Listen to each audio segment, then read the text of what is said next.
अध्याय 21 रानी की जांघों को गले लगाना। अध्याय 21 रानी की जांघों को गले लगाना। 1 5 तत्वों का भाला एक उच्च श्रेणी का दिव्य हथियार प्राप्त करने के लिए राजकुमारी तेनिन को चुने।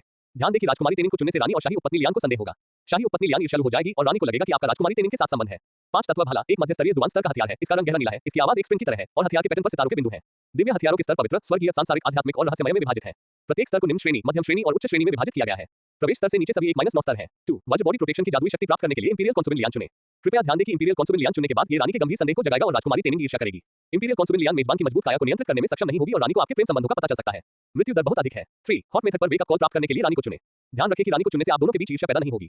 आपको रानी द्वारा आपसे जो करने के लिए कहा जाता है उस पर ध्यान देने की आवश्यकता है। मूल रूप से जियो हे कॉन्सुबल लियान को चुनना चाहता था। आखिरकार कॉन्सुबल लियान ही वह थी जिससे वह सबसे अधिक परिचित था। इसके अलावा जियो हे अभी कॉन्सुबल लियान के फिगर से आकर्षित हुआ था और उसका दिल उत्साह से जल रहा था। उसने सोचा कि कॉन्सुबल लियान के साथ अंदर जाने के बाद वह गुप्त रूप से कुछ कर सकता है। सौभाग्य से सिस्टम ने मुझे याद दिला दिया, अन्यथा मैं बहक जाता। रानी ने कह दिया है, इसलिए मैं अवज्ञा करने का साहस नहीं कर सकता। मैं रानी का अनुसरण करूंगा। राजकुमारी तेनिन ने ठंडी सांस ली और असंतुष्ट होकर पीछे मुड़ी। उपपत्नी लियान ने जियो हे को नाराजगी से देखा, लेकिन उसे ज्यादा दोष नहीं दिया। चूंकि शाही चिकित्सक जियो मेरा पीछा कर रहे हैं, तो आइए बहन लियानफी, आप गर्भवती हैं, मैं आपके पीछे कुछ और शाही चिकित्सकों की व्यवस्था करूंगी। ठीक है। शाही उपपत्नी लियान ने कुछ लोगों की ओर इशारा किया, जिनमें ल्यूशी, शाही चिकित्सक सुन और अन्य शामिल थे। कुल मिलाकर 7 शाही डॉक्टर थे। शेष दर्जन भर लोगों में से आधे लोग रानी के पीछे तथा आधे लोग राजकुमारी तेनिन के पीछे चल रहे थे। रानी ने एक सफेद खुर वाले काले लोहे के जानवर पर कदम रखा और वीरतापूर्ण व्यवहार के साथ आगे बढ़ी। कल दोपहर को यहाँ इकट्ठा हो। यदि आप किसी असाध्य संकट का सामना करते हैं तो विस्फोटक गोलियों को कुचल दें और मैं समय रहते आपको बचा लूंगी। चलो चलें। रानी ने घोड़े के पेट पर लात मारी और बड़ी सेना में से 20 से अधिक लोग बाहर निकल आए। जियो हे अंतिम स्थान पर था और जाने से पहले उसने उपपत्नी लियान को एक क्षमाप्रार्थी नजर से देखा। आधे घंटे बाद जियो हे रानी का पीछा करते हुए होसा रिज में पहुंच गया। यहाँ के पेड़ बहुत ऊंचे थे, औसतन 500 फीट। जब आप ऊपर देखते हैं तो आपको सूरज या चांद नहीं दिखता और दिन भर घना अंधेरा रहता है। यहाँ जब तक आपके पास असाधारण कौशल न हो, हवा में उड़ने की कोशिश न करें। यहाँ तक कि रानी भी काली धुंध में उड़ने का साहस नहीं कर सकी। मैं केवल दृश्य देखने के लिए समय समय पर किसी ऊंचे स्थान पर छलांग लगा सकता हूँ। शिकार की प्रक्रिया जियो हे के लिए उबाऊ थी क्योंकि उसे कुछ भी नहीं करना था। अधिकांश कार्य रानी और उनके पीछे चल रहे दिव्य रक्षकों द्वारा किए गए तथा रास्ते में उन्हें कई शक्तिशाली राक्षसों का भी सामना करना पड़ा। लेकिन शक्तिशाली दिव्य रक्षकों के सामने वे सभी सबका भोजन बन गए और कुछ राक्षसों की बहुमूल्य हड्डियां और मांस भी एकत्र कर लिया गया। शाम तक रानी के दिव्य रक्षकों ने 8 अग्नि खरगोशों को पकड़ लिया था। ये खरगोश स्थानीय कुत्तों जितने बड़े होते हैं, इनकी पुतलियां काली और त्वचा जैसी लाल होती है। रात के आसमान के नीचे होसाउलिंग बहुत शांत था, लेकिन जियो हे को लगा कि यह इतना आसान नहीं था। वह बिना कुछ किए इत्मीनान से ब्लैक आयरन बीस्ट की पीठ पर सवार हो गया। कभी-कभी जब दिव्य रक्षक राक्षसों द्वारा घायल हो जाते थे तो ये शाही चिकित्सक घावों का इलाज करने के लिए आगे आते थे। जब एक युवक का इलाज करने की बारी जियो हे की आई तो युवक खुद को ये पूछे बिना नहीं रह सका, डॉक्टर जियो, क्या मैं आपसे कुछ पूछ सकता हूँ? बोलो। जियो हे ने दवा के डिब्बे से जड़ी बूटियां निकाली और उन्हें युवक के पैरों पर लगाया। जब तुम अभी उपपत्नी लियान के घर गए थे तो तुमने क्या किया था? आउच, बहुत दर्द हो रहा है। जियो हे ने जानबूझकर घाव पर चुटकी ली। क्या आप उपपत्नी लियान पर शक कर रहे हैं? नहीं, शाही चिकित्सक जियो ने कहा कि यह गंभीर है, इसलिए मैंने बस पूछा। जियो हे की बात सुनने के बाद युवक ने स्थिति को समझ लिया और आगे कोई सवाल पूछना बंद कर दिया।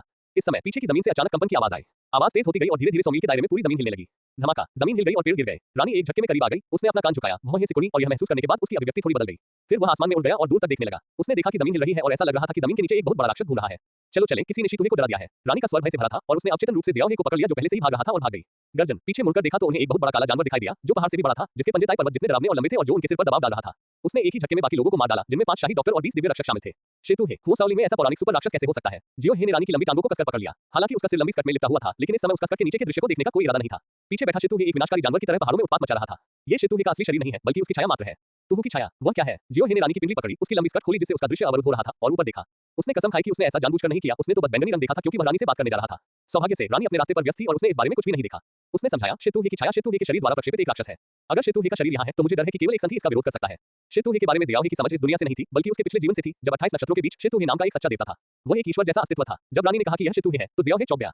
लेकिन भले ही वह एक रैकून की छाया थी, फिर भी इसने रानी हरम की मालकिन को डर के मारे भागने पर मजबूर कर दिया। ये देखकर कि शेतुहे की छाया उसका पीछा नहीं कर रही है, रानी ने राहत की सांस ली। लेकिन अगले ही पल दूर आसमान में एक सुनहरी रोशनी चमकी और एक बुद्ध की मूर्ति चमकती हुई दिखाई दी। ये ना शेतुहे की छाया थी जिसने 100 फुट ऊंचे बुद्ध को हवा में एक ही घूंट में निगल लिया। अरे नहीं, वह राजकुमारी तेनिन का गुप्त बौद्ध खजाना है। वह खतरे में है, चलो जल्दी से वहां चलें। सौभाग्य से पृथ्वी रैकून की छाया बहुत देर तक नहीं रही। कुछ बार दहाड़ने के बाद वह जमीन में घुस गया और गायब हो गया। जब शियाओ हे और रानी वहां पहुंचे तो देखा कि एक पर्वत की चोटी कट चुकी थी। राजकुमारी तेनिन के सभी लोग मर चुके थे और वह स्वयं एक टूटे हुए खोल में सिमटी हुई थी। रानी और शियाओ हे को आते देख राजकुमारी तेनिन रोती हुई और डरकर बाहर भागी। रानी ने सोचा कि तेनिन उसे गले लगा रहा है, लेकिन ये पता चला कि तेनिन ने ऑक्टोपस की तरह जियो हे को गले लगाया था। रुको जियो हे, वाह, मैं बहुत डर गया हूँ भाई शियाओ हे। ठीक है, अब हम सब सुरक्षित हैं। राक्षस चला गया है, तुम पहले नीचे आओ, रानी यहाँ है। जियो हे ने अपने बगल में बैठी रानी की तरफ देखा और पाया कि उसके चेहरे पर एक उदासीन भाव था और उसने ज्यादा कुछ नहीं कहा। वो सिर्फ जियो हे को चेतावनी भरी नजर से देख रही थी। जल्दी से नीचे आओ। जियो हे को दूर जाने में बहुत समय लगा। उसे लगा कि ताइनिंग जानबूझकर उससे रगड़ रही थी। रानी ने इधर-उधर देखा और ठंडे स्वर में कहा, ये पृथ्वी रैकून की छाया है। किसी ने जानबूझकर इसे यहाँ फुसलाया होगा। शायद यह मुझे नुकसान पहुंचाने के लिए है। जियो हे ने मन ही मन सोचा, यह उपपत्नी लियान नहीं हो सकती, लेकिन वह यहाँ है और क्या उपपत्नी लियान में ऐसा करने की क्षमता है? ये बिल्कुल भी उनके जैसा नहीं दिखता। इससे पहले कि वे तीनों आराम कर पाते, 30 मील दूर से फिर से लड़ाई की दहाड़ सुनाई देने लगी और यहाँ तक कि कैप्टन यू के बेनकाब होने की आवाज भी सुनाई देने लगी। हेहुआन संप्रदाय के कमीनों, अगर तुमने मेरी शाही उपपत्नी दकियान पर हमला करने की हिम्मत की तो तुम सब मारे जाओगे। 1 जाओ और इंपीरियल कॉन्सुबल लियान को बचाओ और चमत्कारी वासनापूर्ण पाउडर प्राप्त करो। नोट, तुम पर्याप्त रूप से मजबूत नहीं हो और दुश्मन बहुत शक्तिशाली है। तुम उन्हें हरा नहीं सकते। सफल होने के बाद इंपीरियल कॉन्सुबल लियान के साथ तुम्हारा रिश्ता एक स्तर तक बेहतर हो जाएगा। 2 जहां हो वहीं रहो और कॉन्सुबल लियान द्वारा समस्या का समाधान करने का इंतजार करो। फिर तुम्हें हड्डी ढीली करने वाली और टेंडन ब्रेकिंग गोलियां मिलेंगी। नोट, तुम्हें एक नर्म आदमी कहा जाएगा। अगर कॉन्सुबल लियान को पता चल गया तो वह तुम्हारे साथ चढ़ने से इनकार कर सकती है। पिछला अध्याय, पुस्तक पृष्ठ। अगला अध्याय, अध्याय 22 हेहुआन संप्रदाय का पागलपन। अध्याय 22 हेहुआन संप्रदाय का पागलपन। जियो हे ने जल्दी से कहा, महारानी, मैं उपपत्नी लियांग का शाही चिकित्सक हूँ। वह खतरे में है, मुझे जाकर उसे बचाना होगा। ऐसा कहने के बाद वह तीर की तरह आगे बढ़ा, लेकिन वह बहुत तेजी से भागा और एक पेड़ से टकराया। अपनी मुद्रा ठीक करने के लिए उसने हवा में 2 बार मुड़कर देखा। मैं बहुत खुश हूँ कि मैं इतनी खूबसूरती से दौड़ सकती हूँ। राजकुमारी तेनिंग ने चमकती आंखों से कहा। हाँ, रानी ने राजकुमारी तेनिंग को आश्चर्य से देखा। क्या यह इतना बड़ा चढ़ाकर कहा गया है? तुम्हारी साधना उच्च नहीं है, इसलिए पहले महल में वापस जाओ। मैं जाकर देखूंगी। रानी तैरती हुई दूर चली गई और पलक झपकते ही जियो हे के पास पहुंच गई। जियो हे की गति अब धीमी नहीं थी और अपने ज्यांग शारीरिक कौशल के साथ वह अपनी जान बचाने के लिए भागते हुए पलक झपकते ही 10 मील से अधिक की दूरी तय कर ली। आगे भयंकर आग थी, तलवारों और कृपाणों की चमक थी और किसी की अश्लील हंसी की आवाज आ रही थी। हे, मुझे उम्मीद नहीं थी कि दतियान में इतनी सुंदरता है। ये युवा गुरु इस यात्रा में वास्तव में भाग्यशाली है। सुंदरी, तुम बस आज्ञाकारी रूप से मेरा अनुसरण करो, मैं तुम्हें हेहुआन दाफा का उपयोग करके बताऊंगा कि पृथ्वी पर स्वर्ग क्या है। चू झाओयुन, शाही उपपत्नी लियान सम्राट कियांग की सबसे प्रिय उपपत्नी है।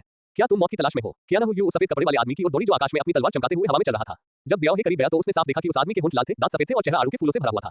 वो एक फूल चोर की तरह लग रहा था। जमीन पर पहले से ही बड़ी संख्या में लाशें पड़ी थी, लेकिन लियू शी अभी भी जीवित था। अपनी वृद्धावस्था के बावजूद वह अभी भी अच्छे स्वास्थ्य में था और हेहुआन संप्रदाय के 2 शिष्यों के साथ लड़ाई को हल करना मुश्किल था। दूर शाही उपपत्नी लियान पैरों पर पैर रखकर बैठी थी। ऐसा लग रहा था जैसे वह अपने घावों को ठीक कर रही हो। उसके इर्द गिर्द मौजूद कई दिव्य रक्षक अब और नहीं टिक पा रहे थे। ये देखकर जियो हे बिना कुछ कहे दौड़कर आया। महारानी लियांग, मैं आपको बचाने के लिए आया हूँ। वह जोर से चिल्लाया, हेड ऑन शेर की दहाड़ के समान, जिससे कई लोगों के सिर सुन्न हो गए। जब लोगों ने यह आवाज सुनी तो वे आश्चर्य से इधर-उधर देखने लगे। वह कौन है? कितनी तेज आवाज है? वहां हेहुआन संप्रदाय की कुछ महिला शिष्याएं भी थीं, जिनकी आंखें जियो हे को देखते ही चमक उठी। कितना सुंदर आदमी है, उसका लिंग बहुत विकसित है, वह अवश्य ही महान होगा। संभवतः ये जियाओ हे का शुद्ध यांग पवित्र शरीर था जिसे हेहुआन संप्रदाय की इन महिला शिष्यों ने महसूस किया था। इससे उनकी धड़कनें बढ़ गईं और अनजाने में उनके पैर एक दूसरे से चिपक गए। गेहूं त्वचा वाली एक महिला शिष्या का पेट जलने लगा और उसके शरीर से हल्की सी खुशबू आने लगी। वह बहुत दर्द से चिल्लाने लगी, आह आह, मेरा इन पैलेस काम कर रहा है, मुझे एक आदमी ढूंढना होगा, ये वही है, मेरे साथ प्रतिस्पर्धा मत करो। गेहूं रंग की वह महिला ऊर्जा से भर गई और उसने अपने सामने खड़े दिव्य रक्षक को अपने नंगे हाथों से 2 टुकड़ों में फाड़ दिया। लानत है, मेरी जिंदगी नंगे हाथों से चीर दी जाएगी। जियो हे अपनी दौड़ के आधे रास्ते में था जब उसने ये दृश्य देखा और चौंक गया। वह महिला लाल आंखों के साथ दौड़ी और अपने आधे कपड़े उतारने लगी। ऐसा लग रहा था कि वह गोलीबारी से भरी इस जगह पर कोई बड़ी उपलब्धि हासिल करने जा रहा था। चलो लड़ते हैं। जियो हे ने उम्मीद नहीं की थी कि इस दुनिया में हेहुआन संप्रदाय इतना पागल था। यह एक पूरी तरह से भद्दा संप्रदाय था। ये औरत बहुत कठोर है। उपपत्नी लियान ने पहले ही जियाओ हे को आते हुए देख लिया था और अपनी आंखें खोली थी। इससे पहले कि वह जियाओ हे को जाने के लिए कह पाती, उसने देखा कि जियाओ हे हर चीज की परवाह किए बिना उसकी ओर भाग रहा था। वह इतनी भावुक हो गई कि उसका दिल लगभग पिघल गया। मेरा प्रेमी सबसे अच्छा है, लेकिन अगले ही पल उसने देखा कि हेहुआन संप्रदाय की एक महिला उसके सामने उसके प्रेमी के साथ जबरदस्ती करने की कोशिश कर रही है। वो ये कैसे बर्दाश्त कर सकती थी? चोटों को सहन करते हुए उपपत्नी लियान खड़ी हुई और एक हरे रंग की तलवार को बुलाया जो उज्ज्वल रूप से चमक रही थी और सीधे हेहुआन संप्रदाय की महिला शिष्या की ओर बढ़ी। तुम मेरे दिल को नष्ट करने वाले तार के प्रहार के बाद अपनी किस्मत को बर्बाद करने की हिम्मत कर रहे हो। तुम मौत की तलाश में हो। चू झाओयुन ने व्यंग्य किया और एक थप्पड़ से यू कियानहु के भाले को चकनाचूर कर दिया। नीचे युद्ध का मैदान। गेहूं रंग की यह महिला बहुत आक्रामक लग रही थी और वास्तव में लिंगताई क्षेत्र में माहिर थी। जब जियो हे उसे ड्रैगन टाइगर मुट्ठी से हराने वाला था, तो एक हरे रंग की तलवार उसकी छाती में घुस गई। जियाओ हे ने सोचा कि महिला मर चुकी है, लेकिन वह अपनी चोटों के बावजूद दौड़कर ऊपर आई। आह, मैं तुम्हें निचोड़कर ही दम लूंगा, भले ही मैं मर जाऊं। क्या तुम पागल हो? जियो हे ने अवचेतन रूप से उसके चेहरे पर मुक्का मारा और विशाल बल ने उसे सीधे सैकड़ों फीट दूर फेंक दिया। जियो हे ने अवरोध को तोड़ दिया और उपपत्नी लियान के पास आया। वह उसके चारों ओर अपना हाथ रखना चाहता था, लेकिन उसने सोचा कि इतने सारे लोगों के साथ ऐसा करना अनुचित होगा। इसलिए वह एक तरफ खड़े होकर केवल इतना ही पूछ सका, आप कैसे हैं? क्या आपकी चोट गंभीर है? ये गंभीर नहीं है। जब मैं तुम्हें देखती हूं तो मुझे दुख नहीं होता। उपपत्नी लियान ने जियो हे की देखभाल भरी आंखों को देखा और उसका दिल और भी तेज धड़कने लगा। काश मैं इसे उनको समर्पित कर पाता। अच्छा हुआ कि इसे चोट नहीं लगी। रानी भी यही है, हमें सुरक्षित रहना चाहिए। जियो हे ने ऊपर देखा। रानी कहाँ है? क्या वह भी हमारे पीछे नहीं आई थी? वह क्यों गायब हो गई? जानबूझकर किसी की मदद किए बिना उसे मरते देखना। मेरे साथ मत उलझो। कैप्टन यू हवा में अपने प्रतिद्वंदी के सामने टिक नहीं पाए। उनका कवच टूट गया और उनके हाथ में भाला टूट गया। सौभाग्य से हेहुआन संप्रदाय के अधिकांश अन्य सदस्य मारे जा चुके थे। दूरी पर लियू शी 2 लोगों से अकेले लड़ रहा था और उसे कोई नुकसान नहीं हुआ। इस समय अराजकता को देखकर जियो हे ने सोचा कि यह एक अच्छा अवसर है और चिल्लाया, मास्टर लियू, मैं आपकी मदद करने के लिए यहाँ हूँ। लियू शी ने जब ये सुना तो वह बहुत खुश हुआ, लेकिन जब उसने देखा कि यह जियाओ हे था, तो उसकी आंखों में क्रूरता की झलक दिखाई दी। आप सही समय पर आए हैं। अगर मैंने आपको कुछ और दिन रुकने दिया तो डीन के रूप में मेरी स्थिति खतरे में पड़ जाएगी। लियू शी ने पीछे हटते हुए पराजित होने का नाटक करते हुए कहा, डॉक्टर जियो, किसी को रोकने में मेरी मदद करो। ठीक है। जियो हे आगे बढ़ा। दोनों व्यक्तियों की आंखें आपस में मिल गईं और उन्होंने एक दूसरे की आंखों में निर्दयता की झलक देखी। लियू शी की हथेली काली हो गई और उसने चुपके से जियो हे के पेट पर हमला कर दिया। मुझे मिल गया। लियू शी आत्मविश्वास से भरा हुआ था। जैसे ही उसका हाथ जियाओ हे को छूने वाला था, जियाओ हे अचानक उसके सामने से गायब हो गया और उसके पीछे प्रकट हुआ हेहुआन संप्रदाय के 2 शिष्यों का सामना करते हुए। इस समय 2 हेहुआन संप्रदाय के शिष्यों ने पहले ही अपनी तलवारें निकाल ली थीं। जियो हे ने चतुराई से चकमा दिया और अपने पिछले पैर से लियू शी को पकड़ लिया। हेहुआन संप्रदाय के 2 शिष्यों की लंबी तलवारें सीधे लियू शी की पीठ में घुस गईं। फिर जियो हे उनके पीछे से आया और 2 मुट्ठियों से उनके दिल पर वार किया। एक धमाके के साथ वह जगह अचानक धंस गई और एक बड़ी दरार आ गई। लियू शी ने अनिच्छा से अपने दिल को छेदते हुए देखा। तुम बहुत तेज हो। लियू शी ने अपना हाथ उठाया और जियाओ हे की ओर इशारा किया। वह जियाओ हे की ताकत देखकर और भी हैरान हो गया। वह इतना शक्तिशाली क्यों था? लेकिन उसे पछताने का समय नहीं मिला। उसकी आंखों के सामने की दुनिया धीरे-धीरे अंधेरी होती गई और आखिरकार वह सीधा नीचे गिर गया। पुरुषों को मारने के बाद जियो हे कॉन्सुबिन लियान के पास लौट आया। हवा में उड़ने वाले उस कामुक युवक ने पहले ही कैप्टन यू को हरा दिया था। वह गर्व से हवा में खड़ा था, जिससे सभी का दम घुट रहा था। सुंदरता, मेरे साथ आओ। डाकियांग का क्या मतलब है? मेरे साथ हेहुआन संप्रदाय में आओ और मैं तुम्हें सहज महसूस कराऊंगा। चू झाओयुन ने उपपत्नी लियान को देखा, उसकी आंखों में वासना लगभग भर रही थी। मुझे लगता है कि हेहुआन संप्रदाय के लोग मौत की तलाश में हैं। वे अराजकता पैदा करने के लिए मेरे दतियांग क्षेत्र में आने की हिम्मत करते हैं। रानी की शक्तिशाली और दबंग आवाज आई और एक बर्फ की धार शून्य को चीरती हुई तियानशान बर्फ का अजीब दृश्य लेकर आई। घमंडी चू झाओयुन की पुतलियां अचानक सिकुड़ गईं। ऐसा गुरु कैसे हो सकता है? पीछे हटो। लेकिन रानी की साधना उससे कहीं ज्यादा बेहतर थी। बर्फ की धार ने उसकी सुरक्षात्मक दिव्य रोशनी को चकनाचूर कर दिया, उसके सुरक्षात्मक जादुई हथियार को तोड़ दिया और भयानक बर्फ की धार ने उसके पेट को छेद दिया, जिससे खून के छींटे निकलने लगे। चू झाओयुन को गोली मार दी गई और उसे हजारों फीट दूर पहाड़ों और जंगलों में लुटाया गया। वह अपनी चोटों की परवाह किए बिना खून से लथपथ होकर भाग निकला। जियो हे ने ये देखकर राहत की सांस ली। उसने सोचा था कि रानी जानबूझकर उपपत्नी लियान को मुसीबत में डालना चाहती है। धन्यवाद रानी, मेरी जान बचाने के लिए। जियो हे ने हवा में चल रही शाही युवती को प्रणाम किया। रानी का प्रदर्शन अभी बहुत ही दबंग था। जियो हे ने सहज रूप से उसकी अथाह ताकत को महसूस किया, जिससे उसे लगा कि वह उसकी पहुंच से बाहर है। इस शिकार के दौरान किसी ने मेरे खिलाफ साजिश रची और किसी ने शाही उपपत्नी लियान के खिलाफ भी साजिश रची। जब आप दरबार में वापस आएंगी तो आपको पूरी तरह से जांच करनी होगी। रानी ने ठंडे लहजे में कहा। उतरने के बाद उसने शाही उपपत्नी लियान की तरफ देखा, ये सोचकर कि कहीं वह उस पर शक तो नहीं कर रही। उनमें से कुछ लोग तुरंत बेस पर लौट आए, जहां अभी भी 40 से अधिक दिव्य रक्षक मौजूद थे। राजकुमारी तेनिंग भी मामले की गंभीरता जानती थी, इसलिए उसने जियो हे को परेशान नहीं किया और एक बिगड़े बच्चे की तरह व्यवहार नहीं किया। चूंकि सभी शाही चिकित्सक मर चुके थे, केवल जियाओ हे ही बचा था, इसलिए वह केवल उपपत्नी लियान के घावों को ठीक करने के बहाने उसके विशेष रथ में उसका पीछा कर सकता था। पिछला अध्याय, पुस्तक पृष्ठ। अगला अध्याय, अध्याय 23, शाही डॉक्टर जियाओ की चिकित्सा कौशल अद्भुत है। अध्याय 23, शाही डॉक्टर जियाओ की चिकित्सा कौशल अद्भुत है। रात सरकारी सड़क पर शेष दिव्य रक्षक चुपचाप अपने रास्ते पर चल पड़े। हर एक के चेहरे पर तनाव की झलक थी। कैप्टन यू एक काले लोहे के जानवर पर सवार होकर अपनी आंखें बंद करके अपने घावों को ठीक कर रहे थे, लेकिन वह अंदर से बहुत घबराया हुआ था क्योंकि इस बार नुकसान बहुत बड़ा था। 50 से अधिक दिव्य रक्षक मारे गए थे। आप जानते हैं, दिव्य रक्षकों का प्रारंभिक बिंदु 7वें स्तर के स्वामी है और वे अभिजात वर्ग के बीच भी अभिजात वर्ग है। मुझे उम्मीद है कि शाही उपपत्नी लियान ठीक है। शाही चिकित्सक जियो आधे घंटे से शाही उपपत्नी लियान की गाड़ी में है, लेकिन वह अभी तक बाहर नहीं आया है। ये वास्तव में चिंताजनक है। अगर उपपत्नी लियान के बच्चे को कुछ हो गया तो मुझे डर है कि मैं बर्बाद हो जाऊंगा। कैप्टन यू केवल यही प्रार्थना कर सकते थे कि शाही चिकित्सक जियो मदद कर सके। हालांकि वह शाही चिकित्सक जियो की ताकत से वास्तव में हैरान था। हालांकि हेहुआन संप्रदाय की लिंगताई क्षेत्र की महिला घायल हो गई थी, लेकिन वह भी उसके मुक्के से गिर गई थी। इतने कम उम्र के शाही चिकित्सक के लिए इतनी ताकत होना बहुत ही असामान्य बात थी। मैं अपने पीछे कॉन्क्यूबिन लियान की गाड़ी को देखे बिना नहीं रह सका। वह चुपचाप चल रही थी, गाड़ी का शरीर स्थिर था और कोई कंपन नहीं हो रहा था। और इस समय उपपत्नी लियान की गाड़ी के अंदर उपपत्नी लियान की चोटें बहुत पहले ही ठीक हो चुकी थी, लेकिन वह अपने चेहरे पर एक उलझन भरी नजर के साथ जियाओ को देखने लगी। तुम हमेशा मुझे अपनी ओर पीठ क्यों करने देते हो ताकि मैं तुम्हें न देख सकूं? अच्छा लग रहा है। अल्पविराम अल्पविराम अल्पविराम अल्पविराम डॉट डॉट। जियो हे ने चुपचाप दृश्य भोज का आनंद लिया। उसी समय जियो हे को उम्मीद नहीं थी कि उसका शुद्धांग पवित्र शरीर भी घावों को ठीक कर सकता है। अल्पविराम अल्पविराम अल्पविराम अल्पविराम अल्पविराम। लेकिन व्यापार के बारे में बात करना सबसे महत्वपूर्ण बात थी। इस बार यह बहुत खतरनाक था। जियाओ हे ने पूछा, क्या आपने हेहुआन संप्रदाय को बुलाया था? जिन्यू ने अपना सिर हिलाया। मेरा उन दुष्टों से कोई संबंध कैसे हो सकता है? मैं मूल रूप से चाहती थी कि दिव्य रक्षकों के यू कियानहुल यूशी को मारने में मदद करें, लेकिन कौन जानता था कि हेहुआन संप्रदाय के लोग आएंगे। मैं मौत से डर गई थी। हेहुआन संप्रदाय के लोग यहाँ क्यों हैं? क्या किसी और ने उन्हें बुलाया है? जियो हे रानी जियांग की ओर इशारा कर रहा था। राजकुमारी तेनिंग को तो दिन भर केवल घुड़सवारी के खेल खेलना ही आता है, इसलिए वह निश्चित रूप से ये काम नहीं करेगी। ये वह हो सकती है। जियांग परिवार अमीर और शक्तिशाली है और उनके लिए हेहुआन संप्रदाय से संपर्क करना बहुत आसान है। सौभाग्य से इस बार तू ही अचानक प्रकट हुआ, अन्यथा मैं वास्तव में मुश्किल में पड़ सकता था। उपपत्नी लियान ने मुड़कर जियाओ हे की बाहों पर झुकना चाहा। पहले पीछे झुक जाओ और मुझे अपनी पीठ तुम्हारी ओर करके पकड़ने दो। तुम अजीब हो। उपपत्नी लियान ने वैसा ही किया जैसा उसे बताया गया था। तभी सिस्टम से एक और संदेश आया। आपके लिए लियान शिन्यू की भावनाओं को एक प्यार करने वाली मां के स्तर तक बढ़ा दिया गया है। वर्तमान में 40% अनलॉक है। एक बार 100% तक विकसित होने पर लियान शिन्यू के सभी कार्य अनलॉक हो जाएंगे। वैसे भी यह एक सुरक्षित शर्त थी। अगर हेहुआन संप्रदाय वास्तव में रानी द्वारा निर्देशित था तो मुझे डर है कि भविष्य में आपको मुश्किल समय का सामना करना पड़ेगा। जियो हे थोड़ा चिंतित था। रानी बहुत जिद्दी थी और उसे जीता नहीं जा सकता था। जैसे ही वे दोनों चर्चा कर रहे थे, राजकुमारी तेनिंग आ पहुंची। महारानी लियान, मुझे आपकी चोटें देखने दीजिए। लियान शिन्यू ने तुरंत कुछ गंध हटाने वाला पाउडर छिड़का और जल्दी से अपने कपड़े ठीक किए। जियाओ हे भी दूर बैठकर सम्मानपूर्वक अपने हाथों में जड़ी बूटियां मिला रहा था। अंदर आए। राजकुमारी तेनिंग ने अपना सिर अंदर डाला और पहले शाही चिकित्सक जियो को देखा, फिर शाही उपपत्नी लियान को देखा। पहला व्यक्ति दवा उबाल रहा था, जबकि दूसरा व्यक्ति अपने घावों को भरने के लिए पालथी मारकर बैठा था। सब कुछ सामान्य लग रहा था। क्या आप वास्तव में एक मरीज का इलाज कर रहे हैं? राजकुमारी तेनिंग अंदर चली गई। शाही चिकित्सक जियो के पास आए और उसे सूंघा। महाराज, अगर मैं आपकी महिमा का इलाज नहीं कर सकता तो मैं और क्या कर सकता हूँ? जियो हे ने एक व्यंग्यात्मक मुस्कान के साथ कहा। हाँ, डॉक्टर के पास जाना सबसे अच्छा है। सिस्टर लियान भी बहुत सुंदर है और इंपीरियल फिजिशियन जियो बहुत सुंदर है। आप इस बंद जगह में अकेले हैं और आप लंबे समय से बाहर नहीं गए हैं। कौन जानता है कि आप क्या कर रहे हैं? जब राजकुमारी तेनिंग बोल रही थी तो उसने जानबूझकर अपने हाथ से जियो हे को चुटकी ली, जैसे कि उसे इस बार उसके साथ नहीं खेलना चाहने के लिए दोषी ठहरा रही हो। ये देखकर कि राजकुमारी तेनिंग का साहस बढ़ता जा रहा था, जियो हे ने तुरंत उसकी ओर देखा। उसकी आंखों में उसके स्वामी की इच्छा प्रकट हो रही थी। राजकुमारी तेनिंग तुरंत आज्ञाकारी बन गई। शाही चिकित्सक जियो, मैं अब लगभग ठीक हूँ। आप बाहर जा सकते हैं, लेकिन आपको मेरे आसपास रहना होगा, अन्यथा मैं आपको कॉल नहीं कर पाऊंगी। उपपत्नी लियान को भी पता था कि उसे आगे बढ़ने के दौरान रुकना होगा, लेकिन उसे डर था कि जियो हे को राजकुमारी तेनिंग द्वारा अपहरण कर लिया जाएगा, इसलिए उसने उसे बहुत दूर न जाने के लिए कहा। हाँ, मैडम उपपत्नी। कार से उतरने के बाद जियो हे काले लोहे के जानवर पर सवार होकर उपपत्नी लियान के रथ के बगल में चला गया। शाही चिकित्सक जियो, मेरी भी तबीयत ठीक नहीं है, कृपया आकर मुझे देखें। राजकुमारी तेनिंग ने आदेश दिया। यह जियो हे ने रानी की गाड़ी और उपपत्नी लियान की गाड़ी को देखा। इस मामले में उसकी कोई भूमिका नहीं थी। बस आकर देखो, मैंने तुमसे कहा था। तुम क्यों हिचकिचा रहे हो? क्या तुम मेरी बात नहीं सुनते? राजकुमारी तेनिंग ने ऊंची आवाज में कहा। अन्य दिव्य रक्षक और कैप्टन यू चुप रहे। हालांकि उन्हें लगा कि कुछ गड़बड़ है, लेकिन उन्होंने कुछ भी कहने की हिम्मत नहीं की। टैनिंग, अगर तुम सच में डॉक्टर को दिखाना चाहती हो तो मैं तुम्हें दिखाऊंगी। शाही चिकित्सक जियो द्वारा उपपत्नी लियान के उपचार में देरी मत करो। रानी ने भी राजकुमारी तेनिंग के कुछ विकृत विचारों को देखा, इसलिए उसने बीच में टोक दिया। फक फक करना। जैसे जैसे रात ढलती गई और सूरज उगता गया, धधकता सूरज पूर्व दिशा में चमक रहा था। आधिकारिक सड़क के अंत में स्वर्गीय सैनिकों और जनरलों की एक पंक्ति दिखाई दी। चिलचिलाती धूप में नहाते हुए जियो हे अपनी आंखें नहीं खोल सका। महामहिम आए हैं, जल्दी करो, सम्राट हमसे मिलने आए हैं। सम्राट। जियो हे का दिल धड़क उठा। अब उसे सबसे ज्यादा डर सम्राट से था, लेकिन फिर भी उसने अपना चेहरा गंभीर बनाए रखा और बड़ी सेना के साथ आगे बढ़ गया। ली चेनिक्सुआन को सैकड़ों विशिष्ट सैनिकों के साथ युद्ध के लिए तैयार देखा गया, जिनमें से प्रत्येक एक अलग राक्षस जानवर पर सवार होकर शून्य में कदम रख रहा था। ली चेनिक्सुआन सिंहासन पर हवा में आधा बैठा हुआ था, राजसी और गंभीर दिख रहा था। उसकी आंखों में तीखी नजर थी। सम्राट को जानते हुए कैप्टन यू ने अपना सिर उठाया और सभी ने अभिवादन में घुटने टेक दिए। शाही उपपत्नी लियान और रानी भी पालकी से बाहर आ गई। राजकुमारी तेनिंग झुकी और आलस से बोली, पिताजी। ली चेनिक्सुआन ने उसे सिर हिलाया और फिर उसकी नजर उपपत्नी लियान पर पड़ी। जियो हेजी को लगा कि उसके ऊपर एक अदृश्य विचार आ रहा है, जैसे कि उसके बारे में सब कुछ देखा जा रहा हो। ली चेनिक्सुआन की हैरान आवाज आए, अरे, आपकी सारी चोटें ठीक हो गई हैं। मैंने सुना है कि आपको हेहुआन संप्रदाय के हृदय विनाशकारी तार ने मारा था। मैं बहुत चिंतित था। मैं अपने राज्य के काम निपटाने के बाद आपसे मिलने आया था। शाही उपपत्नी लियान ने झुककर धीरे से कहा, ये सब शाही चिकित्सक जियो के महान चिकित्सा कौशल का धन्यवाद है कि मेरे शरीर के सभी घावों के द्वारा ठीक हो गए। मैंने सब कुछ सुन लिया है। शाही चिकित्सक जियो, इस बार आप बच पाए हैं तो इसका श्रेय रानी को जाता है। क्या आप समझते हैं? ली चेनिक्सुआन को पहले ही पता चल गया था कि इस बार क्या हुआ था। शी तो है, हेहुआन संप्रदाय और जियो इंपीरियल फिजिशियन रानी की वजह से जीवित रहने में सक्षम थे। ली चेनिक्सुआन ने भी सोचा कि यह उचित था, इसलिए उसने इस पर बहुत अधिक संदेह नहीं किया। बेशक रानी मेरी दूसरी माता पिता है, मेरा जीवन रानी का है। जियो हे ने कहा, खैर आपकी चिकित्सा कौशल वास्तव में अच्छी है। आप हृदय उत्तेजक हथेली से हुई चोट को इतनी जल्दी ठीक करने में सक्षम थे।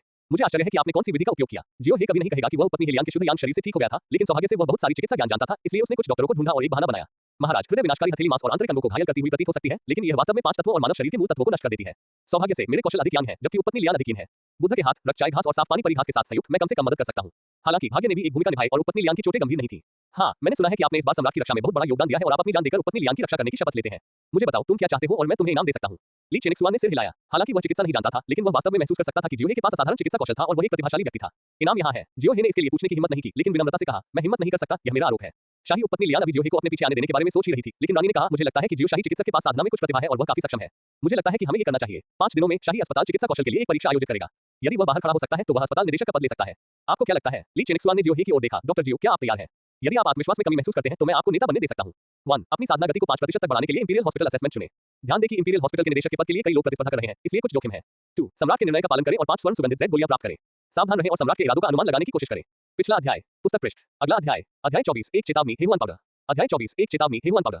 शियाओ हे ने ऊंची आवाज में कहा, मैं अभी भी युवा हूं और अपनी किस्मत आजमाना चाहता हूं।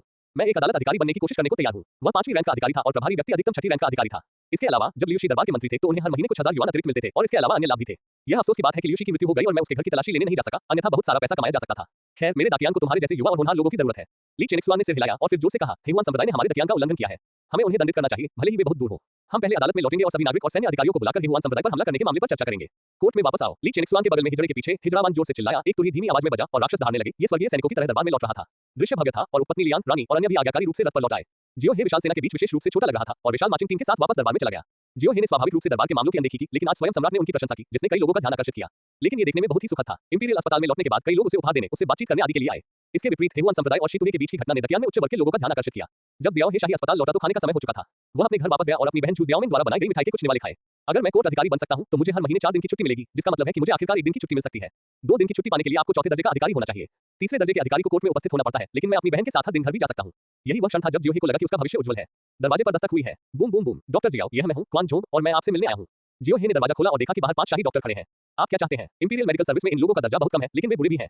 उन्होंने शायद कुछ अफवाहें सुनी होंगी और मुझे ढूंढने आए होंगे। सचमुच, उन्होंने कुछ काले कपड़े के थैले निकाले और उनमें से पैसे निकलने की तेज आवाज आई। डॉक्टर जियाओ, ये हमारे कुछ उपहार हैं। हमें उम्मीद है कि जब आप भविष्य में सफल होंगे तो हमें मत भूलना। ये जियो हे ने उन्हें तोला और महसूस किया कि 200 से अधिक कियान सिक्के थे, जो उसके लिए बहुत उदारता थी। ये बातें कहना अभी जल्दबाजी होगी, लेकिन मैं आपकी दयालुता को याद रखूंगा। अब नीचे जाओ। हाँ हाँ, शाही चिकित्सक जियो, कृपया अच्छे से आराम करें। कई लोगों ने सिर हिलाया और झुककर विदा ली। जियो हे के कान बहुत तेज थे और उसने उन्हें ये बात करते हुए सुना कि कैसे उपपत्नी लियान ने उसकी सराहना की, रानी ने उसकी प्रशंसा की और सम्राट ने उसकी प्रशंसा की। ऐसा लगता है कि मेरी खबर पूरे महल में फैल गई है। महल के निचले पायदान पर बैठे लोगों के लिए यह बड़ी बात है, लेकिन बड़े लोगों के लिए यह कोई मायने नहीं रखती। जियो हे का शाही चिकित्सक महल में केवल 8वें दर्जे का अधिकारी था, जिसका अर्थ था कि वह एक छोटा अधिकारी था। वह दैवीय रक्षक या ईश्वर दमन प्रभाव के एक साधारण सैनिक जितना मजबूत नहीं है। इन शाही डॉक्टरों का दर्जा हिजड़ों और महल की नौकरानियों से अधिक ऊंचा नहीं था। जियाओ हे बिस्तर पर लेटा हुआ था, ऊर्जा से भरा हुआ महसूस कर रहा था।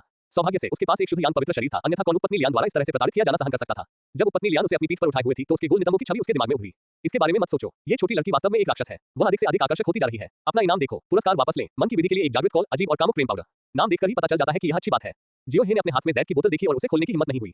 एक बार यह चीज खुल गई तो एक पवित्र महिला भी अगले ही पल एक फूहड़ में बदल सकती है और एक हिजड़ा एक राक्षस में बदल सकता है। अजीब वासनापूर्ण पाउडर, एक बार जब यह फैल जाता है बिना किसी संपर्क या स्पर्श के, किसी भी स्तर की साधना सबसे आदिम पागल वृत्ति में आ जाएगी और प्रभाव तुरंत होगा, बिना किसी देरी के। नोट, उपयोग के बाद कृपया सुनिश्चित करें कि छोड़ा जा रहा व्यक्ति विपरीत लिंग का मानव हो, अन्यथा परिणाम भयावह होंगे। हिस, ये स्वर्ग की इच्छा के विरुद्ध है। अगर यह रानी के साथ हुआ तो क्या होगा? जियो हे ने तुरंत अपना सिर हिलाया। रानी हरम की मुखिया और सम्राट की महिला है, मैं ऐसा कैसे सोच सकता हूँ? हालांकि रानी की गंभीर, कठोर और गरिमा में उपस्थिति के बारे में सोचते हुए मुझे आश्चर्य होता है कि अगर उनका सामना हेहुआन पाउडर से हुआ तो क्या होगा? इसके बारे में मत सोचो। अगर तुम इसके बारे में सोचते रहोगे तो एक दिन तुम सचमुच कोई अपराध कर बैठोगे।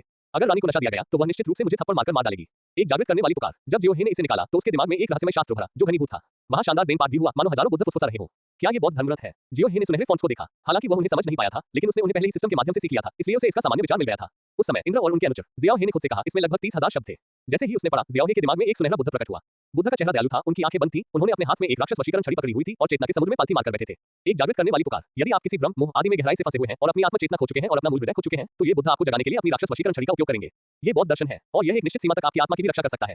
यद्यपि यह कोई महान आक्रामक कौशल नहीं है, फिर भी यह महत्वपूर्ण क्षणों में निश्चित रूप से उपयोगी है। थोड़ी देर तक मार्शल आर्ट की तकनीकें पढ़ने के बाद जियो हे गहरी नींद में सो गया। जब मैं उठा तो मैंने पाया कि शाम हो चुकी थी। वहां कोई घड़ी नहीं थी, इसलिए मुझे समय का अंदाजा नहीं था। मेरे पास अभी भी 9 क्रांतियों वाली स्वर्ण गोली है, जिसका मैंने अभी तक उपयोग नहीं किया है। चलो पहले अभ्यास करते हैं। 9 परिवर्तन स्वर्ण गोली एक प्रकार की गोली है जो व्यक्ति के साधना स्तर को बढ़ाती है। एक गोली की कीमत 20,000 से अधिक दकियान सिक्कों के बराबर है और यह अमूल्य है। इसे लेने के बाद उसके शरीर में एक शुद्ध ऊर्जा फूट पड़ी। जियो हे ने दवा की शक्ति को पचाने के लिए जल्दी से जुआनगु झेंगोन का अभ्यास किया। ये पता नहीं चल पाया कि मुर्गे के बांध देने और शियाओ हे के धीरे-धीरे जागने तक कितना समय बीत चुका था। यद्यपि कोई सफलता नहीं मिली है, फिर भी मेरी साधना में उल्लेखनीय वृद्धि हुई है। यदि मैं सभी 9 खा लूं तो मैं दिव्य रूपांतरण के 9वें स्तर के शिखर तक पहुंच सकूंगा। बहुत बुरा हुआ, मुझे अब काम पर जाना है। जियो हे ने अपने कपड़े पहने और लगन से इंपीरियल अस्पताल में अपने कार्यस्थल पर चला गया और हमेशा की तरह अपने कार्य केंद्र पर गया। लेकिन इससे पहले कि वह अपना मुंह खोल पाता, दूर से एक जोरदार चीख सुनाई दी। जियो हे, तुम कल रात कहां गए थे? तुम कीटनाशक छिड़कने क्यों नहीं आए? काली दाढ़ी और सरकारी टोपी वाला एक मोटा आदमी आया। यह आदमी इंपीरियल मेडिकल सर्विस का निदेशक या उपनिदेशक था। उसका नाम वांग रुई था। उसका चेहरा खराब था और वह काफी आक्रामक दिख रहा था। उसके पीछे एक दर्जन से अधिक शाही डॉक्टर थे, जो पूरी तरह से आदेश पर उसकी ओर देख रहे थे। जियाओ हे ने कहा, मैं कल ही रानी के साथ शिकार से वापस आया हूं। सामान्य प्रथा के अनुसार मुझे काम पर जाने की जरूरत नहीं है। किसका रिवाज? तुम्हारा। हमारे पास इंपीरियल अस्पताल में ऐसा कोई नियम नहीं है। क्या तुम अब कानून विहीन काम कर रहे हो और नियमों की अवहेलना कर रहे हो, जबकि डायरेक्टर लियू मर चुका है? वांग रुई ने बोलना समाप्त करने के बाद अपने अधिकार का प्रदर्शन करने के लिए चारों ओर देखा। सर वांग, मैं केवल सम्राट और महारानी की सेवा कर रहा हूं। यदि आप ये कहने पर अड़े रहते हैं कि मैं कानून विहीन हूं, तो आप हमेशा मुझ पर आरोप लगाने का बहाना ढूंढ सकते हैं। मैं इस बारे में कुछ नहीं कर सकता। आप बड़े हैं और मैं छोटा हूं। ये सिर्फ आपके शब्दों का मामला है कि आप क्या करना चाहते हैं। जियो हे उससे नहीं डरता था। वह उससे ज्यादा ताकतवर था और उसे शाही उपपत्नी और राजकुमारी का समर्थन प्राप्त था। वांग रुई केवल दरबार का मंत्री बनना चाहता था और उसे चिंता थी कि उसका पद मुझसे छीन लिया जाएगा, इसलिए वह अपनी शक्ति दिखाने आया था और यहां तक कि उसे भगाना भी चाहता था। तुम बहुत बहादुर हो। सम्राट ने इसे ध्यान में रखा है, लेकिन तुम इसे जोर से नहीं कह सकते। जियो हे, मैं अदालत के न्यायाधीश के नाम पर शाही चिकित्सक के रूप में तुम्हारा पद हटा दूंगा। तुम अब महल से बाहर जा सकते हो। ये सुनकर जियो हे ने उसे ऐसे देखा जैसे वह कोई मूर्ख हो। मैं इस्तीफा दे दूंगा और घर लौट जाऊंगा। पिछला अध्याय, पुस्तक पृष्ठ। अगला अध्याय, अध्याय 25, 5वीं रैंक राजकुमारी शुन को भी हृदय उत्तेजक हथेली से मारा गया था। अध्याय 25, 5वीं रैंक राजकुमारी शुन को भी हृदय उत्तेजक हथेली से मारा गया था। अध्याय 25, 5वीं रैंक राजकुमारी शुन को भी हृदय उत्तेजक हथेली से मारा गया था। अध्याय 25, 5वीं रैंक राजकुमारी शुन को भी हृदय उत्तेजक हथेली से मारा गया था। जियो हे ने ज्यादा कुछ नहीं कहा। उसने अपनी शाही चिकित्सक की वर्दी उतार दी और शान से बाहर चला गया। क्या वह सचमुच चला गया है? मुझे नहीं लगता कि यह इतना आसान है। वांग रुई ने हंसते हुए कहा, हाँ, मेरे साथ लड़ो और तुम सिर्फ एक वाक्य में यहाँ से बाहर निकल सकते हो। हर कोई कड़ी मेहनत करता है। राष्ट्रपति लियू ने देश के लिए अपना जीवन बलिदान कर दिया। बहुत दुखी मत हो। जब तक हर कोई पहले की तरह भुगतान करता रहेगा, मैं कोई सवाल नहीं पूछूंगा। वांग रुई ने जोर से चिल्लाया। हालांकि अन्य शाही डॉक्टर नाखुश थे, लेकिन उन्होंने कुछ नहीं कहा। उन्होंने अपना सिर नीचे कर लिया और ईमानदार दिखे। कुछ लोग ये भी सोचते हैं कि जियो हे इतनी आसानी से नहीं छोड़ेगा। वांग रुई अपने आदमियों के साथ सम्राट की तरह महल में गश्त करने निकला। उसने एक आदमी को देखा जो न तो उसकी तरफ देख रहा था और न ही उसे प्रणाम कर रहा था। वह क्रोधित हुए बिना न रह सका। क्वानजोंग, जब तुम मुझे देखते हो तो मुझे प्रणाम क्यों नहीं करते? क्वानजोंग ने कल जियाओ हे को उपहार भेजे थे। उसे ज्यादा जानकारी थी और वह निश्चित रूप से इस समय वांग रुई के सामने आत्मसमर्पण नहीं करेगा। मैं काम कर रहा हूं, मुझे क्यों झुकना चाहिए? इसके अलावा आप 5वें दर्जे के अधिकारी हैं। दकियान के नियमों के अनुसार मुझे हर समय आपको झुकने की जरूरत नहीं है। मुझे केवल विशिष्ट समय पर आपको झुकने की जरूरत है। क्वानजोंग ने आत्मविश्वास से तर्क दिया, बिल्कुल भी भयभीत नहीं। गधे, टकराना। वांग रुई ने उसके चेहरे पर 2 बार थप्पड़ मारे। जब वह तीसरी बार उसे थप्पड़ मारने वाला था तो दरवाजे से जोर से चिल्लाने की आवाज आई। वांग रुई कहां है? एक ठंडी और खूबसूरत महिला ने दरवाजे पर चिल्लाते हुए कहा। हालांकि उसने महल की नौकरानी के कपड़े पहने हुए थे, लेकिन उसके बाल महल की दूसरी नौकरानियों की तरह बंधे नहीं थे। उसके लंबे काले बाल खुले हुए थे और वह लाल तलवार पकड़े हुए थी। ये शांत, भव्य और साफ है। इस पर मेकअप का कोई निशान नहीं है, लेकिन ये देखने में आरामदायक और आकर्षक है। ये राजकुमारी तेनिंग के बगल में बैठी महल की नौकरानी थी जिसे मैंने कुछ दिन पहले शिकार करते समय देखा था। इस बार यह जियाओ हे था जिसने फिर से ऐसा किया। जियाओ हे ने शांत भाव से चुपचाप उसका पीछा किया। जब महिला चिल्लाई तो सब लोग उधर देखने लगे। वांग रुई का दिल दहल गया और वह खुशी से दौड़ा। जब उसने शियाओ हे को देखा तो उसकी आंखों में निर्दयता की झलक दिखाई दी और फिर उसने सावधानी से पूछा, क्या मैं पूछ सकता हूं कि यह लड़की कौन है? मैं राजकुमारी तेनिंग के आदेश पर यहाँ आया हूँ। आप वांग रुई अब यहाँ से निकल सकते हैं और आपको अब महल में प्रवेश करने की अनुमति नहीं है। क्या? क्यों? मैं इंपीरियल मेडिकल ब्यूरो का मुख्य न्यायाधीश हूँ। आपको ऐसा करने का कोई अधिकार नहीं है। मैंने कुछ भी गलत नहीं किया है। वांग रुई अनिच्छा से चिल्लाया और कई कदम पीछे हट गया। उसकी पीठ का निचला हिस्सा मेज से टकराया और दवा पूरे फर्श पर फैल गई। उसने जियाओ हे को देखा और समझ नहीं पाया कि यह लड़का बाहर जाते ही राजकुमारी से मदद क्यों मांग सकता है। राजकुमारी के लिए ये लड़का कौन है? क्यों? क्योंकि आपने सार्वजनिक उद्देश्यों के लिए निजी शक्ति का इस्तेमाल किया। ये दाकियान कानून में एक गंभीर अपराध है। एक शाही रिश्तेदार के रूप में राजकुमारी तेनिंग के पास भ्रष्टाचार और सत्ता के दुरुपयोग के लिए आपराधिक दंड लगाने की शक्ति है। ठंडी महिला ने एक टोकन निकाला। इस पर कियान और निंग शब्द उत्कीर्ण थे और यह राजकुमारी की निशानी थी। जैसे ही यह आदेश आया, वांग रुई को ऐसा लगा जैसे आसमान गिर पड़ा हो। फिर उसने जियाओ हे की ओर एक भयंकर नजर से देखा। जियाओ हे, ये सब तुम्हारा दोष है। तुमने राजकुमारी को नशीला पदार्थ देकर उसे मोहित कर लिया होगा। तुमने मेरा करियर बर्बाद कर दिया। तुम मुझे अच्छा जीवन जीने नहीं देते। मैं चाहता हूं कि तुम भी मर जाओ। वांग रुई ने आगे बढ़कर लात मारी और उसकी हथेलियां चील के पंजों में बदल गईं। वो जियाओ हे को पकड़ने की कोशिश कर रहा था, लेकिन इससे पहले कि वह उड़ान भर पाता, एक तलवार से उसका सिर काट दिया गया। मैंने केवल उस ठंडी महिला को ये कहते हुए सुना। वांग रुई ने खुलेआम दरबार के अधिकारियों पर हमला किया और वह महल में था। उस पर दुश्मन देश का जासूस हत्यारा होने का संदेह था, इसलिए मैंने उसे मार डाला। हाँ, युवती सही कह रही है। वांग रुई ही जासूस है। परी महिला, हम अभी आकर शवों को इकट्ठा कर सकते हैं। मास्टर जियो, हमने आपका काम कर दिया है। अब आप वापस जाकर आराम कर सकते हैं। वांग रुई का अनुसरण करने वाले शाही डॉक्टर तुरंत आज्ञाकारी बन गए और जियो हे की चापलूसी करने लगे। चलो चलें। ठंडी औरत ने मुड़कर कहा। जियाओ हे ने जल्दी से उसका पीछा किया। आखिरकार यह महिला उसके द्वारा आमंत्रित नहीं थी, बल्कि वह कोई ऐसी महिला थी जो उसे रास्ते में मिली थी। जियो हे का मूल इरादा उपपत्नी लियान से मदद मांगना था। आखिरकार उसने अभी अच्छी नींद ली थी और उसे फिर से उपपत्नी लियान के गर्म शरीर की याद आ रही थी। वह अपना काम करते हुए भी काम कर सकता था, लेकिन रास्ते में उसकी मुलाकात एक ठंडी और अलग-थलग महिला राजकुमारी तेनिंग से हुई जो उसे ढूंढ रही थी। मूल रूप से जियो हे ने इनकार कर दिया, लेकिन महिला ने उसे बताया कि इस अवधि के दौरान कॉन्स्टेबल लियान वो साओलिंग मामले की जांच कर रही थी और रानी भी हेहुआन संप्रदाय की जांच कर रही थी। इसके अलावा ये नपुंसक वान ही है जो व्यक्तिगत रूप से सम्राट से पूछताछ कर रहा है, इसलिए संभवतः उसके पास अब उसे मिलने का समय नहीं है।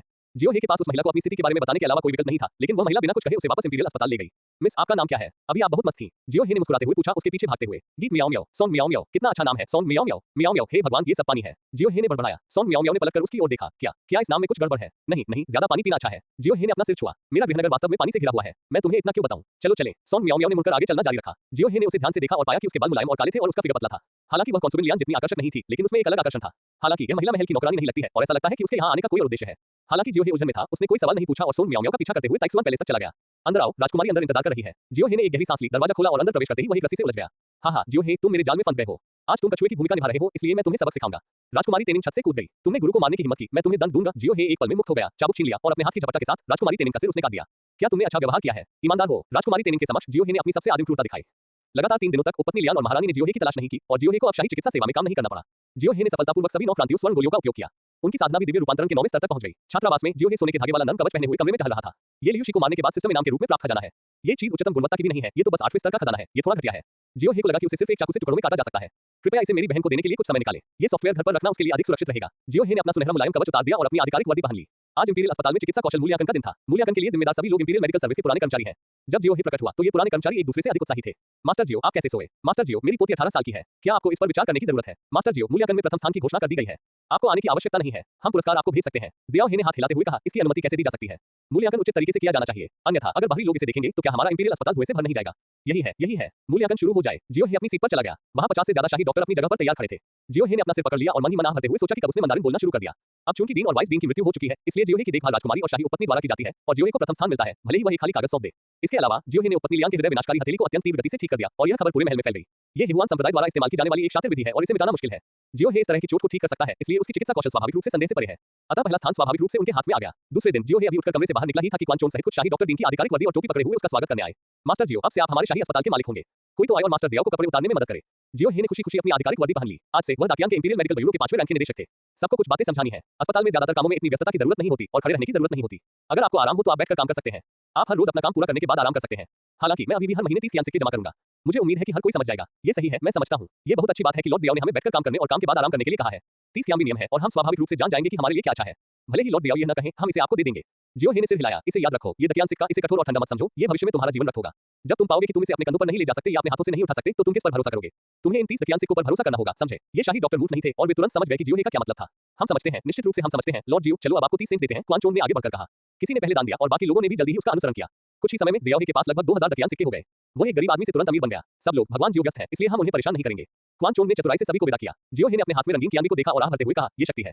मुझे पहले दिन 2 साल की आय मिल गई। वाह! जब शियाओ हे बहुत खुश था, तो काले कवच में कई लोग दूर से आए, जिनका नेतृत्व दिव्य रक्षक सेना का एक कप्तान कर रहा था। क्या वह डॉक्टर जियो है? काले कवच में आए आदमी ने पूछा। बिल्कुल, क्या मैं जान सकता हूँ कि वे कौन है? हम राजकुमार शुन के महल से हैं। राजकुमार को पता चला कि डॉक्टर जियाओ हृदय विनाशकारी तार का इलाज कर सकते हैं, इसलिए वह डॉक्टर जियाओ से मदद मांगने आए हैं। जियो हे ने शांति से पूछा, क्या मैं पूछ सकता हूँ कि हृदय विनाशक हथेली से कौन मारा गया था? पुरुषों ने एक दूसरे को देखा और बाईं ओर वाला आदमी आगे बढ़ा और बोला, वह राजकुमार शुन की 5वीं राजकुमारी जिन यूशी है। यह है। जियो हे वास्तव में जाना नहीं चाहता था। उसका उपचार का तरीका केवल शुद्ध यान पवित्र शरीर पर निर्भर था, जो बिल्कुल भी एक शानदार चिकित्सा कौशल नहीं था। विशेष और नियमित अमृत का उपयोग करने के अलावा उसे बीमारी का इलाज करने के लिए और भी अधिक शक्तिशाली साधना का उपयोग करना पड़ा। हम राजकुमारी शुन को गहन उपचार नहीं दे सकते। पिछला अध्याय, पुस्तक पृष्ठ, अगला अध्याय, अध्याय 26 राजकुमारी आपकी चोट कहाँ है? अध्याय 26 राजकुमारी आपकी चोट कहाँ है? अध्याय 26 राजकुमारी आपकी चोट कहाँ है? अध्याय 26 राजकुमारी आपकी चोट कहाँ है? डॉक्टर जियो, क्या हुआ? कोई समस्या है? बख्तरबंद आदमी ने जियो हे को अचंभित देखा और उसे याद दिलाया। ओह नहीं नहीं, राजकुमारी शुन कैसे घायल हो गई? मुझे कैसे पता चलेगा? आपको मरीज से इस प्रक्रिया के बारे में पूछना चाहिए। 1 राजकुमारी शुन से मिलने जाएं, इनाम पाएं, सितारों और चंद्रमाओं की आंखें एक बार विकसित होंगी। नोट, दिल को झकझोर देने वाली हथेली का इलाज करना मुश्किल है। अगर आप असफल हो गए तो आप बर्बाद हो सकते हैं। 2 डॉक्टर को दिखाने से मना करो और तुम्हें ब्लैक ड्रैगन लिक्विड से पुरस्कृत किया जाएगा। नोट, दूसरा पक्ष राजकुमार शुन है, जो बहुत शक्तिशाली शाही रिश्तेदार है। यदि आप उसे मना करते हैं तो वह आपको आने के लिए मजबूर करेगा और आपको पीटा भी जा सकता है। क्या वह न केवल मना करेगा बल्कि इसके बजाय उसे पीटा भी जाएगा? ये राजकुमार शुन कौन है? न केवल उसे महल में कोई मिल जाता है, बल्कि वह बहुत घमंडी भी है। लेकिन इस विकल्प को देखते हुए हमारे पास एक कदम आगे बढ़ने के अलावा कोई विकल्प नहीं है।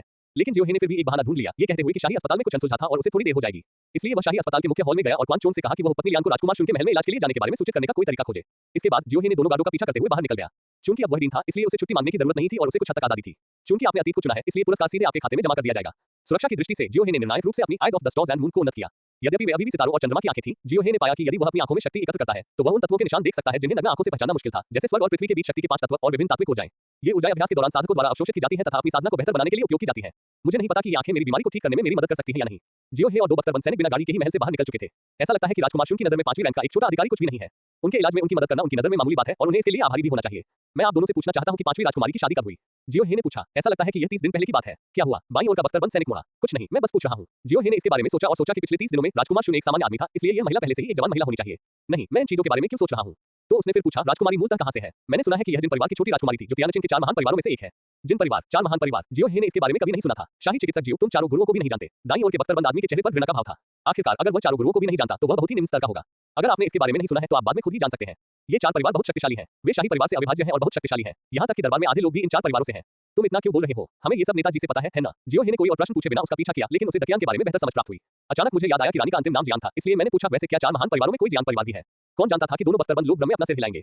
नहीं, ओह, मैं समझ गया। जियो हे को हमेशा लगता था कि रानी की पृष्ठभूमि और भी भयानक थी।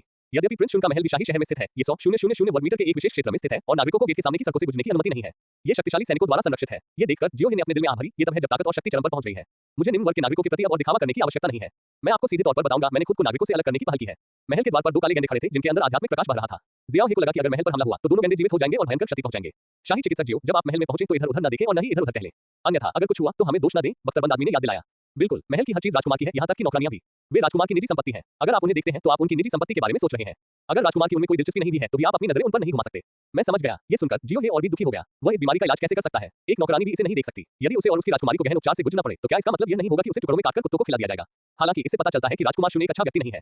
यदि वह वास्तव में उससे निपटना चाहता था तो जियो हे ने राजकुमार शुन को एक बड़ी हरी टोपी पहनाने की कसम खाई। मुझे आशा है कि उपपत्नी लियान की शक्ति मुझे बचा सकेगी। जियो हे ने अपना सिर नीचे किया और दोनों बख्तरबंद लोगों के पीछे एक शांत आंगन में चला गया। जैसे ही वह अंदर आया, उसे एक ताजा और सुखद खुशबू के साथ किसी तरह की शारीरिक गंध मिली। सभी सुंदर महिलाओं के शरीर से दुर्गंध क्यों आती है? शाही चिकित्सक जियो, कृपया अंदर जाएं। राजकुमारी अंदर है। बख्तरबंद आदमी दरवाजे पर खड़ा था और अपने हाथ से इशारा कर रहा था। जियो हे ने सिर हिलाया और दहलीज पार कर गया। उसने झुककर कहा, नमस्कार राजकुमारी, मैं जियो हे आपकी चिकित्सा में मदद करने के लिए यहाँ हूँ। अंदर आएं। घर के अंदर की सजावट बहुत साधारण है और हालांकि यह शाही उपपत्नी के महल जितनी भव्य नहीं है, फिर भी इसका अपना अलग माहौल है। दोनों तरफ रोजमर्रा की जिंदगी की जिम्मेदारी संभालने वाली नौकरानियां खड़ी थीं और ऊंची दीवार के पीछे से एक कमजोर औरत की आवाज आ रही थी। जाहिर है, ऊंची दीवार के पीछे राजकुमारी का शयन कक्ष था। जियो हे ने अपना सिर नीचे किया, दोनों तरफ की नौकरानियों की ओर नहीं देखा। वह ऊंची दीवार के पीछे आया और उसने कई पर्दे देखे। पर्दे के पीछे बिस्तर पर एक महिला लेटी हुई थी जिसका चेहरा साफ नहीं दिख रहा था। वह करवट लेकर लेटी हुई थी और केवल महिला की सही रूपरेखा और आकृति ही धुंधली सी दिखाई दे रही थी। शाही चिकित्सक जियो, मैंने सुना है कि आपने उपपत्नी लियान के हृदय स्पंदन करने वाले हथेली को ठीक किया है। कुछ समय पहले मेरा सामना हेहुआन संप्रदाय के एक बलात्कारी से हुआ था। सौभाग्य से मेरे आसपास कई रक्षक थे, अन्यथा मुझे मार दिया जाता। क्या आप मेरी मदद कर सकते हैं? जिन युवती ने धुंधले पर्दे के पीछे से अपनी सफेद भुजाएं फैला दी। 5 उंगलियां बिना किसी सजावट के पतली और लंबी कला के कार्यों की तरह परिपूर्ण है। जियो हे अभी भी अपने दिल में प्रार्थना कर रहा था कि उपपत्नी लियान के लोग अभी तक क्यों नहीं पहुंचे हैं, लेकिन समय में देरी करने के लिए उसने अभी भी सबसे बुनियादी निदान विधियों का उपयोग किया। राजकुमारी राजकुमारी ये चोट सिर्फ नारी महसूस करके ठीक नहीं हो सकती, लेकिन मैंने सुना है कि राजकुमार इसके बारे में बहुत चिंतित है। जियो हे बोलने में हिचकिचाया। जिन यूसी भी समझ गई कि उसका क्या मतलब था और मुस्कुराते हुए बोली, मैं समझती हूँ कि तुम्हारा क्या मतलब है। यहाँ और कोई नहीं है। मैं दोनों तरफ की नौकरानियों को हॉल में इंतजार करने के लिए कहूंगी। तुम लोग नीचे जाओ और दरवाजे पर ही रुको। इसके अलावा जियो इंपीरियल डॉक्टर द्वारा मेरे इलाज की प्रक्रिया के बारे में बकवास मत करो। समझे? हाँ, नौकरानियां बहुत आज्ञाकारी थीं। वे घर के बाहर इंतजार करने के बजाय शयन कक्ष से निकलकर दरवाजे के पास हॉल में आ गईं। उस व्यक्ति के चले जाने के बाद जिन यूशी ने हंसते हुए कहा, बताओ तुम इसका इलाज कैसे करना चाहते हो? जियो हे के पास वास्तव में हॉट टनिंग पाम का इलाज करने की एक विधि है, लेकिन इसे ठीक नहीं किया जा सकता है, इसलिए वह इस पद्धति का उपयोग केवल अस्थायी रूप से बीमारी में देरी करने के लिए कर सकता है। लेकिन राजकुमारी की मांग है कि उन सभी का इलाज किया जाना चाहिए, इसलिए हम भविष्य में केवल अन्य तरीकों के बारे में सोच सकते हैं। हम सिर्फ यह नहीं कह सकते कि चलो इसे ठीक करने के लिए मानव प्रजनन विधि आजमाते हैं। मुझे डर है कि उसे जल्दी पीट कर मार दिया जाएगा। मेरी राजकुमारी, मुझे सबसे पहले आपकी चोटों की जांच करनी है, साथ ही आपके कौशल और प्रतिद्वंदी से निपटने की आपकी क्षमता की भी जांच करनी है। पर्दे के पीछे खड़ी जिन यूशी एक पल के लिए रुकी जब उसने सुना कि वे घाव के स्थान की जांच करना चाहते हैं। क्या आपने और उपपत्नी लियान ने इसका एक ही तरह से इलाज किया था? उपपत्नी लियान की चोट उसके कंधे पर है। जियो हे ने शांति से कहा। वास्तव में उसे नहीं पता था कि उपपत्नी लियान को उसकी हथेली से कहां चोट लगी थी। वैसे भी चुनयांग की ऊर्जा के प्रवेश के बाद ये ठीक हो गया था। मुझे दो चोटें लगी हैं, एक छाती पर और दूसरी भीतरी जांघ पर। जिन यूसी की आवाज थोड़ी शर्मिंदा लग रही थी। पिछला अध्याय, पुस्तक पृष्ठ। अगला अध्याय, अध्याय 27, उपपत्नी लियान वह है जो खेलना जानती है। अध्याय 27, उपपत्नी लियान वह है जो खेलना जानती है। क्या तुम मजाक कर रहे हो? जियो हे ने 2 बार खांसते हुए कहा, चिंता मत करो राजकुमारी। डॉक्टर माता पिता की तरह होते हैं। मैं भी एक स्त्री रोग विशेषज्ञ हूँ। मेरी नजर में सबसे उत्तम शरीर भी सिर्फ एक बीमार शरीर है। मेरा कोई भी गलत इरादा नहीं है। धुंधले पर्दे के पीछे जिन यूसी इन शब्दों से द्रवित हो गई और उसके दिल में आक्रोश काफी हद तक कम हो गया। अगर दाकियान में तुम्हारे जैसे और भी नेक लोग होते तो दुनिया बहुत खूबसूरत जगह होती। अफसोस। जिन यूशी के शब्दों में उदासी का भाव था। हालांकि जियो हे के पास ये सोचने का समय नहीं था कि तुम्हारी उदासी कहां से आई है। उसने जड़ी बूटियां नीचे रख दी और फिर आज्ञाकारी ढंग से कुछ सामान्य जड़ी बूटियां ले ली। फिर प्रक्रिया के अनुसार डॉक्टर से मिलना शुरू करें। राजकुमारी, चलो आपके पैरों से शुरू करते हैं। खैर, मैं बाहर नहीं आऊंगा। थोड़ी देर बाद जालीदार पर्दे के पीछे से सरसराहट की आवाज आई। जिन यूशी बाहर नहीं आई, बल्कि केवल चीनी मिट्टी के बर्तन की तरह सफेद बर्फ जैसा सफेद हाथ बाहर निकाला। आखिरकार जियो हे एक आदमी था जिसने उपपत्नी लियान को देखा था। हालांकि यह वास्तव में सुंदर था, वह खुद को नियंत्रित करने में सक्षम था। अंदर तो थप्पड़ का निशान है, ये चोट कैसे लगी? इस समय जिन यूसी ने समझाया, ये चोट उस व्यक्ति की हथेली के प्रहार के कारण लगी थी जिसे मैं अपने पैरों से मार रहा था। जिस व्यक्ति ने मुझे चोट पहुंचाई वो हेहुआन संप्रदाय का युवा गुरु नहीं था, बल्कि लाल रंग का एक आदमी था। वह बहुत अजीब लग रहा था। मैं उसे नहीं जानता था, लेकिन मैंने अनुमान लगाया कि उसकी साधना चौथे चरण के अंतिम चरण में थी, जबकि मैं केवल चौथे चरण के शुरुआती चरण में था। तो यह ऐसा ही है। जियो हे ने सिर हिलाया और उसे दबाने के लिए 2 उंगलियां फैला दी। जिन यूशी दर्द से कराहने के अलावा कुछ नहीं कर सके। अभी भी दर्द होता है। जियो हे के शुद्ध यांग शरीर ने भी निष्क्रिय रूप से हमला करना शुरू कर दिया और उसने पाया कि जिन यूसी अभी भी कुंवारी थी। क्या हो रहा है? 1 महीना हो गया और राजकुमारी शून्य उसे छुआ तक नहीं। इंपीरियल फिजिशियन जियो, आपके हाथ बहुत गर्म है। जिन यूनिक्सी धुंधले पर्दे के पीछे बैठी थी। उसे नहीं पता था कि क्या हो रहा था, लेकिन उसकी आवाज पहले से कहीं ज्यादा नम थी, यहाँ तक कि बहुत ज्यादा कोमल थी। और धुंधले पर्दे के अंतराल से वह चुपके से जियो हे को देखने लगा। यह एक तकनीक है, बस इसे सहन करो। अगर तुम इसे बर्दाश्त नहीं कर सकते तो बस मुझे बताओ। जियो हे अपने शुद्ध यांग शरीर को जानता था और एक यादृच्छिक स्पष्टीकरण दिया। हाँ, सब ठीक है और मैं थोड़ा बेहतर महसूस कर रहा हूँ। जियो हे ने पाया कि इस चोट को ठीक करना वास्तव में कठिन था, क्योंकि हृदय विनाशक हथेली हेहुआन संप्रदाय का एक घातक हथियार था। मार्शल आर्ट की दुनिया में उनकी स्थिति बहुत प्रसिद्ध है। जब तक किसी के पास जबरदस्ती नुकसान को हटाने के लिए बहुत उच्च कौशल नहीं है, तब तक वह मूल रूप से छिपी हुई चोटों के साथ रह जाएगा। अब चिकित्सा तकनीकों के माध्यम से ये देखा जा सकता है कि इस चोट की जटिलता का इलाज करना जितना उन्होंने सोचा था उससे कहीं अधिक कठिन है। इसमें कोई आश्चर्य नहीं कि वह उपपत्नी लियान के हृदय विनाशक हथेली को ठीक करने के बाद और भी अधिक प्रसिद्ध हो गया। ये मुसीबत है। मैंने सुना है कि उपपत्नी लियान को चू झाओयुन ने घायल कर दिया था, जो हेहुआन संप्रदाय का एक गुरु था। उसने हृदय विनाशकारी तार में महारत हासिल कर ली है और शायद उसने इसे महान विध्वंसक बुद्ध तार में भी विकसित किया है। आप इसे लगभग 1 घंटे में ठीक करने में सक्षम थे, इसलिए मेरी चोट ठीक होनी चाहिए, है ना? जिन यूसी ने हंसते हुए कहा। समस्या यह है कि कोई समस्या नहीं है, ये सिर्फ। जियो हे को एक पल के लिए ये समझ में नहीं आया कि इसे कैसे समझाए। मेरे हाथ हवा में ही जम गए और मुझे समझ में नहीं आया कि आगे क्या करना है, क्योंकि प्रक्रिया के अनुसार मुझे उनके द्वारा तैयार की गई दवा लगानी थी, हाथों से मालिश करनी थी और कुछ गोलियां लेने की सलाह देनी थी। अंततः मैंने उसे क्यू विनियमन का अभ्यास करने का तरीका बताया, जिससे उसे अस्थायी राहत मिली, लेकिन उसकी स्थिति अभी भी पूरी तरह से समाप्त नहीं हो सकी। यदि आप इसे मिटाना चाहते हैं तो राजकुमार को आपकी मदद करने के लिए बहुत समय और प्रयास खर्च करना होगा, लेकिन यह जियाओ हे के लिए नुकसानदेह होगा। क्या हुआ डॉक्टर जियाओ? कोई परेशानी है क्या? ठीक है, मैं बस यही सोच रहा था कि तुम्हारी छाती पर घाव दिखाई नहीं दे रहा है, इसलिए मेरे लिए इसका निदान करना कठिन है। जियो हे ने इस तथ्य पर टिके रहने की योजना बनाई और देखा कि क्या वह इससे बच सकता है। उसने चोट की जांच करने के लिए सितारों और चंद्रमा की आंखों का उपयोग करने की कोशिश की है, लेकिन इसे ठीक करना अभी भी मुश्किल है। हेहुआन संप्रदाय के ये जानवर हमेशा इन गड़बड़ तकनीकों का अध्ययन क्यों करते हैं? जब जियाओ हे दुविधा में था, तभी दरवाजे के बाहर से एक आवाज आई जिसने जियाओ हे को खुश कर दिया। महान उपपत्नी लियान आ गई है। जिन यूशी ने तुरंत अपने पैर पीछे खींच लिए और असमंजस में पूछा, उपपत्नी लियान यहाँ क्यों है? डॉक्टर जियो, कृपया पहले चले जाइए, मुझे कपड़े उतारने हैं। हाँ, जियो हे जल्दी से दरवाजे की ओर गया और दूर से देखा कि उपपत्नी लियान महल की नौकरानियों की एक पंक्ति से घिरी हुई धीरे-धीरे उसकी ओर आ रही थी। उपपत्नी लियान को देखने के बाद जियो हे को अंततः राहत महसूस हुई। शाही उपपत्नी लियान गंभीर थी और जियाओ हे के पास गई और पूछा, डॉक्टर जियाओ, राजकुमारी की बीमारी कैसी है? ये ठीक है, रानी की तरह गंभीर नहीं है। तो आप ठीक हो गए? मैंने अभी तक शुरू भी नहीं किया है। जियो हे ने खुद से सोचा, शायद उपपत्नी लियान को डर था कि उसका किसी अन्य महिला के साथ संबंध होगा। अधिकार बोध काफी प्रबल है। ये सुनकर उसके शुरू करने से पहले ही उपपत्नी लियान के चेहरे पर थोड़ी नमी आ गई। मेरे साथ आओ और देखो। जिन यूनिक्सी पहले ही बाहर निकल चुकी थी। अपने नाम की तरह ही उसने एक लंबी सोने की धागों वाली पोशाक पहनी हुई थी, मोती जैसे दांत, लाल होंठ, एक अंडाकार चेहरा और बड़ी आंखें। वह खूबसूरत होने के साथ साथ जीवन भी थी, कॉन्सुबिन लियान से बिल्कुल अलग शैली। महाराज, जिन यूशी ने थोड़ा सा सिर झुकाया। खैर, मैंने सुना है कि आप पर भी हेहुआन संप्रदाय ने हमला किया था, इसलिए मैं व्यक्तिगत रूप से यहाँ देखने आया था। मुझे उम्मीद नहीं थी कि मैं इतनी जल्दी आ गया हूँ और शाही डॉक्टर जियो ने अभी तक आपका इलाज शुरू नहीं किया है। मुझे आपको परेशान करने के लिए खेद है। जिन यूसी के चेहरे पर हमेशा मुस्कान रहती थी। आखिरकार उसका दर्जा शाही उपपत्नी जितना ऊंचा नहीं था, इसलिए वह शाही उपपत्नी लियान के सामने बहुत संयमित था। नहीं, आप यहाँ ठीक उसी समय आए हैं जब आप इंपीरियल डॉक्टर जियाओ को मेरा इलाज करते हुए देख रहे हैं। यह जरूरी नहीं है। शाही उपपत्नी लियान ने एक अंगूठे के आकार की जैक की बोतल निकाली और कहा, इसमें शाही डॉक्टर जियो द्वारा तैयार की गई दवा है, जो हृदय उत्तेजक तार को ठीक कर सकती है। इसे पी लो, ये बहुत कीमती होगा। इसे लेने में मुझे शर्मिंदगी कैसे महसूस हो सकती है? जिन यूशी थोड़ा घबरा गई। कोई बात नहीं, मेरी चोट ठीक हो गई है। ये दवा न केवल बीमारियों को ठीक कर सकती है, बल्कि आपकी त्वचा को भी सुंदर बना सकती है। अगर जिन परिवार और मेरे पिता के बीच अच्छे संबंध न होते तो मैं इसे आपको देने को तैयार नहीं होता। इसे ले लो। शाही उपपत्नी लियान ने शियाओ की ओर मुड़कर गंभीरता से कहा, सर शियाओ, शाही अस्पताल में अभी भी 300 से अधिक जड़ी बूटियां हैं जिन्हें गिना जाना चाहिए। आपने अपने कर्तव्य की उपेक्षा की है। मैं आपसे आपकी गलती के बारे में नहीं पूछूंगी। आपको वापस जाकर अभी यह काम कर लेना चाहिए। हाँ, लेकिन यह जियो हे बहुत उलझन में था। उसे कैसे नहीं पता था कि बोतल में क्या है और यह हॉट डिस्ट्रॉइंग पाम को ठीक कर सकता है। उपपत्नी लियान ने जियो हे को एक ऐसी नजर से देखा जैसे कह रही हो तुम समझ रही हो, और कोई निशान भी नहीं छोड़ा और जियो हे को अचानक एहसास हुआ कि क्या हो रहा था। ये याद करते हुए कि सम्राट आ रहे हैं, उपपत्नी लियान को डर था कि जो कुछ भी छूट गया है वो पता चल जाएगा, इसलिए उसने उसे एक बोतल में रख दिया। ओह नहीं, जियो हे जिन यूशी के चेरी होठों को देखने से खुद को रोक नहीं सका। यह अब मेरे और इस राजकुमारी के बीच क्या रिश्ता है? बहन जिन, चलो अब खाना खाते हैं। ये सुनने के बाद जिन यूशी ने अब संकोच नहीं किया और बोतल खोलकर उसे सूंघा। ये गंध काफी अजीब है। जियो हे ने आहते हुए कहा कि यह अच्छी बात है कि जिन यूसी और राजकुमार के बीच कोई संबंध नहीं था, अन्यथा यह उजागर हो जाता। जिन यूसी को इसे एक घूंट में पीते हुए देखने के बाद जियो हे अपने दिल में एक अजीब सी भावना महसूस करने से खुद को रोक नहीं सका। डॉक्टर जियो, आप क्या देख रहे हैं? आप जल्दी क्यों नहीं जाते? हाँ, उपपत्नी लियान। जियो हे जानता था कि उपपत्नी लियान नाखुश थी और तुरंत भाग गई। इस समय जिन यूशी का स्वास्थ्य वास्तव में बेहतर हो रहा था और उसके शरीर में हृदय उत्तेजक हथेली से लगी चोटें वास्तव में आधे घंटे के बाद ठीक हो गई थी। धन्यवाद बहन लियान। शाही चिकित्सक जियो द्वारा निर्धारित दवा वास्तव में चमत्कारी है और दिल को गर्म करती है। क्या आप मुझे इसे और दे सकते हैं? जिन यूशी को लगा कि दवा काफी प्रभावी थी और उसकी साधना में भी मदद कर सकती थी। शाही उपपत्नी लियान ने अपने दिल में कहा, तुम यही चाहती हो। भविष्य में कोई भी जियो हे को परेशान न कर सके, इसके लिए उसने समझाया, ये दवा जियो हे के पूर्वजों की है। इसे बड़े पैमाने पर उत्पादित करना बहुत मुश्किल है। मैं तुम्हें आखिरी दवा दे रही हूँ। मुझे नहीं पता कि उसके पास ये फिर कब होगी। पिछला अध्याय, पुस्तक पृष्ठ। अगला अध्याय, शुद्ध यान पवित्र शरीर से शुरू करते हुए महामहिम कृपया महामहिम को श्रद्धांजलि अर्पित करें। बुकशेल्फ में जोड़ें अगला अध्याय। पिछला अध्याय, अंतर्वस्तु, प्रगति, सेटिंग्स, रात। अध्याय 28 इंपीरियल अस्पताल को धमकाना। फेहोंग जू का पीछा कर रहा है। अध्याय 28 इंपीरियल अस्पताल को धमकाना। फेहोंग जू का पीछा कर रहा है। उपपत्नी लियान के आदमियों के संरक्षण में जियो हे सुचारू रूप से महल में लौट आया। महल द्वारा की गई किसी भी कार्रवाई में राजकुमार शुन का कोई निशान नहीं था। इससे पता चलता है कि दूसरे पक्ष ने उसे बिल्कुल भी गंभीरता से नहीं लिया। लेकिन अगर उसे पता चलता कि उसकी खूबसूरत पत्नी, जिसे उसने कभी छुआ नहीं था, ने शुद्ध यान पी लिया है, तो उसे आश्चर्य हुआ कि क्या वह महल में भाग जाएगा और उसे टुकड़ों में फाड़ देगा। सौभाग्य से जब मैं वहां से निकला तो मैंने देखा कि जिन यूशी ने एक भी बूंद छोड़े बिना उसे पी लिया और यहाँ तक कि उसने बोतल को अपनी जीभ से चाटकर खाली भी कर दिया। अब जब राजकुमार शुन आ गया है तो उसे नहीं पता कि यह कौन सी दवा है। महल में लौटने के बाद उपपत्नी लियान उनसे मिलने नहीं आई, बल्कि जियाओ को आने और संदेश देने के लिए कहा। महान उपपत्नी लियान ने आपको ये स्पष्ट रूप से समझाया है, भविष्य में कोई भी व्यक्ति हृदय स्पंदन करने वाली हथेली के उपचार के लिए आपकी मदद के लिए नहीं आएगा। ये बहुत बढ़िया है। धन्यवाद महाराज। जियो हे ने राहत की सांस ली। ये बहुत बढ़िया था। हेहुआन संप्रदाय बहुत शक्तिशाली है, जिसके कई अनुयायी हैं, लेकिन सभी का कोई आधार नहीं है। वे दाकियान में बिखरे हुए हैं और उच्च पदस्थ अधिकारियों की पत्नियां हमेशा पीड़ित रहती हैं। यदि भविष्य में मैं उनसे मदद मांगूंगा तो वह दृश्य सोचकर ही भयभीत हो जाऊंगा। जियो हुंग ने आगे कहा, अब दाकियान ने हेहुआन संप्रदाय को घेरने और दबाने के लिए बड़ी संख्या में सैनिकों की व्यवस्था की है। उपपत्नी लियान हेहुआन संप्रदाय द्वारा घायल हो गई थी, इसलिए उसने बहुत ध्यान आकर्षित किया है। इन दिनों आपके लिए उसके साथ रहना सुविधाजनक नहीं हो सकता है। इसके अलावा जियाओ ने अपने चेहरे पर अजीब भाव के साथ यह कहा, क्या बात है, आप बताइए। महारानी लियान ने कहा, चिंता मत करो, उसने तुम्हें धन्यवाद देने के लिए एक केक बनाया है और वह इसे तभी खोलेगी जब तुम आकर इसे अकेले खाओगे। ओह, मैं समझ गया। आपकी दयालुता के लिए धन्यवाद महामहिम। जियो हे समझ गया कि इसका क्या मतलब है। मैंने उससे कहा कि उपपत्नी लियान सम्राट को उसे छूने नहीं देगी। इस बिंदु पर जियो हे अभी भी उपपत्नी लियान की क्षमता पर विश्वास करता था। यह महिला बहुत चतुर थी। मुझे आपका संदेश मिल गया है। मैं पहले नीचे जाऊंगा। धन्यवाद miss Xiao Hong. Xiao Hong शर्मा गई। ये पहली बार था जब किसी ने उसे लड़की कहा था। उसे महल में फूहड़ कहलाने की आदत थी। मिस जियाओ होंग को दूर जाते देख जियाओ हे मुस्कुराए बिना नहीं रह सका। लेकिन जब मैं इस तथ्य के बारे में सोचता हूं कि उपपत्नी लियान हमेशा सम्राट की उपपत्नी होती है तो मुझे असहज क्यों महसूस होता है। ओह, ये बहुत बड़ी अधिकार भावना है, लेकिन आखिरकार मुझे लगता है कि मैं ही धोखा दे रही हूं। जियो हे ने अपना सिर हिलाया और इस बारे में सोचना बंद कर दिया। वह इस समय इन चीजों को बदल नहीं सकता था। मैं इंपीरियल अस्पताल के प्रवेश द्वार पर गया और अंदर से शोरगुल सुना। जब मैं नजदीक गया तो मैंने देखा कि 20 से अधिक बुजुर्ग डॉक्टर बीच में इकट्ठे होकर गुस्से से इशारा कर रहे थे और बातें कर रहे थे। मास्टर जियाओ, आप यहाँ हैं। यह मास्टर जियाओ है जो यहाँ है। जल्दी करो और मास्टर जियाओ के लिए एक कुर्सी ले आओ। भीड़ के बीच में क्वान चोन का चेहरा खून से लथपथ था और उसकी मां को इतनी बुरी तरह पीटा गया था कि वह उसे पहचान नहीं पा रही थी। ऐसा क्रूर कार्य करना कितना क्रूर है। लॉर्ड क्वान, आपको क्या हुआ? क्या आपकी पत्नी ने आपको पीटा है? जियो हे ने चिल्लाते हुए कहा। वह जानता था कि क्वान चोन ने एक बहुत ही बुरे स्वभाव वाली राक्षसी महिला से विवाह किया था। इसके अलावा स्त्री अक्ष का साधना स्तर उससे एक स्तर अधिक था, अर्थात 7वां स्तर, और वह उसे घर पर नहीं हरा सकता था। इसलिए क्वान चोन ने सभी शाही चिकित्सकों में सबसे कम छुट्टी ली। क्वान चोन ने शियाओ को आते देखा और दुखी होकर रेंगते हुए बोला, मास्टर शियाओ, आपको मेरे लिए निर्णय लेना होगा। चिंतित मत हो, धीरे से बात करो। क्या तुम्हें याद है कि मैंने क्या कहा था? तुमने जो 30 दाकिया सिक्के चुकाए हैं वे तुम्हारे जीवन के लिए खून है। जब तक तुम पूरा पैसा चुकाते हो मैं स्वाभाविक रूप से तुम्हारे लिए खड़ा होऊंगा अगर तुम्हारे साथ गलत हुआ है। धीरे से बात करो, मैं सुनना चाहता हूं कि तुम्हारे साथ गलत हुआ है या नहीं। जियो हे कुर्सी पर बैठ गया। आसपास मौजूद शाही डॉक्टरों ने बार-बार सिर हिलाया। जियो हे के शब्द सुनकर हर कोई भावुक हो गया। जब लियू शी आसपास थे तो उन्हें अन्याय और अपमान सहना पड़ा, लेकिन उन्होंने न केवल उनकी मदद नहीं की, इसके बजाय वे हर जगह परेशानी पैदा करने के लिए उन्हें दोषी ठहराते हैं। और यही युवा भगवान जियो बहुत धर्मी है। जियाओ हे की बात सुनने के बाद क्वान चोन को अपनी नाक बहती हुई महसूस हुई और उसने कहा, मास्टर जियाओ, यह शाही अश्व विभाग के उन कमीनों का काम था। उन्होंने खुद को समृद्ध किया और घोड़ों को खराब खाना खिलाया। उन्होंने कुछ घटिया गुणवत्ता वाला भोजन इस्तेमाल किया जिससे घोड़े बीमार हो गए, इसलिए उन्होंने मुझे जाकर इसकी जांच करने के लिए कहा।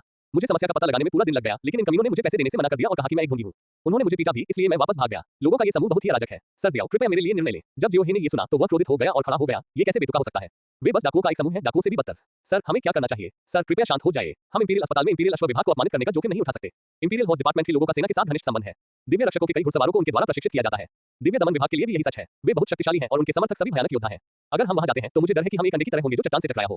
कुछ बुजुर्ग डॉक्टर परेशानी पैदा नहीं करना चाहते थे और उन्होंने इसके फायदे और नुकसान का विश्लेषण करना शुरू कर दिया। जियो हे स्वाभाविक रूप से शाही अस्पताल के बारे में जानता था। हालांकि यह जगह शाही महल के अंदर स्थित थी, लेकिन यह हरम से बहुत दूर थी। इसका एक अलग क्षेत्र था और महल के बाहर एक बड़े घास के मैदान की सीमा थी। ये बहुत बड़ा था, अंदर बहुत सारे लोग हैं और उनमें से कई विशेषज्ञ हैं। सबसे भयानक बात यह है कि उन्हें दिव्य रक्षकों और ईश्वर दमनकारी डिवीजन का समर्थन प्राप्त है। आखिरकार इन दो बड़ी सेनाओं के घोड़ों की देखभाल उन्हीं के द्वारा की जाती है। जब तक कोई बड़ा व्यक्ति इस तरह के भ्रष्टाचार की जांच करने के लिए नहीं आता, एक छोटा सा इंपीरियल मेडिकल ब्यूरो और इंपीरियल अस्पताल निश्चित रूप से इसे गंभीरता से नहीं लेंगे। 1. क्वान चोन के लिए खड़े हो जाओ और श्वास नियंत्रण तकनीक और मध्यम श्रेणी के जादुई हथियार फेहोंग जुइक्सु का इनाम पाओ। नोट, यदि आप शाही अश्व विभाग को अपमानित करते हैं तो अंतहीन परेशानियां होंगी। यदि आप छोटे को हरा देते हैं तो बड़ा आ सकता है। 2. काया बनो और अपना असली रूप मत दिखाओ। आपको मार्शल आर्ट कौशल मेटियोर फिस्ट से पुरस्कृत किया जाएगा। कृपया ध्यान दें कि काया होने से इंपीरियल अस्पताल में आपकी बदनामी होगी। जब जियो हे ने पुरस्कारों पर गौर किया तो उसने पाया कि उसके द्वारा चुने गए पुरस्कारों में से एक मध्यम श्रेणी का आध्यात्मिक हथियार था। ये वास्तव में अच्छी चीज है। इसके अलावा मैंने तो बस यही शीखी बघारी थी, इसलिए अगर मैं पीछे हट गया तो क्या मुझे मुंह पर तमाचा नहीं मारा जाएगा। फेहोंग जुइशु एक लंबी दूरी का आक्रामक धनुष और तीर जिसे धनुष की आवश्यकता के बिना सीधे शूट किया जा सकता है। ये किंगलोक स्टोन और सुजाकू स्टोन से बना है। जब पूरी शक्ति से इस्तेमाल किया जाता है तो ये सेकंड में 4 स्तरीय मास्टर्स को मार सकता है और ड्रैगन ट्रांसफॉर्मेशन दायरे को गंभीर रूप से घायल कर सकता है।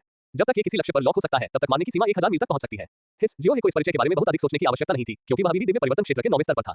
शुद्ध यान पवित्र शरीर की भयानक शक्ति के साथ वह इस धनुष को खींचने में सक्षम होना चाहिए और मारने की दूरी 1000 मील तक पहुंच सकती है और शाही शहर में हर कोई उसका लक्ष्य बन सकता है।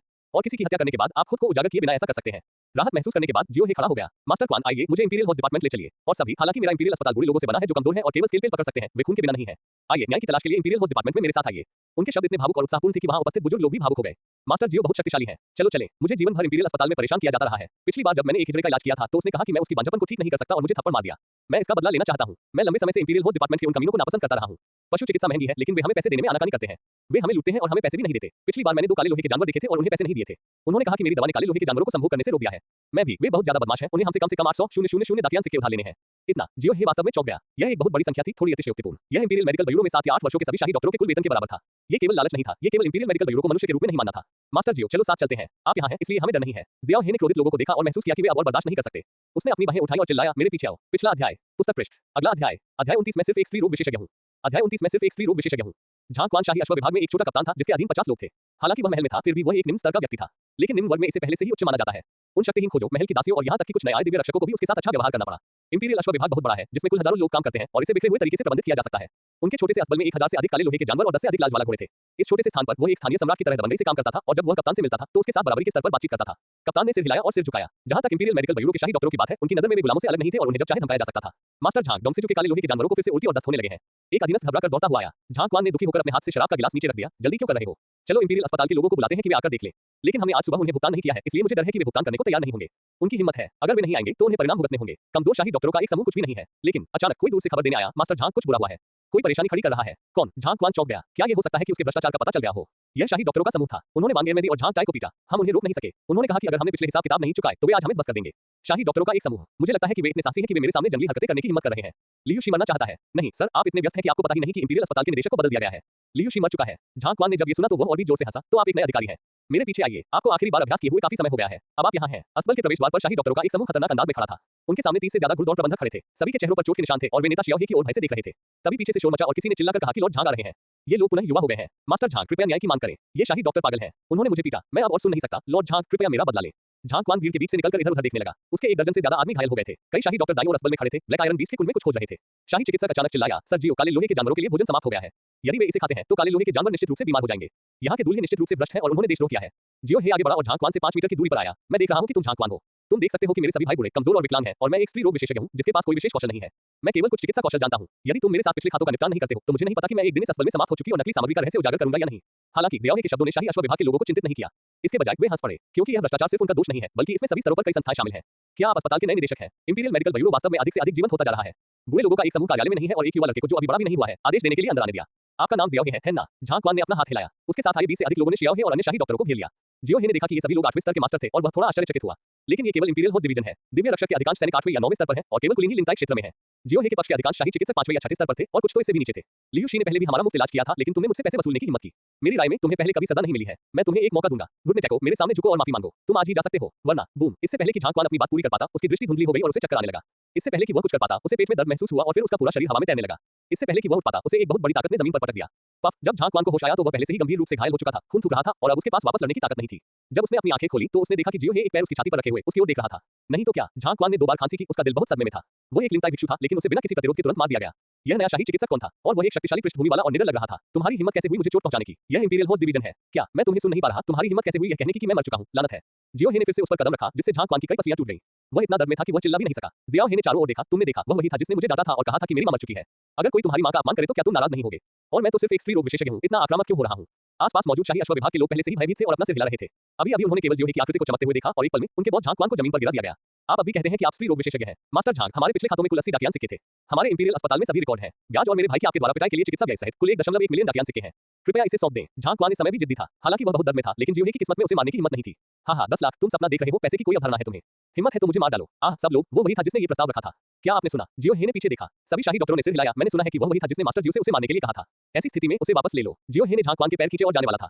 इस पर झांग क्वान घबरा गया और चिल्लाया, मेरे चाचा शाही अश्व विभाग के उपनिदेशक हैं। अगर तुमने मुझे मारने की हिम्मत की तो तुम्हारा पूरा परिवार मर जाएगा।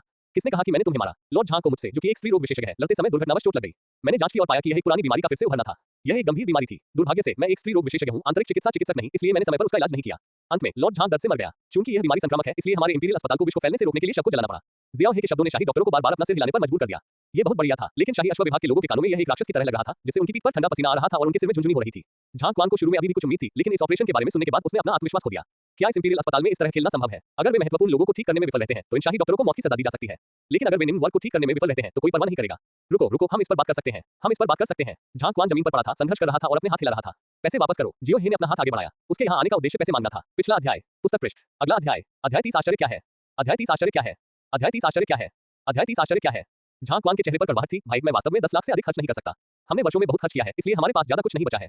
आपका कंगन अच्छा है। अरे मुझे अपनी स्टोरेज रिंग दे दो। जियो हे ने उसे अनदेखा कर दिया और उसके हाथ से खजाना छीन लिया। कंगन की सामग्री को देखते हुए ये संभवतः 8वीं या 9वीं कक्षा का सहायक खजाना है। इसे शरीर पर पहनने से सच्ची ऊर्जा का संचार करने में मदद मिलती है। भंडारण अंगूठी एक मूल्यवान वस्तु है। भाई ये स्टोरेज रिंग ही मेरा सारा सामान है। झांग क्वान उदास दिख रहा था। बाजार में सबसे सस्ती स्टोरेज रिंग की कीमत भी 1000 दकियान सिक्के है। इसमें कुल 10 वर्ग मीटर जगह है। आपके पास यहाँ क्या है? वास्तव में यहाँ 100 वर्ग मीटर जगह है, जो खराब नहीं है। ओह, अभी भी 5 युवानशी दकियान सिक्के हैं। 70,000 फुफकारते हुए जियो हे ने मोटा मोटा हिसाब लगाया और पाया कि मार्क डिवीजन के इस छोटे से प्रमुख के पास वास्तव में 100,000 युआन से अधिक की संपत्ति थी। वो खुद से कहीं ज्यादा अमीर था, लेकिन लियू शी ने बहुत पैसा कमाया होगा, लेकिन उसे ये देखने का कोई मौका नहीं मिला। भाई यह मेरी कई दशकों की बचत है। इसे पाना आसान नहीं है। अभी भी 10 लाख बाकी है। आप हमें कैसे मुआवजा देंगे? जियो हे ने बैठते हुए पूछा। मैं आपको एक आईओयू लिखूंगा और आपसे भुगतान करने के लिए कहूंगा। मैं वास्तव में इसे अभी नहीं निकाल सकता। तुम इसे निकाल सकते हो या नहीं, इससे मुझे कोई लेना देना नहीं है। अब यहाँ आओ, भले ही तुम अपनी पैंट उतार दो, यहाँ आओ। जैसे ही जियो हे ने बात की, उसने झांग क्वान के कपड़े फाड़ दिए। अप्रत्याशित रूप से इस बार उसने एक और नई खोज की। यह आदमी वास्तव में एक स्टोरेज बेल्ट पहने हुए है। जब जियो हे ने नजर डाली तो वह ये देखकर हैरान रह गया कि बेल्ट के अंदर 300,000 युआन से अधिक की संपत्ति थी। जाओ और इन लोगों को शाही अस्पताल से अलग करो और एक-एक करके उनकी तलाशी लो। जियो हे ने अपने पीछे खड़े शाही डॉक्टरों से बाकी लोगों की तलाशी लेने को कहा। एक ही पल में शाही अश्व विभाग के सभी लोग हटा दिए गए। कुछ लोग तो वहां नंगे खड़े थे। मास्टर जियो, इन लोगों ने कुल 200,000 दाकियान सिक्के लूटे हैं। यहाँ वाकई बहुत सारा पैसा है। 70 से ज्यादा लोगों के पास 200,000 युआन से ज्यादा पैसे हैं। जियो हे जानता था कि अगर वह ढूंढेगा भी तो उसे कुछ नहीं मिलेगा। उन्होंने झांग क्वान के चेहरे पर थपथपाते हुए कहा, हमें अभी भी 400,000 युआन की जरूरत है। इसे पाने का कोई रास्ता खोजो। मैं इसे लेने के लिए 10 दिनों में वापस आऊंगा। ठीक है, मैं ये काम आपके लिए अवश्य ही पूरा कर दूंगा। जियो हे खड़ा हुआ और जोर से बोला, चलो इंपीरियल अस्पताल वापस चलते हैं। वे एक शक्तिशाली सेना के साथ आए और एक शक्तिशाली सेना के साथ चले गए। जियो हे के चले जाने के बाद झांग क्वान गुस्से से चिल्लाया, शाही चिकित्सक, मैं तब तक आपका काम पूरा नहीं करूंगा जब तक मैं आप सभी को मार ना दूं। भाइयों को बुलाओ और आओ उन्हें मार डालें। टकराना, अपनी मां को मार डालो। यह शाही महल है और वह शाही चिकित्सक है। क्या तुम उसे मारकर विद्रोह करने जा रहे हो? तो फिर हमें क्या करना चाहिए? हम क्या कर सकते हैं? वे शाही डॉक्टर हैं। अगर हम उन्हें मारना चाहते हैं तो हम केवल महल के नियमों का उपयोग कर सकते हैं या उन्हें बाहर मार सकते हैं। भाई हमें क्या करना चाहिए? हम महल के नियमों का पालन करने में अच्छे नहीं हैं। हम तो बस कुछ असभ्य लोग हैं। मुख्य बात है जियो हे, तुम बारी बारी से लोगों को उस पर कड़ी नजर रखने के लिए व्यवस्थित करो। वैसे शहर के बाहर उसका पता जांचो। जब तक उसका परिवार है मुझे नहीं लगता कि हम उसे मार सकते हैं। झांग क्वान का दिमाग पहले से ही उलझा हुआ था। हाँ, बड़े भाई समझदार हैं, हम तुरंत इसकी जांच करेंगे। शाही अस्पताल में जयकारे की आवाज गूंज उठी। जियाओ हे एक कुर्सी पर बैठे थे और उनके आसपास के लोगों ने उन्हें चाय और पानी पिलाया और कुछ ने तो उनके पैर भी धोए। मास्टर जियो, आप बहुत बहादुर हैं। ये पहली बार है कि हमारे इंपीरियल अस्पताल ने इस गुस्से से छुटकारा पाया है। मैं 40 साल से इंपीरियल अस्पताल में हूं और मैंने कभी इतना सहज महसूस नहीं किया। झांग क्वान हमेशा हमें धमकाता है और हमें पैसे देने से मना कर देता है। अब मैं आखिरकार सहज महसूस कर रहा हूं। ये सब भगवान जियाओ की बुद्धि और बहादुरी के कारण है। मास्टर जियो, झांग क्वान निर्दयी है और भविष्य में निश्चित रूप से बदला लेगा। मास्टर जियो, आपको सावधान रहना चाहिए, खासकर आपके परिवार के सदस्यों को जो घर से दूर हैं। जियो हे निश्चित रूप से इन समस्याओं के बारे में जानता था। हमारे पास अभी भी इंपीरियल अस्पताल में बहुत कम लोग हैं। क्वान चोंग, इन दिनों भर्ती करने के लिए उपयुक्त लोगों की तलाश करो। याद रखो, तुम्हें लड़ाई के साथ साथ चिकित्सा में भी अच्छा होना चाहिए। ठीक है सर, मैं समझ गया। क्वान चोंग मुस्कुराया। जहां तक पैसे के बंटवारे की बात है तो उन्होंने कुछ भी कहने की हिम्मत नहीं की। ठीक है, मैं पहले नीचे जाऊंगा। जियो हे ने अपने कपड़े बदले और रात के अंधेरे में महल से बाहर निकल गया। अब वह अपनी इच्छा से शाही अस्पताल में प्रवेश कर सकता था और बाहर निकल सकता था, लेकिन वह मुख्य द्वार से नहीं केवल बगल के दरवाजे से जा सकता था। उसे महीने में 10 दिन अपने परिवार से मिलने के लिए घर जाने का अधिकार था। यद्यपि स्वतंत्र गतिविधियों की सीमा छोटी थी और वह महल के मुख्य क्षेत्रों में घूम नहीं सकता था, फिर भी जियाओ हे के लिए यह पर्याप्त था। जियाओ हे बिना रुके घर लौट आया और उसने अपनी बहन चू जियाओमिंग को नहाते हुए देखा। जियाओ हे ने उसे परेशान नहीं किया। हालांकि चू जियाओमिंग बहुत संवेदनशील था और उसने कमरे में पूछा, ये कौन है? बहन, यह मैं हूं। मैंने आपको नहाते हुए देखा, इसलिए मैं दीवार फांदकर अंदर आ गया। ये सुनकर कि यह जियाओ हे था, झू जियाओमिंग ने चुपके से राहत की सांस ली। तुमने मुझे मौत के डर से डरा दिया। मुझे लगा कि कोई और अंदर आ गया है। बहन, आपने बर्तन धो लिए हैं, चलो चलते हैं। ये जगह बहुत सुरक्षित नहीं है। स्थान बदलें। खैर, डॉक्टर जू के परिवार को कुछ दिन पहले मार दिया गया था। मुझे डर है कि अगर आप यहाँ रहना जारी रखेंगे तो कुछ हो सकता है। झू जियाओमिंग खड़ी हो गई। दरवाजे के बाहर से वह मोमबत्ती की रोशनी में खिड़की में अपनी सुंदर छवि को प्रतिबिंबित होते हुए देख सकती थी। आगे और पीछे की ओर उभरी हुई सुडौल आकृति को स्क्रीन विंडो के माध्यम से देखा जाता है, जो अंतहीन स्वप्नदोष को जगाती है। उसने बस एक लंबी स्कर्ट और कोट पहना और बाहर चली गई। उसके बाल गीले थे और कंधों पर लटक रहे थे। साधारण पोशाक के कारण गर्वित छाती पर बनी विशाल क्लीवेज से नजर हटाना मुश्किल है। जियो हे को दोषी महसूस हुआ। यह मेरी बहन है, इसे लापरवाही से मत देखो। क्या हुआ? क्या तुम महल में मुसीबत में पड़ गए? झू जियाओमिंग चिंतित दिखे और उन्होंने जियाओ हे का हाथ खींच लिया। मैं अब दरबार का दूत हूं। कल नीचे के लोगों के लिए खड़े होने के लिए मैं शाही अश्व विभाग में गया और किसी को नाराज कर दिया। उन्हें आपके लिए चीजें मुश्किल बनाने से रोकने के लिए मैं आपको दूसरे पद पर ले जाऊंगा। जियो हे को थोड़ा माफी मांगने जैसा महसूस हुआ। आखिरकार मैंने ये काम आवेग में आकर और अपने बच्चे के लिए किया था। लेकिन जियो हे को भी कुछ आत्मविश्वास था, क्योंकि तियानचिन में उच्च सुरक्षा कारकों वाले कई क्षेत्र थे और वहां अच्छी सुरक्षा व्यवस्था थी। अब उसके पास 600,000 दाकिन सिक्के हैं, जो निश्चित रूप से खलनायकों से बचाव के लिए पर्याप्त हैं। झू जियाओमिंग ने अपने होंठ थोड़े से खोले, आगे की ओर झुकी और गलती से जियाओ हे की छाती से चिपक गई। तुम्हें इतनी जल्दी कैसे पदोन्नत किया जा सकता है? पिताजी दशकों से वहां एक शाही चिकित्सक के रूप में काम कर रहे हैं। मूर्ख मत बनो, चिंता मत करो, मैं ठीक हो जाऊंगा। लेकिन इस स्थिति में तुम्हारे लिए मुसीबत से दूर रहना असंभव है। मैं यहाँ केवल कुछ दिनों से हूँ और किसी ने पहले ही मुझसे सहयोग करने के लिए कहा है। कुछ लोग जिनकी पहचान मुझे नहीं पता, उन्होंने मुझसे अपनी जड़ी बूटियां आदि खरीदने के लिए कहा है। वैसे भी अगर तुम लालची नहीं बनना चाहते तो तुम बस खत्म हो जाओगे।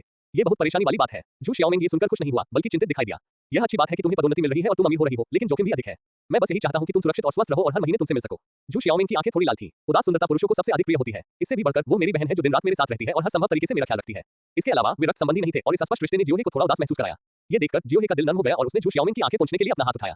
ठीक है, चिंता मत करो, मुझे पता है कि क्या हो रहा है। इस युग में यदि आप मुसीबत से दूर रहना चाहते हैं तो बिना क्षमता या शक्ति के आप केवल सहयोग से ही जीवित रह सकते हैं। एक बार जब आप मुसीबत का सामना करते हैं तो आपके पास कोई रास्ता नहीं होगा। क्योंकि मैं आधिकारिकता के इस रास्ते पर चल पड़ा हूं, इसलिए मैं कभी किसी को भी आपको धमकाने नहीं दूंगा। लेकिन तुम्हें सावधान रहना चाहिए और मुझे कुछ नहीं होने देना चाहिए। तुम ही मेरे पास हो। झू जियाओमिंग उसके पास आए और जियाओ हे की बाहों में झुक गई, उसे अपनी नंगी बाहों से कसकर गले लगा लिया। उसके गीले बाल उसकी ठोड़ी पर टिके हुए थे। उसकी बाहों में गर्माहट और कोमलता महसूस करते हुए जियो हे ने अचेतन रूप से उसे गले लगा लिया, लेकिन तुरंत छोड़ दिया और झू जियाओमिंग की पीठ थपथपाई। सो जाओ, मैं तुम्हें अपनी बाहों में लिए बिना अच्छी तरह सो नहीं सकता। झू जियाओमिंग ने धीरे से कहा। पिछला अध्याय, पुस्तक पृष्ठ। अगला अध्याय, अध्याय 31, रात्रि छापा और हत्या खरपतवार का उन्मूलन।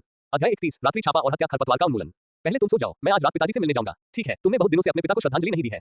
झू जियाओमिंग ने उस पर दबाव नहीं डाला। झू जियाओमिंग को वापस भेजने के बाद जियाओ हे आंगन के बाईं ओर छोटे से घर में आया, जहां उसके माता-पिता की आत्मा की पटियाएं रखी गई थी।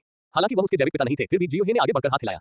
फिर उन्होंने श्वास नियंत्रण तकनीक निकाली और फेहोंग जुइक्सू के साथ मिलकर झांग क्वान के व्यक्तित्व को देखते हुए वह जल्दी से मेरे घर के स्थान की जांच करेगा और आज रात कार्रवाई करेगा। मैं फेहोंग जुइक्सू फॉर एक्सट्रीम रियल विशेषज्ञ को भी मार सकता हूं। मैं यहां तुम्हारा इंतजार करूंगा। सांस छिपाने की तकनीक का अभ्यास करने के बाद उसकी सांस पूरी तरह से गायब हो गई। फेहोंग जुइक्सू ने इसे खींचने की कोशिश की और पाया कि यह वास्तव में बहुत भारी था। सौभाग्य से उसके पास एक शुद्ध यांग पवित्र शरीर था और वह अपने साधना स्तर से लिंगता स्तर तक भी नहीं पहुंचते हुए इसका आधा हिस्सा तोड़ने में सक्षम था। फेहोंग जुइक्सू के परिचय के अनुसार ये बल एक 4 एक्सट्रीम साधक को मारने के लिए पर्याप्त था। जियो हे पैट्रिक हॉल में छिप गया और सुबह 4 बजे तक इंतजार किया। आश्चर्य की बात यह है कि जू शियाओमिंग आज फिर उनसे मिलने नहीं आया, बल्कि घर में ही गहरी नींद में सो गया। आशा के अनुसार छत पर 3 काली परछाइयां चमक रही थी। वे बहुत तेज थी और बात की छवियों से हमला कर रही थी। एक व्यक्ति था जो थोड़ा धीमा था और घायल लग रहा था। तीनों आदमी भूतों की तरह जियाओ हे के आंगन में पहुंचे। किसी को भी नहीं। पड़ोस में किसी की सांस लेने की आवाज आ रही है। यह उसकी बहन की आवाज होगी। खुफिया जानकारी के अनुसार क्या जियो हे घर नहीं गया? हम उसकी उपस्थिति का एहसास क्यों नहीं कर पा रहे हैं? कोई बात नहीं, मैंने सुना है कि उसकी बहन बहुत सुंदर है। मैं पहले उसका अपहरण करूंगा और फिर शियाओ हे को पकड़ लूंगा। मैं चाहता हूं कि वह देखे कि मैं उसकी बहन को कैसे बर्बाद कर रहा हूं। वह आदमी जो थोड़ा धीमा था उसने क्रूरता से कहा, चलो चले और पकड़े। अरे नहीं, सावधान रहो। अंधेरे से एक अदृश्य तीर निकला और जो व्यक्ति थोड़ा धीमा था उसके हृदय में घुसकर दीवार पर जा लगा। तीर में कोई पदार्थ नहीं है, ये किसी प्रकार की ऊर्जा से बना है, लेकिन यह वास्तविक लगता है। प्राण ऊर्जा ठोस हो गई है, ये ड्रैगन परिवर्तन अवस्था है, भागो। सबसे ऊंचे साधना स्तर वाले व्यक्ति ने कहा। अगले ही पल एक और शक्तिशाली तीर सीधा उसके सीने में जा लगा। वह आदमी तेजी से आगे बढ़ा और उसे रोकने के लिए अपनी नर्म तलवार निकाली, लेकिन उसने अभी भी फेहोंग जुइक्सू की शक्ति को कम करके आंका था। ऊर्जा से बने तीर में इतनी ताकत थी कि वह शायद ही उसका मुकाबला कर सके। उसने सिर्फ अपने हाथ में पकड़ी नर्म तलवार से एक करुण चीख सुनी जो सीधे टूट गई। इससे पहले कि वह कुछ प्रतिक्रिया कर पाता, तीर उसके शरीर में घुस गया। एक धमाके के साथ उसका शरीर घसीटा गया और घर की एक परत बह गई और वह धुएं और धूल में दब गया। ये देखकर दूसरा व्यक्ति चौंक गया। क्या मास्टर चेन, आप कैसे हैं? इस व्यक्ति का साधना स्तर केवल लिंगताई स्तर पर था। ये देखकर कि उसका मालिक न तो जीवित है और न ही मरा है, उसने तुरंत भागने की कोशिश की। जैसे ही वह आंगन की दीवार पर कूदा, कुछ कदम चलने से पहले ही उसे एक मौत के तीर ने पकड़ लिया जो उसके सिर में जा लगा। एक मृत और 2 घायल। जियो हे अपने हाथों को कांपते हुए पैट्रिक हॉल से बाहर चला गया। भले ही वह एक मजबूत शरीर वाला था, लेकिन वह लगातार 3 बार धनुष खींचने का साहस नहीं कर सकता था। जू शियाओमिंग शोर सुनकर बाहर भागा और ये देखकर राहत की सांस ली कि शियाओ हे ठीक है। क्या वे अदालत में आपके दुश्मन हैं? जियो हे ने सिर हिलाया और अधीर उनके व्यक्ति और दीवार पर कीलों से ठोके गए व्यक्ति को खंडहर से उठा लिया। 2 आदमियों के मुखौटे फाड़ने के बाद उनमें से एक झांग क्वान था। जियो हे ने दूसरे को नहीं पहचाना, लेकिन उसकी आभा बहुत मजबूत थी और उसे 4 चरम सीमाओं के शुरुआती चरण में होने का अनुमान लगाया गया था। मास्टर झांग, मैंने आपसे पैसे जुटाने के लिए कहा था, लेकिन आपने मेरे परिवार के लिए पैसे जुटाए। यह अच्छा नहीं है। झांग क्वान को उम्मीद नहीं थी कि यह जियाओ ही था जिसने कार्रवाई की और 3 तीरों से उन्हें मार डाला। यहाँ तक कि उसके अपने चाचा भी हार गए। ये बहुत जादुई था। क्या वह कोई साधारण शाही चिकित्सक नहीं है? अभी जो तीर मारा गया था वो जादुई खजाने से था। उसे ऐसा खजाना कैसे मिला?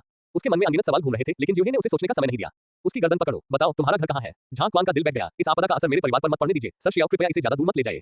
तुम्हें भी पता है कि ये बहुत ज्यादा है। अगर तुमने मुझे नहीं बताया होता तो मैं इसके बारे में भूल गया होता।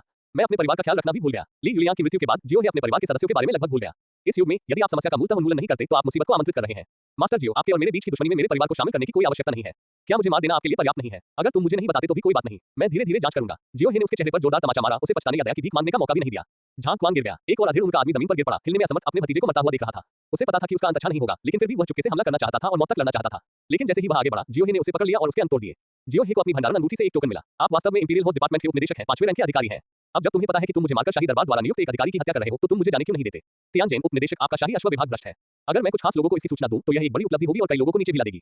तुम क्या करना चाहते हो? उस आदमी के चेहरे पर घबराहट की लकीरें उभर आईं। उसका एक बड़ा परिवार था और उसके पास बहुत सारी संपत्ति थी। अगर उसे सचमुच चाकू मार दिया गया तो उसका परिवार प्रभावित हो सकता है। पहले तो मेरे पास पूछने के लिए कुछ नहीं था, लेकिन अब मेरे पास पूछने के लिए कुछ है। आप और दिव्य रक्षक एक दूसरे से हर साल कितना गबन करते हैं? मुझे इस बारे में नहीं पता। सटीक राशि निर्देशक के पास है। सर जियो, आप मजबूत हैं और मैं भविष्य में आपकी सेवा कर सकता हूं, लेकिन अगर आप मुझे मार देंगे तो इसका कोई फायदा नहीं होगा, है ना? तुम्हें मारने से कोई फायदा नहीं होगा, लेकिन तुम्हें न मारने से निश्चित रूप से नुकसान होगा। अलविदा। जियो हे ने एक हथेली से दूसरे व्यक्ति को मार डाला। यहाँ 3 लोगों की मौत हो गई और जियाओ हे को शवों से निपटना पड़ा। आखिरकार शाही अश्व विभाग का उपनिदेशक कम से कम 5वीं रैंक का अधिकारी था।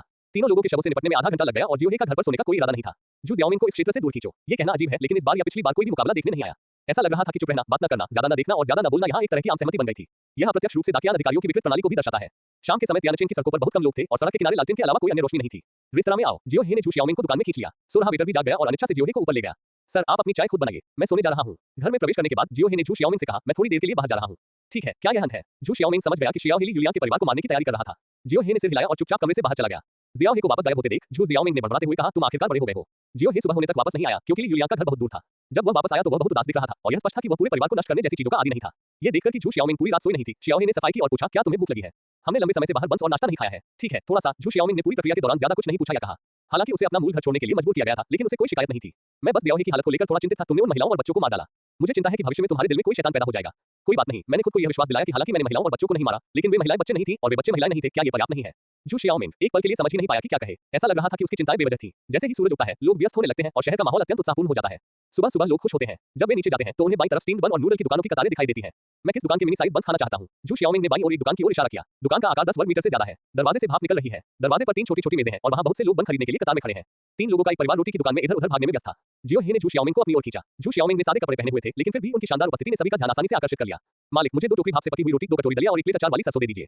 ठीक है, जू शियाओमिंग ने आह भरते हुए कहा। शियाओ हे, हमने बहुत समय से इस तरह एक साथ नाश्ता नहीं किया है। उन दोनों ने एक खाली सीट ढूंढी और बैठ गए। क्या आपके पास पहले समय नहीं था? यह एहसास वाकई अच्छा है। घर जैसा एहसास है, लेकिन भविष्य में हम कहाँ रहेंगे? शहर के पश्चिम में स्थित कुछ हवेलियों में विशेष सुरक्षाकर्मी हैं और उन सभी में उच्च पदस्थ अधिकारियों के परिवार रहते हैं। भविष्य में आप जहां भी रहेंगे मैं वहां निश्चिंत रहूंगा। मुझे याद है कि लियू शी का परिवार वहां रहता था। शहर के पश्चिमी हिस्से में 100,000 वर्ग मीटर का एक क्षेत्र था जो आलीशान आंगनों से भरा था। प्रत्येक परिवार के पास न केवल जादुई सुरक्षा थी बल्कि गश्त करने वाले गार्ड भी थे। न्यायालय में 5वीं रैंक से ऊपर के अधिकारी कहां रहते हैं, अमीर लोग कहां घर खरीदना चाहते हैं, इससे कोई फर्क नहीं पड़ता क्योंकि वे खरीदने के योग्य नहीं है। अपनी बहन को बाहर रहने देने से जियाओ हे को महल में अधिक सहजता महसूस हुई। जब दोनों नाश्ता कर रहे थे तो जियो हे ने ऊपर देखा और एक परिचित को अपनी ओर आते देखा। सुप्रभात डॉक्टर जियाओ। जो व्यक्ति आया था उसका नाम सोंग मियाओ मियाओ था। Good morning Shui Shui. जियो हे का चेहरा सख्त हो गया था। अगर यह महिला यहाँ थी तो क्या इसका मतलब यह नहीं था कि राजकुमारी तेनिंग भी यहाँ थी। अपनी बहन को यह मत बताना कि तेनिंग और मैं हर दिन भी गंदे खेल खेलते हैं, अन्यथा तुम पूरी तरह से सामाजिक रूप से बर्बाद हो जाओगे और तुम्हारी बहन तुम्हें फिर कभी सोने के लिए गले नहीं लगाएगी। यह मियाओ मियाओ है, शुई शुई नहीं। सोंग मियाओ मियाओ का चेहरा ठंडा पड़ गया। ओह मैं भूल गया। पिछला अध्याय। पुस्तक पृष्ठ। अगला अध्याय। अध्याय 32 अच्छाई कहाँ है। अध्याय 32 अच्छाई कहाँ है। सोंग मियाओ मियाओ बहुत भूला था और उसे पता नहीं था कि जियो हे गाड़ी चला रहा था। जू शियाओमिंग को अपने बगल में देखकर उसकी आंखें चमक उठी। आपकी पत्नी बहुत सुंदर है। अगर वह अच्छे से तैयार हो जाए तो मुझे लगता है कि वह उपपत्नी लियांग के साथ बराबरी कर सकती है। यह मेरी बहन है, जियो हे ने समझाया। लेकिन सोंग मियाओ मियाओ ने उन्हें संदेह भरी नजरों से देखा। उसे लगा कि दोनों के बीच का रिश्ता कोई साधारण रिश्ता नहीं है। सगी बहन। चुंबन नहीं, यही तो तुमने किया। मुझे ऐसा लगता है। जियो हे ने जू शियाओमिंग को देखा जो अपना सिर नीचे करके और चेहरी होंठ फैलाए दलिया पी रही थी। उसे नमस्ते कहने में थोड़ी शर्म और शर्मिंदगी महसूस हो रही थी। क्या राजकुमारी भी पास में है? जियो हे ने पूछा। मैं यहाँ हूँ। बेशक वह पास में ही है। अगले दरवाजे पर कियाने बोर्ड को उसकी अच्छी दोस्त ने खोला है। वह अभी अंदर है। क्या तुम वहां जाना चाहोगे? 1 अतीत को चुने। जुआनगु झेंगोन में 10 साल की कड़ी मेहनत का पुरस्कार पाएं। 2 ड्रैगन टाइगर फिस्ट लेने जाने से मना कर दो। ध्यान रहे कि अगर राजकुमारी को पता चलेगा कि तुम नहीं जा रहे हो तो वह तुम्हें ढूंढने आएगी। जियो हे ने एक पल के लिए हिचकिचाते हुए कहा, मैं बाद में उससे मिलने जाऊंगा। अब राजकुमारी के साथ आपके अच्छे संबंध हैं, आप उनसे मिलने भी जा सकते हैं, लेकिन यहाँ के बंस बहुत अच्छे हैं। क्या मैं भी एक ले सकता हूँ? जियो हे ने बॉस से ऊंची आवाज में कहा। बॉस बंस की एक और टोकरी। एक पुरुष और 2 महिलाएं जिनमें से 2 सुंदर थी यहाँ बंस खाते हुए स्वाभाविक रूप से बहुत ध्यान आकर्षित कर रही थी। लेकिन जियो हे बहुत स्वाभाविक लग रहा था और जल्द ही उन्होंने खाना खत्म कर दिया। छोटी बहन तुम इतनी गंदी जगह पर क्यों आए हो? मैं तुम्हें बहुत देर से ढूंढ रहा था। दूर से एक नीले कपड़े वाला आदमी आया। उसने एक खास संप्रदाय के लोगों जैसे कपड़े पहने हुए थे। जब उसकी नजर जू शियाओमिंग पर पड़ी तो वह चमक उठी और उससे नजर हटाना मुश्किल हो गया। जब तक सोंग मियाओ मियाओ ने बात नहीं की तब तक उसने नजरें नहीं फेरी। तुम यहाँ क्यों हो? क्या तुम राजकुमारी के प्रभारी नहीं हो? राजकुमारी यहाँ है, आदमी ने मुस्कुराते हुए कहा। उसके पीछे राजकुमारी तेनिंग के अलावा और कौन हो सकता है? ये दृश्य देखकर जियो हे के मुंह में बनी रोटी का स्वाद अचानक खत्म हो गया। इसके अलावा जिस क्षण ताइनिंग ने जू शियाओमिंग को देखा उसकी आंखों में तुरंत शत्रुता का भाव दिखाई दिया। ठीक है डॉक्टर जियो, कल किसी ने कहा कि आपने अपने कर्तव्यों की उपेक्षा की और बाहर संबंध बना रहे थे। हे। राजकुमारी तेनिंग ने ठंडी सांस ली। तुमने गलत समझा, यह मेरी बहन है। अगर तुम आसपास पूछोगी तो तुम्हें पता चल जाएगा। अगर जियो हे ने इतने सारे लोगों को आसपास नहीं देखा होता तो वह उसे पीट देता। आपकी बहन। राजकुमारी तेनिंग का स्वर अचानक कोमल और प्यारा हो गया। वह जू शियाओमिंग की ओर देखकर बोला, बहन तुम बहुत सुंदर हो और तुम्हारे हाथ बहुत सफेद हैं। तुम यहाँ क्या कर रहे हो? जियो हे नहीं चाहता था कि ताइनिंग का उसकी बहन के साथ बहुत अधिक संपर्क हो। मैं खेलने के लिए बाहर आई थी और संयोग से तुम्हें देख लिया। तुम यहाँ क्या कर रहे हो? राजकुमारी तेनिंग ने मुंह बनाते हुए कहा। दोनों लोगों की बातचीत के लहजे से वहां आए व्यक्ति सोंग मियाओ मियाओ को कुछ अजीब लगा, लेकिन चूंकि वह ताइनिंग था इसलिए उन्होंने ज्यादा कुछ नहीं कहा। जियाओ हे ने धीमी आवाज में कहा, मुझे पदोन्नति मिल गई है लेकिन कोर्ट में बहुत सारे दुश्मन हैं। मैं कहीं भी सुरक्षित नहीं हूँ। मैं अपनी बहन के लिए एक नया घर ढूंढना चाहता हूँ। ताइनिंग ने अपनी उंगलियां चटकाई और कहा, तुम मेरे पास क्यों नहीं आते? शहर के दक्षिण में मेरा एक घर है। बाईं ओर 8 प्रांतों के गवर्नर श्री बाओ रहते हैं और दाईं ओर जनरल सुकेन रहते हैं। आपको कुछ भी करने की जरूरत नहीं है, ये सुरक्षित है। सच में? जियो हे थोड़ा लालच में था। गंभीरता से, लेकिन मेरी एक छोटी सी विनती है। मैं समझ गया, जब हम वापस आएंगे तो इस बारे में बात करेंगे, लेकिन मेरी बहन का क्या होगा? जियो हे ने संकोच का नाटक करते हुए अपनी आवाज को लंबा किया। समझ गई। राजकुमारी तेनिंग ने हाथ हिलाया और पुरुष भिक्षु की ओर देखा। आसन। उन्हें शहर के दक्षिण में मेरी अप्रयुक्त हवेली में भेज दो। याद है? मुझे याद है। मैं डोंगक्सू मंडप में तुम्हारा इंतजार करूंगी। राजकुमारी तेनिंग ने शियाओ हे के कान में धीरे से फुसफुसाया। शहर के दक्षिण में बहुत कम लोग रहते हैं। दोनों तरफ की हवेलियां बहुत बड़ी और भव्य हैं। जब जियो हे ने छलांग लगाई तो वह नहीं देख सका कि अंदर क्या था और यही बात उस हवेली के लिए भी सच्ची जिसमें वे थे। राजकुमारी तेनिंग ने पहले ही हवेली की जादुई संधि उन्हें सौंप दी थी।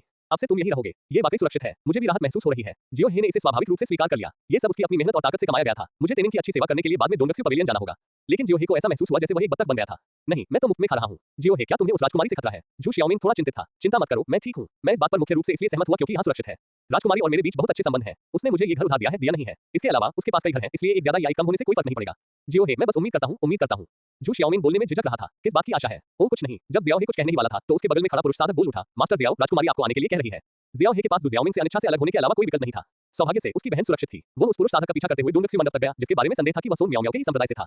जैसे ही मैंने दरवाजा बंद किया एक परछाई हवा से नीचे कूद पड़ी। राजकुमारी तेनिंग सीधे जियो हे की गर्दन पर सवार हो गई और उसके दोनों पैर उसके सामने लटक गए। अरे अब तुम्हें सवारी कराने की मेरी बारी है। नीचे आओ। नहीं, अगर तुम मेरे पैर चुमोगे तो मैं नीचे उतर जाऊंगी। राजकुमारी तेनिंग का बड़ा पैर का अंगूठा लगभग जियो हे की नाक को छू रहा था।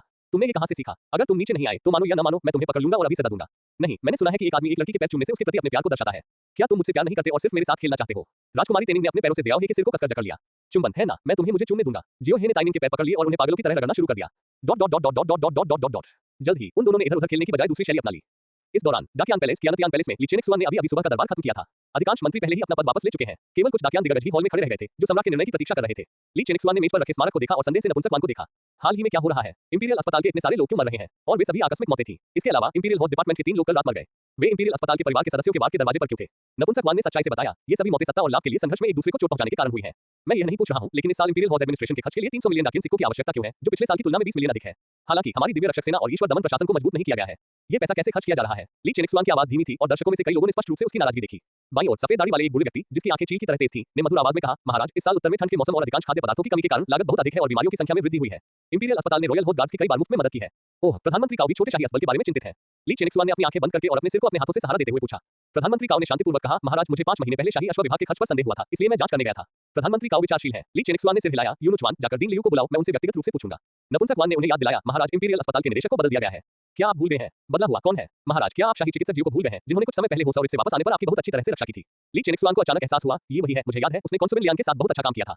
मैं उसे तुरंत आने के लिए कहूंगा। नपुंसकवान धीरे-धीरे नीचे चला गया। जाओ और उसे सूचित करो और उससे कहो कि वह आज दोपहर को मुझसे मिलने इंपीरियल स्टडी में आए। हाँ, श्रोतागण में बैठे प्रधानमंत्री काओ की आंखें चमक रही थी, ये सोचकर कि इंपीरियल मेडिकल सर्विस के नए निदेशक बकवास नहीं बोलेंगे। पिछला अध्याय, पुस्तक पृष्ठ, अगला अध्याय, अध्याय 33 शूरा फील्ड, अध्याय 33 शूरा फील्ड। उसी समय उपपत्नी लियान के किंगलुआन पैलेस में, क्या उसे फिर से ताइनिंग ने अपहरण कर लिया? जियो होंग ने सिर हिलाया, ये बिल्कुल सच है, वे डोंगक्सू पवेलियन गए थे। ताइनिंग क्या करने की कोशिश कर रहा है? नहीं, मैं उसे ढूंढने जाऊंगा। उपपत्नी लियान बहुत चिंतित थी। मेरी महिला, बिना अनुमति के आपका महल छोड़ना अच्छा विचार नहीं है। मैं घर जाऊंगा और देखूंगा कि क्या हो रहा है। अपने कपड़े बदलो और मेरे पीछे डोंगक्सू पवेलियन तक आओ। जियो हे को स्वाभाविक रूप से नहीं पता था कि महल में क्या हो रहा था। इस समय वो जमीन पर लेटा हुआ था और बहुत सहज महसूस कर रहा था। राजकुमारी तेनिंग की खूबसूरत आंखें ऊपर की ओर मुड़ गईं, जिससे उनकी आंखों का सफेद भाग दिखाई देने लगा। उसने अपने पैर फैलाए और चेहरे पर लाली लिए आराम किया। राजकुमारी, मैं आपका नाम भी नहीं जानता। ली सु, राजकुमारी तेनिंग ने कमजोरी और आलस से कहा। सुसु, ये नाम अच्छा लगता है। क्या तुम थक गई हो? जियो हे आया और राजकुमारी तेनिंग ने सिर हिलाया। वह अभी झपकी लेना चाहती थी। मैं थक गई हूं, लेकिन कोई बात नहीं, मैं अक्षम नहीं हूं। हां। ली सुसु की आवाज मच्छर की तरह नरम थी। तो फिर जारी रखें। मैंने सोचा था कि ली सुसु दया की भीख मांगेगी, लेकिन अप्रत्याशित रूप से उसने अपनी बरसी सफेद गर्दन उठाई और ऐसा लग रहा था जैसे वह अपने बालों को नोचने के लिए तुम्हारा इंतजार कर रही हो। हां, क्या तुम्हें अत्यधिक आघात या मृत्यु का डर नहीं है? जियो हे को बहुत आश्चर्य हुआ। जैसे ही ली सुसु बोल रही थी, वह अपने मुंह के कोनों से लार को नियंत्रित नहीं कर सकी, जो उसके होठों से नीचे बह रही थी। डरो मत, हे जियाओ जियाओ, जियो वाह। लेकिन इससे पहले कि जियाओ हे पलट पाता, दरवाजे के बाहर से सॉन्ग म्याओ म्याओ की आवाज आई। महाराज, उपपत्नी लियान यहाँ है। क्या शाही उपपत्नी लियान यहाँ है? वे दोनों डर के मारे एक साथ उठकर बैठ गए। राजकुमारी तेनिंग, जो कमजोर और नाजुक लग रही थी और कभी भी तबाह हो सकती थी, तुरंत चौंक उठी। जियो हे को बहुत ग्लानि महसूस हुई। अगर उपपत्नी लियान ने उसे किसी दूसरी महिला के लिए इतनी मेहनत करते हुए देखा, तो वह मुसीबत में पड़ जाएगा। ताइनिंग भी खुद को दोषी महसूस कर रही थी। वो एक राजकुमारी थी और अगर शाही उपपत्नी को पता चल गया कि उसने शाही चिकित्सक के साथ ऐसा किया है और उसने अपने पिता को इसकी सूचना दी, तो वह खत्म हो जाएगी और शायद कभी भी खेलने के लिए महल में वापस नहीं आ पाएगी। उन दोनों ने जल्दी से अपने कपड़े पहन लिए, लेकिन तेनिंग स्पष्ट रूप से अनुभवहीन था और कपड़े पहनने में इतना व्यस्त था कि उसके पास कमरे में फैली गंध और कुछ निशानों से निपटने का समय ही नहीं था। सौभाग्य से जियो हे अनुभवी था और उसने जल्दी से स्थिति को साफ कर दिया। ठीक इसी समय दरवाजे के बाहर से उपपत्नी लियान की कठोर आवाज आई। रास्ते से हट जाओ, अगर राजकुमारी तेनिंग ने मेरे लोगों को नुकसान पहुंचाया तो तुम्हें जवाबदेह ठहराया जाएगा। उपपत्नी लियान बहुत दृढ़ थी और उसने अवरोध के बावजूद दरवाजा खोल दिया। कमरे के अंदर का दृश्य उसकी नजर में आ गया। जियो हे तेनिंग के पास खड़ा था, उसके हाथ में एक चांदी की सुई थी और वह राजकुमारी तेनिंग के सिर पर कुछ टटोल रहा था। ऐसा लग रहा था जैसे वह कोई उपचार कर रहा हो। जब जियो हे ने उपपत्नी लियान को अंदर आते देखा, तो वह जल्दी से आगे बढ़ा और सलाम किया। महारानी उपपत्नी को नमस्कार, क्या तुम ठीक हो? उपपत्नी लियान की आवाज बहुत धीमी थी और बाहरी लोगों को ऐसा लग रहा था जैसे कोई स्वामी अपने अधीनस्थ की परवाह कर रहा हो। लेकिन जियो हे जानता था कि यह वास्तविक चिंता थी। जियो हे ने सिर हिलाया, लेकिन राजकुमारी तेनिंग इस समय वहां आ गई। उसने अभी व्यायाम समाप्त किया था और उसके चेहरे की लाली अभी तक फीकी नहीं पड़ी थी। क्या ये सच नहीं है कि उपपत्नी लियान शाही चिकित्सक जियो की बहुत अधिक परवाह करती है? मुझे अपने शाही चिकित्सक के प्रति विचारशील होने में क्या समस्या है? शाही उपपत्नी लियान ने अपनी खूबसूरत आंखें उठाई और ताइनिंग के शरीर पर कुछ खोजा, जैसे कि वह कुछ निशान ढूंढ रही थी जिसे वह देखना चाहती थी। जियाओ हे ने उपपत्नी लियान की आंखों में भाव देखा। कुछ हद तक दोषी महसूस करते हुए उसने फुसफुसाते हुए कहा, उपपत्नी लियान, यात्रा लंबी है, खुद को चोट मत पहुंचाना। मैं तुम्हें वापस महल में ले जाऊंगा। लेकिन राजकुमारी तेनिंग ने तुरंत उसे टोकते हुए कहा, क्या आप वाकई अपने अधीनस्थों की परवाह करते हैं? मुझे लगता है कि आप बहुत चिंतित हैं। क्या शाही चिकित्सक के लिए महल से बाहर आना आपके लिए उचित है? लेडी लियान, अगर हम बाहर होते तो क्या आप इतनी चिंतित होती? शाही उपपत्नी लियान ने जब ये सुना तो वह नाराज नहीं हुई। हालांकि इससे ये संकेत मिलता था कि वह और जियाओ हे स्पष्ट नहीं थे, फिर भी उसका मजबूत दिल कुत्ते की तरह शांत था। इसके बजाय वह हंसी। राजकुमारी ने बार-बार मेरे अधीनस्थों को उकसाया और कई बार अकेले में उससे मुलाकात भी की। न केवल हमने कमरे की रखवाली के लिए सैनिक भेजे, बल्कि आप कई घंटों तक कमरे में रहे और जब मैं अंदर आया तब भी आपका चेहरा इतना लाल क्यों हो गया? मैं, राजकुमारी तेनिंग इस मामले में उपपत्नी लियान जितनी अच्छी नहीं थी। ये सुनकर वह थोड़ी घबरा गई और आईने में अपने लाल चेहरे को देखने लगी। कमरे के तापमान के साथ-साथ मुझे एक पल के लिए थोड़ी घबराहट महसूस हुई। मेरे पैर पहले से ही कमजोर थे और अब वे हल्के से कांप रहे थे। लेकिन उसने फिर भी गुस्से में कहा, तो क्या हुआ? मैं एक राजकुमारी हूं। मैं शाही चिकित्सक से जितनी चाहूं उतनी देर बात कर सकती हूं। इससे तुम्हें क्या लेना देना? आप कब से चेक कर रहे हैं? राजकुमारी, कृपया मुझे बताएं कि आपने अभी क्या बात की, आपने क्या कहा और आपने क्या किया? मैं वास्तव में आपकी राय सुनना चाहता हूं। ये देखकर कि दोनों महिलाओं के बीच लड़ाई अधिक से अधिक तीव्र होती जा रही थी, जियो हे को पता था कि अगर उसने कार्रवाई नहीं की तो वह बर्बाद हो जाएगा। वह आगे बढ़ा और उपपत्नी लियान को कोमलता से देखा और आवाज में कहा, शिन्युए, बहस करना बंद करो, चलो घर चलते हैं, मुझे तुम्हारी याद आती है। जब लियान शिन्यू ने ये शब्द सुने तो वह तुरंत पिघल गई और उसके सारे संदेह तुरंत गायब हो गए। जियो हे की कोमल आंखों को देखते हुए वह अपने दिल की इच्छा को दबा नहीं सकी। ठीक है डॉक्टर जियो, मैं थोड़ा अस्वस्थ महसूस कर रहा हूं। कृपया मुझे डॉक्टर के पास ले चलें। महाराज, मुझे काम है, इसलिए मैं आपके साथ नहीं रहूंगा। जियो हे भी जल्दी से पीछे हट गया। जियो हे को जाते देख ताइनिंग ने अनिच्छा से अपने पैर पटक दिए। लानत है, वह ऐसे ही चली गई। लानत है उपपत्नी लियान, उसने फिर से मेरी जिंदगी बर्बाद कर दी। घर में बैठकर वह जितना इस बारे में सोचती उतना ही क्रोधित होती जाती। जियो हे इतना सुंदर और इतना भयंकर था जिससे वह बेहद खुश थी। सबसे महत्वपूर्ण बात यह है कि ली सुसु को लगा कि उसकी साधना में बहुत सुधार हुआ है। ये पता चला है कि पुरुष वास्तव में अपनी साधना में सुधार कर सकते हैं। नहीं, यह जियाओ हे का अनन्य रहस्य होना चाहिए। अन्य महिलाओं को यह नहीं पता होना चाहिए, अन्यथा वो केवल मेरा नहीं होगा। क्या ये हो सकता है कि उपपत्नी लियान को भी इस बारे में पता हो? लेकिन राजकुमारी तेनिंग को यह असंभव लगा। आखिर वह अपने पिता की पत्नी थी तो वह अपने प्रेमी के साथ कैसे सो सकती थी? नहीं, मैं अभी भी चिंतित हूं। शाही उपपत्नी लियान जियाओ हे के बारे में बहुत चिंतित है। बाहरी लोगों के लिए उपपत्नी लियान केवल अपने अधीनस्थों की परवाह करती है, लेकिन तेनिंग एक महिला है और वह एक ऐसी महिला है जो कॉन्सुबल लियान जैसे ही आदमी को पसंद करती है। मियाओ मियाओ, टैनिंग चिल्लाया। यहाँ सॉन्ग मियाओ मियाओ अंदर आया। महाराज, आप मुझसे क्या करवाना चाहते हैं? मुझे जियो हे और उपपत्नी लियान पर नजर रखने में मदद करें और अगर कुछ भी होता है तो मुझे तुरंत सूचित करें। जी श्रीमान। किंगलुआन पैलेस में लौटते हुए जियो हे ने चांद तक उड़ान भरी और आकाश को हिला दिया। इस समय जियो हे ने वास्तव में शुद्ध यान पवित्र शरीर की शक्ति को महसूस किया। उनके विचार में वह सतत गति मशीन जिसे प्राप्त करना कभी असंभव था, प्राप्त हो चुकी है और वह है वे स्वयं। यदि वह स्वतंत्र रूप से चुन सकता तो जियो हे इस समय राजसी ढंग से चिल्ला सकता था, मैं उनमें से 10,000 से लड़ूंगा। मेरे छोटे प्रेमी, तुम बहुत आकर्षक हो। मुझे सच में डर है कि अगर मैं तुम्हें एक दिन छोड़ दूंगी तो मैं जी नहीं पाऊंगी। मुझे क्या करना चाहिए? उपपत्नी लियान ने जियाओ हे की बाहों को पकड़ लिया। असीम कोमलता से पीछे देखती हुई दृष्टि ने उन दोनों को इस क्षण प्रेम के अभूतपूर्व स्तर पर पहुंचा दिया। महारानी लियान की आपकी प्रतिभावनाएं पूर्ण सामंजस्य पर पहुंच गई हैं। प्रगति 60%। ली सुसु के मन में आपके लिए एक नम जगह है। प्रगति 20%। पिछला अध्याय, पुस्तक पृष्ठ, अगला अध्याय, अध्याय 35 प्रधानमंत्री काओ का रोष। अध्याय 35 प्रधानमंत्री काओ का रोष। सिस्टम के एनोटेशन में पहले ही बताया जा चुका है कि पैसे के लिए सर्वोत्तम मूल्य वाले को कैसे चुना जाए। सम्राट तो आखिर सम्राट ही होता है। भले ही प्रधानमंत्री काओ के पास दरबार की सारी शक्ति हो, लेकिन सम्राट के पास हमेशा पासा पलटने की संभावना बनी रहती है। इसके अलावा प्रधानमंत्री काओ अभी तक अराजक होने के बिंदु तक नहीं पहुंचे हैं और सम्राट के पास अभी भी कुछ साधन है। साथ ही सिस्टम की व्याख्या प्रधानमंत्री काओ के चरित्र को भी स्पष्ट करती है। यह आदमी प्रतिशोधी और अहंकारी है। मुझे डर है कि उसकी नजर में सिर्फ लाभ है और वह आधिपत्यपूर्ण शासन करता है। रुको, जियो हे ने अचानक ऊपर देखा और सीधे प्रधानमंत्री काओ की ओर देखा। उनकी आवाज सुनकर प्रधानमंत्री काओ और सम्राट दोनों दंग रह गए। मेरे प्यारे भगवान जियो, आपको क्या कहना है? ली चेनिक्सुआन ने बीच में बोलने के लिए उसे दोषी नहीं ठहराया बल्कि उसका समर्थन किया। प्रधानमंत्री काओ ने कहा, महाराज, इस आदमी ने हमारी बैठक में बाधा डाली और इसे घसीटकर ले जाया जाना चाहिए तथा 1000 डंडों से पीटा जाना चाहिए। जब जियाओ हे ने ये सुना तो वह अभी भी हिचकिचा रहा था, लेकिन अब वह और भी दृढ़ हो गया। जब तक चोर काओ मारा नहीं जाता तब तक उसे कभी शांति नहीं मिलेगी। प्रधानमंत्री काओ, महामहिम ने मुझे पहले ही बोलने के लिए कहा है, लेकिन आप मुझे डंडे से पीटने के लिए घसीटना चाहते हैं। आखिर महामहिम सम्राट है और आप अभी भी सम्राट हैं। तुम्हारी हिम्मत कैसे हुई? महाराज तो सम्राट है। प्रधानमंत्री काओ चौंक गए और जल्दी से 2 कदम पीछे हट गए। ली चेनिक्सुआन की आंखें चमक उठी। यह शाही डॉक्टर जियो बहुत चतुर था। हम जब महाराज सम्राट हैं तो आप यहाँ उंगलियां क्यों उठा रहे हैं? इसके अलावा महाराज एक ऐसे देश के राजा हैं जहां सभी लोग असाधारण संस्कार और श्रद्धा रखते हैं। जब हम सम्राट को देखते हैं तो हम सभी उन्हें सम्राट कहकर पुकारते हैं। जियाओ हे ने एक सम्राट और उसकी प्रजा के बीच एक बहुत ही मानक शिष्टाचार का पालन किया। महाराज, और तुम, ऐसा लगता है कि तुमने शाही अध्ययन कक्ष का दरवाजा लात मारकर खोला है।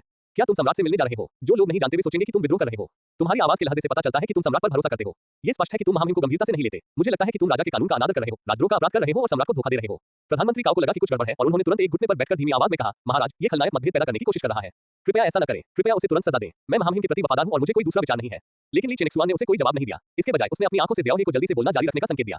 जियो हे समझ गया और व्यंग्यात्मक लहजे में बोला, अब तुम केवल शिष्टाचार निभाना जानते हो। ये खत्म हो गया है। तुमने सम्राट को धोखा देने, राजद्रोह करने और सम्राट का अनादर करने के अपराध किए हैं।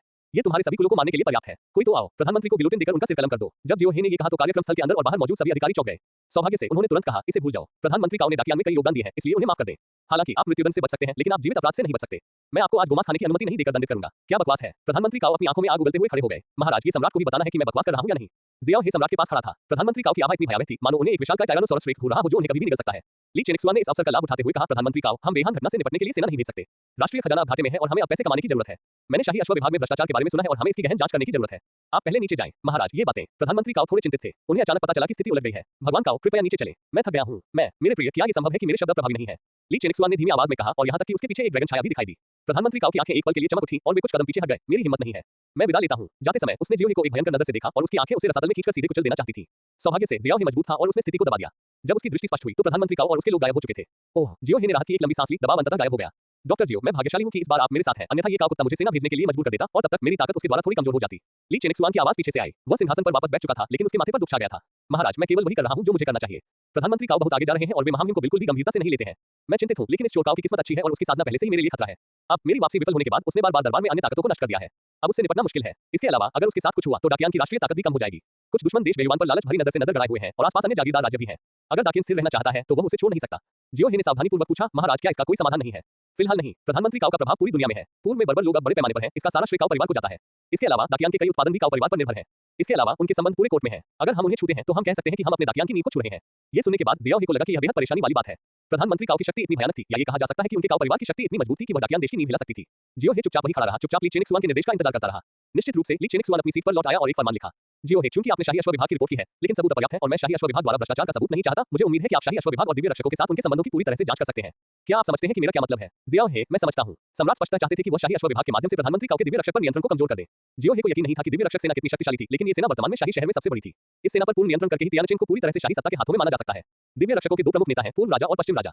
इन दोनों में से पश्चिम राजा काओ चोर की ओर झुका हुआ है। आपको उस पर ध्यान देना होगा, समझे? जियो हे ने सावधानीपूर्वक पूछा, क्या मैं पूछ सकता हूं कि पश्चिम का राजा कितना शक्तिशाली है? एक ड्रैगन के स्तर से ऊपर, जिसके सिर के शीर्ष पर 3 फूल लगे हुए हैं, एक राजा या राजकुमार के स्तर का है। यदि आप उसे खोज सकते हैं तो मैं आपको दूसरे दर्जे के महान युवान की उपाधि प्रदान करूंगा। धन्यवाद महाराज, लेकिन आप शाही चिकित्सक हैं और कई चीजों को संभालना मुश्किल है और बेहतर होगा कि आप मेरे मौके के आदेशों के अनुसार काम न करें। ली चेनिक्सुआन ने कुछ देर तक सोचा। मैं समझता हूं। जियो हे ने मन ही मन सोचा कि सम्राट खुद को सभी दोषों से मुक्त करना चाहता था, लेकिन ये भी अप्रत्यक्ष रूप से दर्शाता है कि ली परिवार वास्तव में दरबार में थोड़ा कमजोर था। आप शाही उपपत्नी लियान के पास अधिक बार जा सकते हैं। लियान परिवार भी एक कुलीन परिवार है और उनके कुछ व्यवसायों में शाही घोड़े शामिल हो सकते हैं। आप जाकर उससे और अधिक पूछ सकते हैं। जियो हे शांत दिखे। मैं समझता हूं। ठीक है, उपपत्नी लियान बहुत होशियार है। एक बार जब आप ये कह देंगे तो वह समझ जाएगी कि मेरा क्या मतलब है। हालांकि वह आखिरकार मेरी महिला है, इसलिए आपको डिग्री को नियंत्रित करने में सावधानी बरतनी चाहिए। महाराज, मैं स्वयं एक स्त्री रोग विशेषज्ञ हूं और बाहरी लोगों को कुछ भी असामान्य नहीं लगेगा। क्या आप स्त्री रोग विशेषज्ञ हैं? ली चेनिक्सुआन की अभिव्यक्ति जम गई, लेकिन उसने अपना सिर हिलाया, ये सोचकर कि वह बहुत ज्यादा सोच रहा था। आखिरकार एक डॉक्टर को महिलाओं को देखते समय कोई इच्छा नहीं होगी। हाँ, मैं हमेशा से ऐसा ही रहा हूं। ली चेनिक्सुआन ने सीधे कहा, इंपीरियल हॉर्स डिपार्टमेंट की जांच सबसे महत्वपूर्ण है। आप बाद में किंगयुआन पैलेस जा सकते हैं और कॉन्सुबल लियान के साथ इस पर चर्चा कर सकते हैं। अपना सर्वश्रेष्ठ प्रयास करें। जियो हे ने मुस्कुराते हुए कहा, मैं अपना सर्वश्रेष्ठ प्रयास करूंगा और आग और पानी से गुजरूंगा। पिछला अध्याय, पुस्तक पृष्ठ। अगला अध्याय, अध्याय 34, गद्दार प्रधानमंत्री काओ अपनी सारी शक्ति के साथ। अध्याय 34, गद्दार प्रधानमंत्री काओ अपनी सारी शक्ति के साथ। अध्याय 34, गद्दार प्रधानमंत्री काओ अपनी सारी शक्ति के साथ। अध्याय 34, गद्दार प्रधानमंत्री काओ अपनी सारी शक्ति के साथ। जियो हे को राहत महसूस हुई। कम से कम जितना अधिक उनका मुझसे स्नेह होगा, मैं उतनी ही सुरक्षित रहूंगी और हरम में मेरी स्थिति उतनी ही स्थिर होगी और कम से कम वे मुझे कोई नुकसान नहीं पहुंचाएंगे। कम से कम उपपत्नी लियान वास्तव में उसे पसंद करती है। यदि वह शाही उपपत्नी न होती तो मैं सचमुच उससे विवाह करना चाहता और उसके साथ दिन रात मौज मस्ती करना चाहता, भले ही वह 10 वर्षों तक बिस्तर से न उठे। मेरे प्रिय, अब आप दीन हैं। भविष्य में आपके लिए कई प्रलोभन प्रतीक्षा कर रहे होंगे। उन्हें आपको बहकाने न दें। शिन्युए, इस दुनिया में एक और महिला है जो तुमसे बेहतर है। जैसे ही जियाओ हे ने बोलना समाप्त किया, जियाओ की आवाज दरवाजे से आई। महाराज, नपुंसक वान मास्टर जियो का निरीक्षण करने के लिए यहाँ है। ये हिजड़ा वान है, जल्दी से तैयार हो जाओ। यह विशेषज्ञों में सबसे बड़ा विशेषज्ञ है, उसे कुछ भी पता न चलने दो। शाही उपपत्नी लियांग खड़ी हुई और अपने कपड़े पहन लिए। क्या हिजड़ों के पास कोई साधना नहीं होती? जियो हे ने 3 सांसों में अपने कपड़े पहने और बिस्तर के पास खड़ा हो गया। वह बहुत खास है, न केवल उसकी साधना बहुत उच्च है, बल्कि जब मैं विशेषज्ञ कहता हूँ तो मेरा मतलब उसकी साधना से नहीं, बल्कि संभोग के बाद एक पुरुष और एक महिला के बीच अंतर बताने की उसकी क्षमता से है। वह बता सकता है, बहुत अद्भुत। खैर, वह सम्राट द्वारा अपनी रखेलों की शुद्धता की जांच करने के लिए इस्तेमाल किया जाने वाला साधन भी है। क्या ये स्पष्ट हो जाएगा कि तुमने अपना कौमार्य खो दिया है? जियो हे थोड़ा चिंतित था। नहीं, मैं इसे बंद करने के लिए अपनी ऊर्जा का उपयोग कर सकता हूँ। मैं समझ गया। जियो हे ने अपने शरीर पर उपपत्नी लियांग के सभी निशानों को शुद्ध करने के लिए धीरे से शुद्ध यांग शक्ति को प्रसारित किया। थोड़ी देर बाद नपुंसक वान अंदर आया। शाही उपपत्नी को नमस्कार। नपुंसक वान के बाल सफेद हैं और चेहरा बच्चों जैसा है। उसकी आवाज कर्कश है और उसका व्यवहार बहुत विनम्र है। जब एक जोड़ी समझदार आंखें जियाओ हे पर पड़ी तो उसे लगा कि उसे कुछ हद तक समझ लिया गया है, लेकिन शुद्ध यांग पवित्र शरीर को सिस्टम द्वारा छिपा दिया गया था और वह इसे देख नहीं सका। हिजड़े वान, महाराज क्या करना चाहते हैं? जियो ताई दरबार के नए दूत हैं। महाराज को उनसे कुछ पूछना है। जियाओ हे ने थोड़ा झुककर कहा, मैं समझ गया, मैं अभी वहां पहुंच जाऊंगा। फिर वह नपुंसक वान के पीछे चला गया। मेरी महारानी, आप अभी गर्भवती हैं, इसलिए आपको इन दिनों इधर उधर नहीं घूमना चाहिए।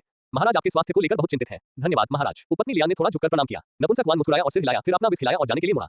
जियो हे ने बिना कुछ कहे ही हिजड़े वान का अनुसरण किया। इस हिजड़े ने उसे यह एहसास दिलाया कि वह आसानी से काम कर सकता है। इससे पता चलता है कि सम्राट के निजी नपुंसकों में से कोई भी सरल नहीं है। कहा जाता है कि यह व्यक्ति मुख्य किन्नर भी है। सौभाग्य से किसी ने भी उसके और उपपत्नी लियांग के बीच के रिश्ते पर ध्यान नहीं दिया। शाही अध्ययन कक्ष तक जाने वाले पूरे रास्ते में कई किन्नरों ने जियो हे को देखा और चर्चा कर रहे थे कि यह व्यक्ति कौन है, वह इतना छोटा कैसे हो सकता है और सम्राट ने उसे कैसे बुलाया है। मास्टर जियो, कृपया अंदर आइए, महामहिम अंदर इंतजार कर रहे हैं।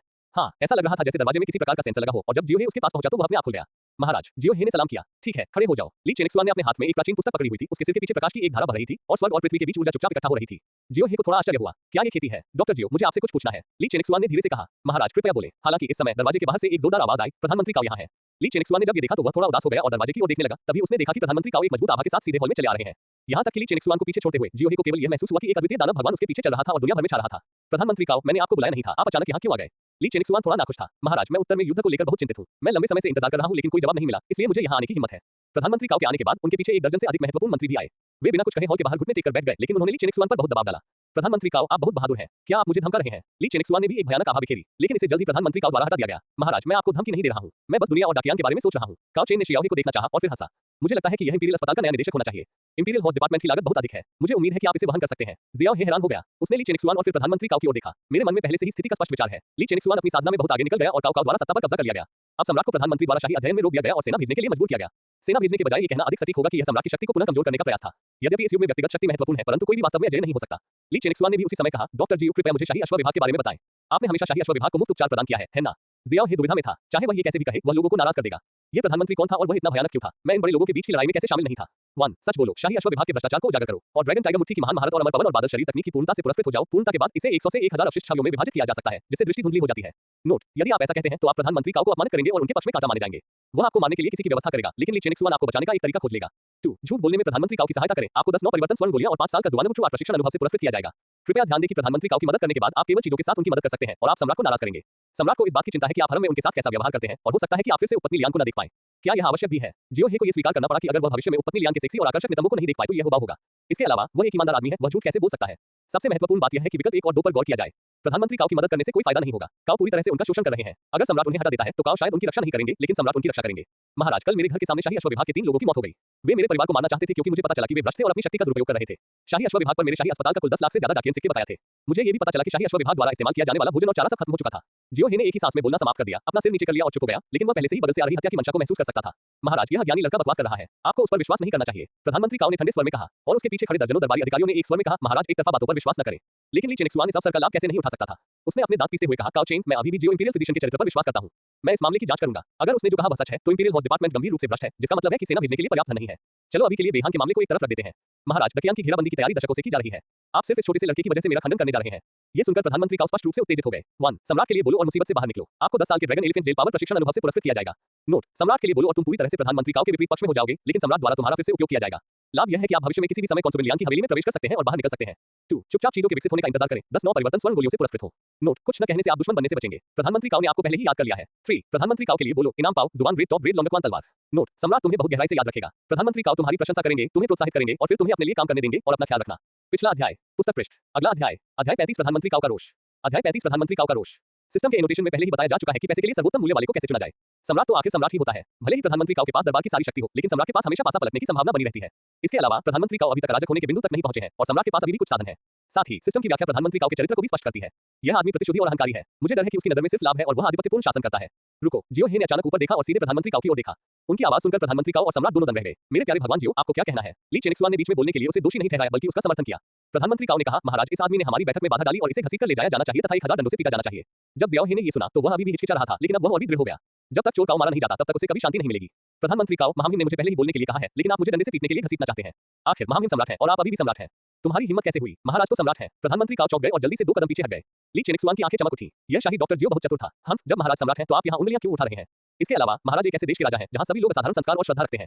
जब हम सम्राट को देखते हैं तो हम सभी उन्हें सम्राट कहकर पुकारते हैं। जियाओ हे ने एक सम्राट और उसकी प्रजा के बीच एक बहुत ही मानक शिष्टाचार का पालन किया, महाराज। और तुम, ऐसा लगता है कि तुमने शाही अध्ययन कक्ष का दरवाजा लात मारकर खोला है। क्या तुम सम्राट से मिलने जा रहे हो? जो लोग नहीं जानते वे सोचेंगे कि तुम विद्रोह कर रहे हो। तुम्हारी आवाज के लहजे से पता चलता है कि तुम सम्राट पर भरोसा करते हो। ये स्पष्ट है कि तुम महामहिम को गंभीरता से नहीं लेते। मुझे लगता है कि तुम राजा के कानून का अनादर कर रहे हो, राजद्रोह का अपराध कर रहे हो और सम्राट को धोखा दे रहे हो। प्रधानमंत्री काओ को लगा कि कुछ गड़बड़ है और उन्होंने तुरंत एक घुटने पर बैठकर धीमी आवाज में कहा, महाराज, ये खलनायक मतभेद पैदा करने की कोशिश कर रहा है। कृपया ऐसा न करें। कृपया उसे तुरंत सजा दें। मैं महामहिम के प्रति वफादार हूं और मुझे कोई दूसरा विचार नहीं है। लेकिन ली चेनिक्सुआन ने उसे कोई जवाब नहीं दिया। इसके बजाय उसने अपनी आंखों से जियाओ हे को जल्दी से बोलना जारी रखने का संकेत दिया। जियो हे समझ गया और व्यंग्यात्मक लहजे में बोला, अब तुम केवल शिष्टाचार निभाना जानते हो।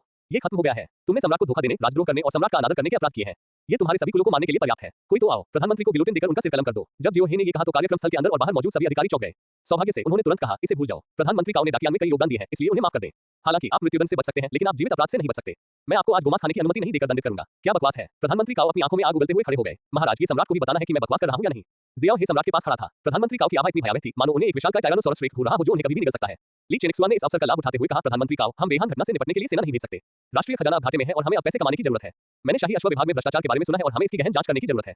आप पहले नीचे जाएं। महाराज, ये बातें। प्रधानमंत्री काओ थोड़े चिंतित थे। उन्हें अचानक पता चला कि स्थिति उलझ गई है। भगवान काओ, कृपया नीचे चलें। मैं थक गया हूं। मेरे प्रिय, क्या ये संभव है कि मेरे शब्द प्रभावी नहीं है? ली चेनिक्सुआन ने धीमी आवाज में कहा और यहां तक कि उसके पीछे एक ड्रैगन छाया भी दिखाई दी। प्रधानमंत्री काओ की आंखें एक पल के लिए चमक उठी और वे कुछ कदम पीछे हट गए। मेरी हिम्मत नहीं है। मैं विदा लेता हूं। जाते समय उसने जियो हे को एक भयंकर नजर से देखा और उसकी आंखें उसे रसातल में खींचकर सीधे कुचल देना चाहती थी। सौभाग्य से जियाओ हे मजबूत था और उसने स्थिति को दबा दिया। जब उसकी दृष्टि स्पष्ट हुई तो प्रधानमंत्री काओ और उसके लोग गायब हो चुके थे। ओह, जियो हे ने राहत की एक लंबी सांस ली, दबाव अंततः गायब हो गया। डॉक्टर जियो, मैं भाग्यशाली हूं कि इस बार आप मेरे साथ हैं, अन्यथा ये काओ कुत्ता मुझे सेना भेजने के लिए मजबूर कर देता और तब तक मेरी ताकत उसके द्वारा थोड़ी कमजोर हो जाती। ली चेनिक्सुआन की आवाज पीछे से आई। वह सिंहासन पर वापस बैठ चुका था, लेकिन उसके माथे पर दुख छा गया था। महाराज, मैं केवल वही कर रहा हूं जो मुझे करना चाहिए। प्रधानमंत्री काओ बहुत आगे जा रहे हैं और वे महामहिम को बिल्कुल भी गंभीरता से नहीं लेते हैं। मैं चिंतित हूं, लेकिन इस चोर काओ की किस्मत अच्छी है और उसकी साधना पहले से ही मेरे लिए खतरा है। अब मेरी वापसी विफल होने के बाद उसने बार-बार दरबार में अन्य ताकतों को नष्ट कर दिया है। अब उससे निपटना मुश्किल है। इसके अलावा अगर उसके साथ कुछ हुआ तो डाकियान की राष्ट्रीय ताकत भी कम हो जाएगी। कुछ दुश्मन देश बेईमान पर लालच भरी नजर से नजर गड़ाए हुए हैं और आसपास अन्य जागीरदार राज्य भी हैं। अगर डाकियन स्थिर रहना चाहता है तो वह उसे छोड़ नहीं सकता। जियो हे ने सावधानीपूर्वक पूछा, महाराज, क्या इसका कोई समाधान नहीं है? फिलहाल नहीं। प्रधानमंत्री काओ का प्रभाव पूरी दुनिया में है। पूर्व में बर्बर लोग अब बड़े पैमाने पर हैं, इसका सारा श्रेय काओ परिवार को जाता है। इसके अलावा डाकियान के कई उत्पादन भी काओ परिवार पर निर्भर हैं। इसके अलावा उनके संबंध पूरे कोर्ट में हैं। अगर हम उन्हें छूते हैं तो हम कह सकते हैं कि हम अपने डाकियान की नींव को छू रहे हैं। ये सुनने के बाद जियाओ हे को लगा कि यह बेहद परेशानी वाली बात है। प्रधानमंत्री काओ की शक्ति इतनी भयानक थी, या ये कहा जा सकता है कि उनके काओ परिवार की शक्ति इतनी मजबूत थी कि वह डाकियान देश की नींव हिला सकती थी। जियो हे चुपचाप वहीं खड़ा रहा, चुपचाप ली चेनिक्सुआन के निर्देश का इंतजार करता रहा। निश्चित रूप से ली चेनिक्सुआन अपनी सीट पर लौट आया और एक फरमान लिखा। जियो हे, चूंकि आपने शाही अश्व विभाग की रिपोर्ट की है, लेकिन सबूत अपर्याप्त है और मैं शाही अश्व विभाग द्वारा भ्रष्टाचार का सबूत नहीं चाहता। मुझे उम्मीद है कि आप शाही अश्व विभाग और दिव्य रक्षकों के साथ उनके संबंधों की पूरी तरह से जांच कर सकते हैं। क्या आप समझते हैं कि मेरा क्या मतलब है? जियाओ हे, मैं समझता हूं। सम्राट स्पष्टता चाहते थे कि वह शाही अश्व विभाग के माध्यम से प्रधानमंत्री काओ के दिव्य रक्षक पर नियंत्रण को कमजोर कर दे। जियो हे को यकीन नहीं था कि दिव्य रक्षक सेना कितनी शक्तिशाली थी, लेकिन ये सेना वर्तमान में शाही शहर में सबसे बड़ी थी। इस सेना पर पूर्ण नियंत्रण करके ही तियानचिन को पूरी तरह से शाही सत्ता के हाथों में माना जा सकता है। दिव्य रक्षकों के दो प्रमुख नेता हैं, पूर्व राजा और पश्चिम राजा। इन दोनों में से पश्चिम राजा काओ चोर की ओर झुका हुआ है। आपको उस पर ध्यान देना होगा, समझे? जियो हे ने सावधानीपूर्वक पूछा, क्या मैं पूछ सकता हूं कि पश्चिम का राजा कितना शक्तिशाली है? एक ड्रैगन के स्तर से ऊपर, जिसके सिर के शीर्ष पर 3 फूल लगे हुए हैं, एक राजा या राजकुमार के स्तर का है। यदि आप उसे खोज सकते हैं तो मैं आपको दूसरे दर्जे के महान युवान की उपाधि प्रदान करूंगा। धन्यवाद महाराज, लेकिन आप शाही चिकित्सक हैं और कई चीजों को संभालना मुश्किल है और बेहतर होगा कि आप मेरे मौखिक आदेशों के अनुसार काम न करें। ली चेनिक्सुआन ने कुछ देर तक सोचा। मैं समझता हूं। जियो हे ने मन ही मन सोचा कि सम्राट खुद को सभी दोषों से मुक्त करना चाहता था, लेकिन ये भी अप्रत्यक्ष रूप से दर्शाता है कि ली परिवार वास्तव में दरबार में थोड़ा कमजोर था। आप शाही उपपत्नी लियान के पास अधिक बार जा सकते हैं। लियान परिवार भी एक कुलीन परिवार है और उनके कुछ व्यवसायों में शाही घोड़े शामिल हो सकते हैं। आप जाकर उससे और अधिक पूछ सकते हैं। जियो हे शांत दिखे। मैं समझता हूं। ठीक है, उपपत्नी लियान बहुत होशियार है। एक बार जब आप ये कह देंगे तो वह समझ जाएगी कि मेरा क्या मतलब है। हालांकि वह आखिरकार मेरी महिला है, इसलिए आपको डिग्री को नियंत्रित करने में सावधानी बरतनी चाहिए। महाराज, मैं स्वयं एक स्त्री रोग विशेषज्ञ हूं और बाहरी लोगों को कुछ भी असामान्य नहीं लगेगा। क्या आप स्त्री रोग विशेषज्ञ हैं? ली चेनिक्सुआन की अभिव्यक्ति जम गई, लेकिन उसने अपना सिर हिलाया, ये सोचकर कि वह बहुत ज्यादा सोच रहा था। आखिरकार एक डॉक्टर को महिलाओं को देखते समय कोई इच्छा नहीं होगी। हाँ, मैं हमेशा से ऐसा ही रहा हूं। ली चेनिक्सुआन ने सीधे कहा, इंपीरियल हॉर्स डिपार्टमेंट की जांच सबसे महत्वपूर्ण है। आप बाद में किंगयुआन पैलेस जा सकते हैं और कॉन्सुबल लियान के साथ इस पर चर्चा कर सकते हैं। अपना सर्वश्रेष्ठ प्रयास करें। जियो हे ने मुस्कुराते हुए कहा, मैं अपना सर्वश्रेष्ठ प्रयास करूंगा और आग और पानी से गुजरूंगा। पिछला अध्याय, पुस्तक पृष्ठ। अगला अध्याय, अध्याय 36, आसमान से परी। अध्याय 36, आसमान से परी। किंगयुआन पैलेस के अंदर जियो हे वास्तव में कड़ी मेहनत कर रहा था और उपपत्नी लियान भी बहुत खुश थी। ऐसा लगता है कि सम्राट आपको पदोन्नत करना चाहता है। उपपत्नी लियान अपने नितंबों को थोड़ा ऊपर उठाकर बिस्तर पर ले गई। जियाओ हे ने उसकी पीठ दबाई और उसके कान में फुसफुसाया, यह अफसोस की बात है कि मैंने प्रधानमंत्री काओ को नाराज कर दिया। मैं सिर्फ 5वीं रैंक का एक छोटा सा अधिकारी हूं, लेकिन मुझे इतने बड़े तूफान में घसीटा गया। मुझे नहीं पता कि मैं कब मारा जाऊंगा। उपपत्नी लियान के कान लाल हो गए और उसका शरीर जियाओ हे की सांसों से सुन्न हो गया। उसकी पीठ अनजाने में मुड़ गई, उसकी आंखें कुछ देर के लिए चकरा गईं और उसने अपने होंठ थोड़े से खोले और धीरे से गुनगुनाया। तुम इतने संवेदनशील क्यों हो? जियो हे ने उपपत्नी लियान के बारे में कुछ अजीब बात नोटिस की। तुम हमेशा मेरे कमजोर अंगों को चिढ़ते रहते हो। शाही उपपत्नी लियान ने बड़बड़ाते हुए कहा, प्रधानमंत्री काओ वास्तव में परेशान करने वाले हैं। मैं आपकी केवल थोड़ी मदद कर सकती हूं, लेकिन मैं लियान परिवार के संबंधों का उपयोग करके शाही अश्व विभाग में भ्रष्टाचार के कुछ सबूत ढूंढने में आपकी मदद कर सकती हूं। क्या हुआ? तुम किस बात पर आहें भर रहे हो? उपपत्नी लियान ने जियाओ हे के निचले होंठ को काटा और एक पल के लिए इसका आनंद लिया। उसने चिंतित होकर कहा, आप अग्रिम पंक्ति की जांच के लिए जिम्मेदार हैं और आप निश्चित रूप से कई छिपे हुए तीरों का सामना करेंगे। इसके अलावा मेरे जाने के बाद मुझे डर है कि बहुत से लोग आपके पास आएंगे। हर दिन कोई न कोई आपसे सही टीम में खड़े होने के लिए कहेगा। आपके पास कोई पृष्ठभूमि नहीं है और आपकी खुद की शक्ति कमजोर है। मैं थोड़ा चिंतित हूँ। मेरे प्यारे, कृपया तुम्हें कुछ मत होने देना। अगर तुम चली गई तो मैं क्या करूंगा? मैं हर दिन इस खाली कमरे में अकेला रहूंगा। मैं क्या करूंगा? जियो हे ने समय देखा और कहा, तो हमें जब तक हो सके आनंद लेना चाहिए और महाराज की अच्छी तरह से सेवा करनी चाहिए। ऐसा लगता है कि महाराज की साधना में भी सफलता मिली है। उपपत्नी लियान ने धीरे से कहा, तो आपको कड़ी मेहनत करनी चाहिए और मुझे इस बार बाहर निकलने देना चाहिए। मैं लंबे समय से चौथे चरम क्षेत्र में फंसी हुई हूँ। मैं आपका विनम्र सेवक आग और पानी से गुजरूंगा और आपकी महिमा के लिए अपने पसीने की आखिरी बूंद बहा दूंगा। Imperial medical service. जियाओ हे कमरे में पैर मोड़कर बैठ गया। शाम हो चुकी थी। जब वह उपपत्नी लियान से वापस आया तो कुछ भी नहीं हुआ और किसी ने भी उसके लिए चीजें मुश्किल नहीं बनाई या उसकी तलाश नहीं की। जैसा कि वह जानता था, यह तूफान से पहले की शांति थी। एकमात्र चीज जिसने जियो हे को संतुष्ट महसूस कराया वह ये थी कि उसने एक बार फिर उपपत्नी लियान पर विजय प्राप्त कर ली थी। यद्यपि उसे वापस आए हुए आधे घंटे हो चुके थे, फिर भी वह उस दृश्य को बार-बार याद करने से खुद को रोक नहीं पाया। यह महिला देश और लोगों के लिए एक आपदा है। सिस्टम पुरस्कार निकाले। ड्रैगन टाइगर मुट्ठी महायान अमर हवा और बादल शरीर तकनीक पूर्णता ड्रैगन हाथी जेल शक्ति 10 साल का अभ्यास अनुभव। पहले 2 से मिले पुरस्कारों को जियो हे के दिमाग में एकीकृत करने के बाद उसके शरीर की मांसपेशियां कांपने लगी और उसके शरीर ने सहज रूप से 2 अतिरिक्त जादुई शक्तियों के साथ वर्षों का अनुभव प्राप्त किया। ऐसा लगता है जैसे मैं कई वर्षों से अभ्यास कर रहा हूं और मुझे कोई रुकावट महसूस नहीं हो रही। ड्रैगन हाथी जेल शक्ति का अभ्यास करने में अगले 10 वर्षों के अनुभव के लिए। इससे उनका शारीरिक शरीर भी और मजबूत हो गया। बूम, जियो हे खड़ा हुआ, अपनी बाहें चौड़ी खोल दी और उसके कपड़े उसकी शक्तिशाली ताकत से बिखर गए। नग्न शरीर शक्ति से भरा है और कांस्य त्वचा मर्दाना आकर्षण को उजागर करती है। जियो हे आईने के पास आया और देखा कि उसका रूप और भी अधिक भयंकर और आक्रामक हो गया था। क्या मैं ज्यादा मर्दाना दिखती हूँ? अपनी शक्ल के कारण अगर मैं ब्लू स्टार जाती हूँ तो मुझे डर है कि मैं बाइबू से प्रतिस्पर्धा कर सकती हूँ। अपने कपड़े पहनने के बाद वह कमरे में इधर-उधर घूमते हुए ये सोचने लगा कि इंपीरियल हाउस एडमिनिस्ट्रेशन में गहन जांच कैसे की जाए। नहीं, मुख्य कारण यह है कि मेरे पास पर्याप्त जनशक्ति नहीं है। पूरे इंपीरियल अस्पताल में केवल कुछ ही लोग हैं जिनका उपयोग किया जा सकता है। मैं अकेले जाकर इसकी जांच नहीं कर सकता, है ना? इस समय दरवाजे के बाहर कोई व्यक्ति यह सूचना देने आया, मास्टर जियो, उपपत्नी लियू चाहती है कि आप आएं। महारानी लियू, यहाँ बहुत अंधेरा है, मेरा उनसे मिलने जाना ठीक नहीं है। कुलीन उपपत्नी लियू शाही अस्पताल के प्रवेश द्वार पर तुम्हारा इंतजार कर रही है। उसने तुम्हें बाहर जाकर उससे कुछ बातें करने के लिए कहा है। जियो हे ने दरवाजा खोला और देखा कि क्वान चोंग था। उसका सिर बंद था और सिर्फ एक आंख दिख रही थी, जो काफी मजेदार लग रहा था। मास्टर जियाओ, ठीक है, मैं वहां अकेले ही जाऊंगा, तुम जाओ और अपना काम करो। शाही अस्पताल के प्रवेश द्वार पर एक बड़ी पालकी रखी थी, जिसके दोनों ओर एक दर्जन से अधिक महल की नौकरानियां खड़ी थी। जब जियाओ हे बाहर आया तो दाहिनी ओर की महल की नौकरानी ने रास्ता बनाया और जियाओ हे को आने का इशारा किया। महारानी लियू, बहुत देर हो गई है, आप मुझसे मिलने क्यों आई हैं? जियो हे ने चारों ओर देखा। उसे बिल्कुल भी अंदाजा नहीं था कि महारानी लियू क्या करने की कोशिश कर रही थी। उनके इर्द-गिर्द जासूस थे और कौन जानता था कि खबर कहां खत्म होगी। क्या तुम्हें याद है कि मैंने पिछली बार क्या कहा था? उपपत्नी लियू की आवाज पालकी से आई। जियो हे चौंक गया। यह एक नकली गर्भावस्था थी, याद रखें, कृपया मुझे बताएं मैडम। बस इसे याद रखो। इसके अलावा तुम्हें बस अपना व्यवहार ठीक रखना है और तुम सुरक्षित रहोगे। मैं समझ गया, आपका विनम्र सेवक। जियो हे अपने हाथ जोड़े हुए वहां खड़ा था। जैसे ही उपपत्नी लियू ने बोलना समाप्त किया, दोनों पक्षों की महल की नौकरानियां भरती हुई महल में लौट आईं, फिर पालकी उठाकर चली गईं। उपपत्नी लियू के चले जाने के बाद जियो हे घर लौट आया और भी अधिक चिंतित महसूस कर रहा था। क्या यह उपपत्नी लियू काऊ की सेना की सदस्य है? वह चाहती है कि मैं शाही अश्व विभाग के मामलों में हस्तक्षेप करना बंद कर दूं, या फिर वह मुझे याद दिला रही है कि अगर मैंने इस मामले में हस्तक्षेप किया तो मैं निश्चित रूप से मर जाऊंगी। अभी इन सब बातों पर ध्यान न दें। सही अवसर की प्रतीक्षा करें लेकिन पहल न करें। उस रात जियो हे बहुत बेचैनी से सोया। अगले दिन महल में करने के लिए कुछ भी नहीं था और जियो हे के पास शाही चिकित्सा सेवा के काम की जांच करने के अलावा कोई काम नहीं था। लेकिन दोपहर में एक रहस्यमय व्यक्ति ने इंपीरियल अस्पताल में एक पैकेज दिया और कहा कि केवल जियो ही इसे व्यक्तिगत रूप से खोल सकता है। घर के अंदर जियो हे ने अपने चेहरे पर आश्चर्य भरे भाव के साथ तीनों खाता बहियों को देखा। क्या ये शाही अश्व विभाग के पश्चिमी राजा के अधीनस्थों की भ्रष्टाचार खाता बहियां हैं? ये वास्तव में 50 वर्षों का भ्रष्टाचार है। ये सब बहुत विस्तृत है। दिव्य रक्षकों के हजारों परिवारों के साथ भ्रष्टाचार, खरीद में भ्रष्टाचार, भ्रष्टाचार रिपोर्ट, यह ऊपर से नीचे तक भ्रष्टाचार है। 50 वर्षों में उन्होंने वास्तव में गबन किया। इस 50 वर्षों में 3 अरब से अधिक। हे भगवान, इतना कुछ! ये तो बस रॉयल हाउस डिपार्टमेंट है। रॉयल हाउस डिपार्टमेंट का डायरेक्टर सिर्फ चौथे दर्जे का साधक है। ये बहुत बड़ा चढ़ाकर बताया गया है। लगभग आधा 100 मिलियन प्रति वर्ष। हमारे पास खाता बही तो है, लेकिन हमें अभी भी आपूर्तिकर्ताओं और चोरी हुए धन को ढूंढना है। शाही अश्व विभाग का निदेशक चालाक होगा, इसलिए हम उसे सचेत नहीं कर सकते। अब उसके पास सुराग है, लेकिन जियो हे को अभी भी लगता है कि कुछ छूट गया है। हमें झांकवान के घर से जांच शुरू करनी होगी। यह आदमी पहले ही मर चुका है। मैंने जो सोचा है, शाही अश्व विभाग ने उससे कहीं अधिक सोचा होगा। मुझे लगता है कि झांकवान के परिवार के साथ कुछ हुआ है। अचानक जियो हे ने खाता बही में कुछ असामान्य खर्च देखे। पैसे क्यों नहीं है? हर महीने मुझे हजारों या दर्जनों दाकिन सिक्के खोने पड़ते हैं और कीमतें भी बराबर हैं। क्या ये है? क्या ये हो सकता है? जियो हे ने कुछ परिचित संख्याओं को देखा और तुरंत कुछ सोचा। थोड़ी देर बाद उसने क्वान चोंग को बुलाया। मैं आपसे पूछना चाहता हूं, क्या आप तियानचिन के रोमांटिक स्थानों से परिचित हैं? क्वान चोंग ने सोचा कि जियो हे मौज मस्ती की तलाश में है और फुसफुसाया, सर, अगर आप जाना चाहते हैं तो मैं आपको गुप्त रूप से वहां ले जा सकता हूं। तियानचिन जैसी कम से कम 800 जगहें हैं, लेकिन उनमें से 10 से भी कम ऐसी हैं जो पैसे के हिसाब से सबसे अच्छी हैं। हम अदालत के आधिकारिक पर्यवेक्षक हैं और ऐसी जगह पर जाने से निश्चित रूप से बुरा प्रभाव पड़ेगा, इसलिए बेहतर होगा कि हम अपना भेष बदल लें। ओह, क्या ऐसी कोई कीमत सीमा होती है? सर, आपको ये कीमत कैसे पता? ये तियानचिन में मौज मस्ती के लिए सबसे अच्छी और सबसे महंगी जगह है। इसे तियानवाई फेशियन कहते हैं। ये वहां की औसत कीमत है। मैंने सुना है कि वहां की वेश्या एक रात में 10 लाख तक में बिक सकती है। ये सुनकर जियो हे चौंक गया। इंपीरियल मेडिकल ब्यूरो के निदेशक ने केवल एक महीने में 200,000 युआन से अधिक का गबन किया, लेकिन इस महिला ने एक रात में 1 मिलियन कमाए। जियाओ हे, इतना महंगा? स्वर्ग से? मुझे नहीं पता, मैं कमजोर हूं और देख नहीं सकता। मुझे 1-2 दिन में वहां ले चलो। अरे सर, वहां ये बहुत महंगा है, मैं इसे वहन नहीं कर सकता। पिछला अध्याय, पुस्तक पृष्ठ। अगला अध्याय, अध्याय 37, उपपत्नी लियू का दर्द। अध्याय 37, उपपत्नी लियू का दर्द। 2 दिन जल्दी ही बीत गए। शाही अश्व विभाग से कोई विशेष समाचार नहीं था, लेकिन जियो हे ने सुना कि शाही अश्व विभाग की सामग्री और कई बुनियादी स्थितियों को हाल ही में बदल दिया गया था। मेरा अनुमान है कि जब तक वह वहां पहुंचेगा तब तक सारे सबूत नष्ट हो चुके होंगे। जियो हे को भी इसमें कुछ असामान्य गंध महसूस हुई, लेकिन जब वह इजुमी के साथ परिलोक की ओर भागने वाला था, उपपत्नी लियू के लोग फिर उसके पास आए। इसके अलावा जब वह महल से बाहर निकल रहे थे और मुख्य सड़क की ओर मुड़ने ही वाले थे तो उन्हें रोक लिया गया। सर जियाओ, उपपत्नी लियू ने आपको विशेष रूप से आने के लिए कहा है क्योंकि उसे पेट में तकलीफ है। उपपत्नी लियू के बगल में मौजूद निजी नौकरानी बहुत सुंदर थी, लेकिन उसका व्यवहार और भी क्रूर था। उसने अपने हाथ में चाकू जियाओ हे की गर्दन पर तान दिया। क्वान चोंग, जो शियाओ हे के बगल में खड़ा था, चिल्लाया, तुम्हारी हिम्मत कैसे हुई? ये हमारे भगवान शियाओ हैं, 5वें दर्जे के अधिकारी। तुम ही हो, चुप रहो। जियो हे ने तुरंत क्वान चोंग के मूर्खतापूर्ण व्यवहार को रोक दिया। 1. इस महिला का अनुसरण करते हुए नोबल कॉन्सुबल लियू के पास जाएं और स्टार मून आइस को फिर से अपग्रेड करने का इनाम पाएं। नोट, नोबल कॉन्सुबल लियू के पास जाने से आपदा से बचा जा सकता है, लेकिन यह एक और भंवर की ओर भी ले जाएगा। 2. अस्वीकार करें, इनाम पाएं, 5 मिलियन दाकिन सिक्के। नोट, अन्य आपदाएं हो सकती हैं। आपकी वर्तमान ताकत के साथ आपकी उत्तरजीविता दर केवल 20% है। इस विकल्प को देखते हुए ये स्पष्ट है कि कोई मेरी हत्या करने की कोशिश कर रहा है। मुझे लगता है कि यह इंपीरियल हाउस डिपार्टमेंट के आदमी ने किया था। उसके जैसे छोटे करामी से निपटने के लिए प्रधानमंत्री काओ को कार्रवाई करने की जरूरत नहीं होगी। जियो हे ने सख्ती से कहा, चूंकि शाही उपपत्नी लियू बीमार है, इसलिए शाही अस्पताल के निदेशक के रूप में मेरे पास मदद करने के अलावा कोई विकल्प नहीं है। युवा महिला, आगे बढ़ो। लॉर्ड जियो, तो क्या हमें उड़ना जारी रखना चाहिए? क्वान चोंग ने बाईं ओर सड़क की ओर देखा और असमंजस में पूछा। अगली बार इंपीरियल अस्पताल वापस जाओ और इधर-उधर मत भागो। उपपत्नी लियू की अटारी में लौटकर मुझे अभी भी महसूस हुआ कि वह सुनसान थी और रहस्यमय वातावरण से भरी हुई थी। लेकिन उपपत्नी लियू की अनोखी ठंडी खुशबू बनी हुई है। जियो हे दरवाजे पर आया और महल की एक नौकरानी उसे अंदर ले गई। परिचित महल, परिचित लेआउट, सिवाय इसके कि उपपत्नी लियू ने एक ढीला लबादा पहना हुआ था, एक कुर्सी पर झुकी हुई थी, उसकी सफेद ज़ैद जांघें एक तरफ मुड़ी हुई थी, रेशम केवल उसकी जांघों को ढक रहा था, जिससे उसके पिंडलियां और थोड़े पतले सफेद पैर उजागर हो रहे थे। जियाओ हे को अंदर आते देख उपपत्नी लियू ने आलस से कहा, आओ और मुझे तुमसे मिलने दो। मेरे पेट में भी बहुत दर्द हो रहा है। जियो हे ने चलकर गंभीर होने का नाटक किया, लेकिन उसका लंबे पतले सफेद ज़ैद पैरों को देखने का कोई इरादा नहीं था। उन्होंने पूछा, क्या मैं पूछ सकता हूं कि क्या महाराज हाल ही में सम्राट के साथ सोए हैं? उपपत्नी लियू मुस्कुराई और बोली, 3 दिन पहले। अभी तो केवल 3 दिन हुए हैं। जियो हे वास्तव में कहना चाहता था, क्या तुम सामान्य ज्ञान जानते हो? गर्भावस्था का पता लगाने में कम से कम 20 दिन लगते हैं। मैं सिर्फ 3 दिन में कैसे निर्णय ले सकता हूं? उपपत्नी लियू, क्या आपको लगता है कि मैं गर्भवती हूं या मुझे पेट में दर्द है? 1 ऐसा कहा जाता है कि उपपत्नी लियू गर्भवती है और उसने जिनशेन ज्यू सीख लिया है। कृपया ध्यान दें कि गर्भावस्था के निदान की पुष्टि करने के लिए 3 दिन बहुत जल्दी है। ये संदेह पैदा करेगा और अनावश्यक परेशानी पैदा करेगा। 2 मान लीजिए कि उपपत्नी लियू को पेट की समस्या है, बिजली का पीछा करने के लिए जादुई जूते प्राप्त करें, जुबान स्तर ऊपरी ग्रेड झूठी, मना करने से उपपत्नी लियू नाखुश हो जाएगी, वह आपको निशाना बनाएगी। 3 अन्य पुरस्कार 1 और 2 प्राप्त करें, एक चुनें। ये सिस्टम बहुत ही मानवीय अनुकूल भी है। ये जानता है कि अस्वीकृति और सहमति दोनों काम करते हैं, इसलिए ये 3 और विकल्प प्रदान करता है। जियो हे ने पीछे हटकर सिर झुकाया, महाराज मैं निश्चित नहीं हो सकता क्योंकि समय बहुत कम है, लेकिन मुझे यकीन है कि यह पेट की बीमारी नहीं है। उपपत्नी लियू ने अपना दाहिना पैर उठाया और अपने नंगे पैरों के अंतिम हिस्से को ढकने के लिए अपना लबादा खींचा। इसे देखने में कितना समय लगेगा? कम से कम 15 दिन और रातें। कृपया इस खबर को फैलाने में मेरी मदद करें। मुझे उम्मीद है कि सम्राट इस पर ध्यान देंगे। मैं समझता हूं, लेकिन महाराज क्या आपको इस विधि से उजागर होने का डर नहीं है? जियो हे बहुत आश्चर्यचकित था, भले ही उपपत्नी लियू के पास ऐसी दवा थी जो उसे गर्भवती होने का नाटक करने में मदद कर सकती थी, लेकिन सच्चाई हमेशा 1 साल बाद ही सामने आएगी, जो विश्वसनीय नहीं है। तो फिर मैं क्या कर सकता हूं? क्या तुम जानते हो कि सम्राट को मेरे साथ रात बिताने के लिए राजी करने में मैंने बहुत प्रयास किया था? जैसे ही उपपत्नी लियू ने बात की, उसने अपनी बाहें खोल दी। उसका लबादा नीचे गिर गया, जिससे उसकी पीठ पर 6 इंच लंबा निशान दिखाई दिया। ये निशान बैंगनी नीले रंग का था और जाहिर तौर पर जहरीला था।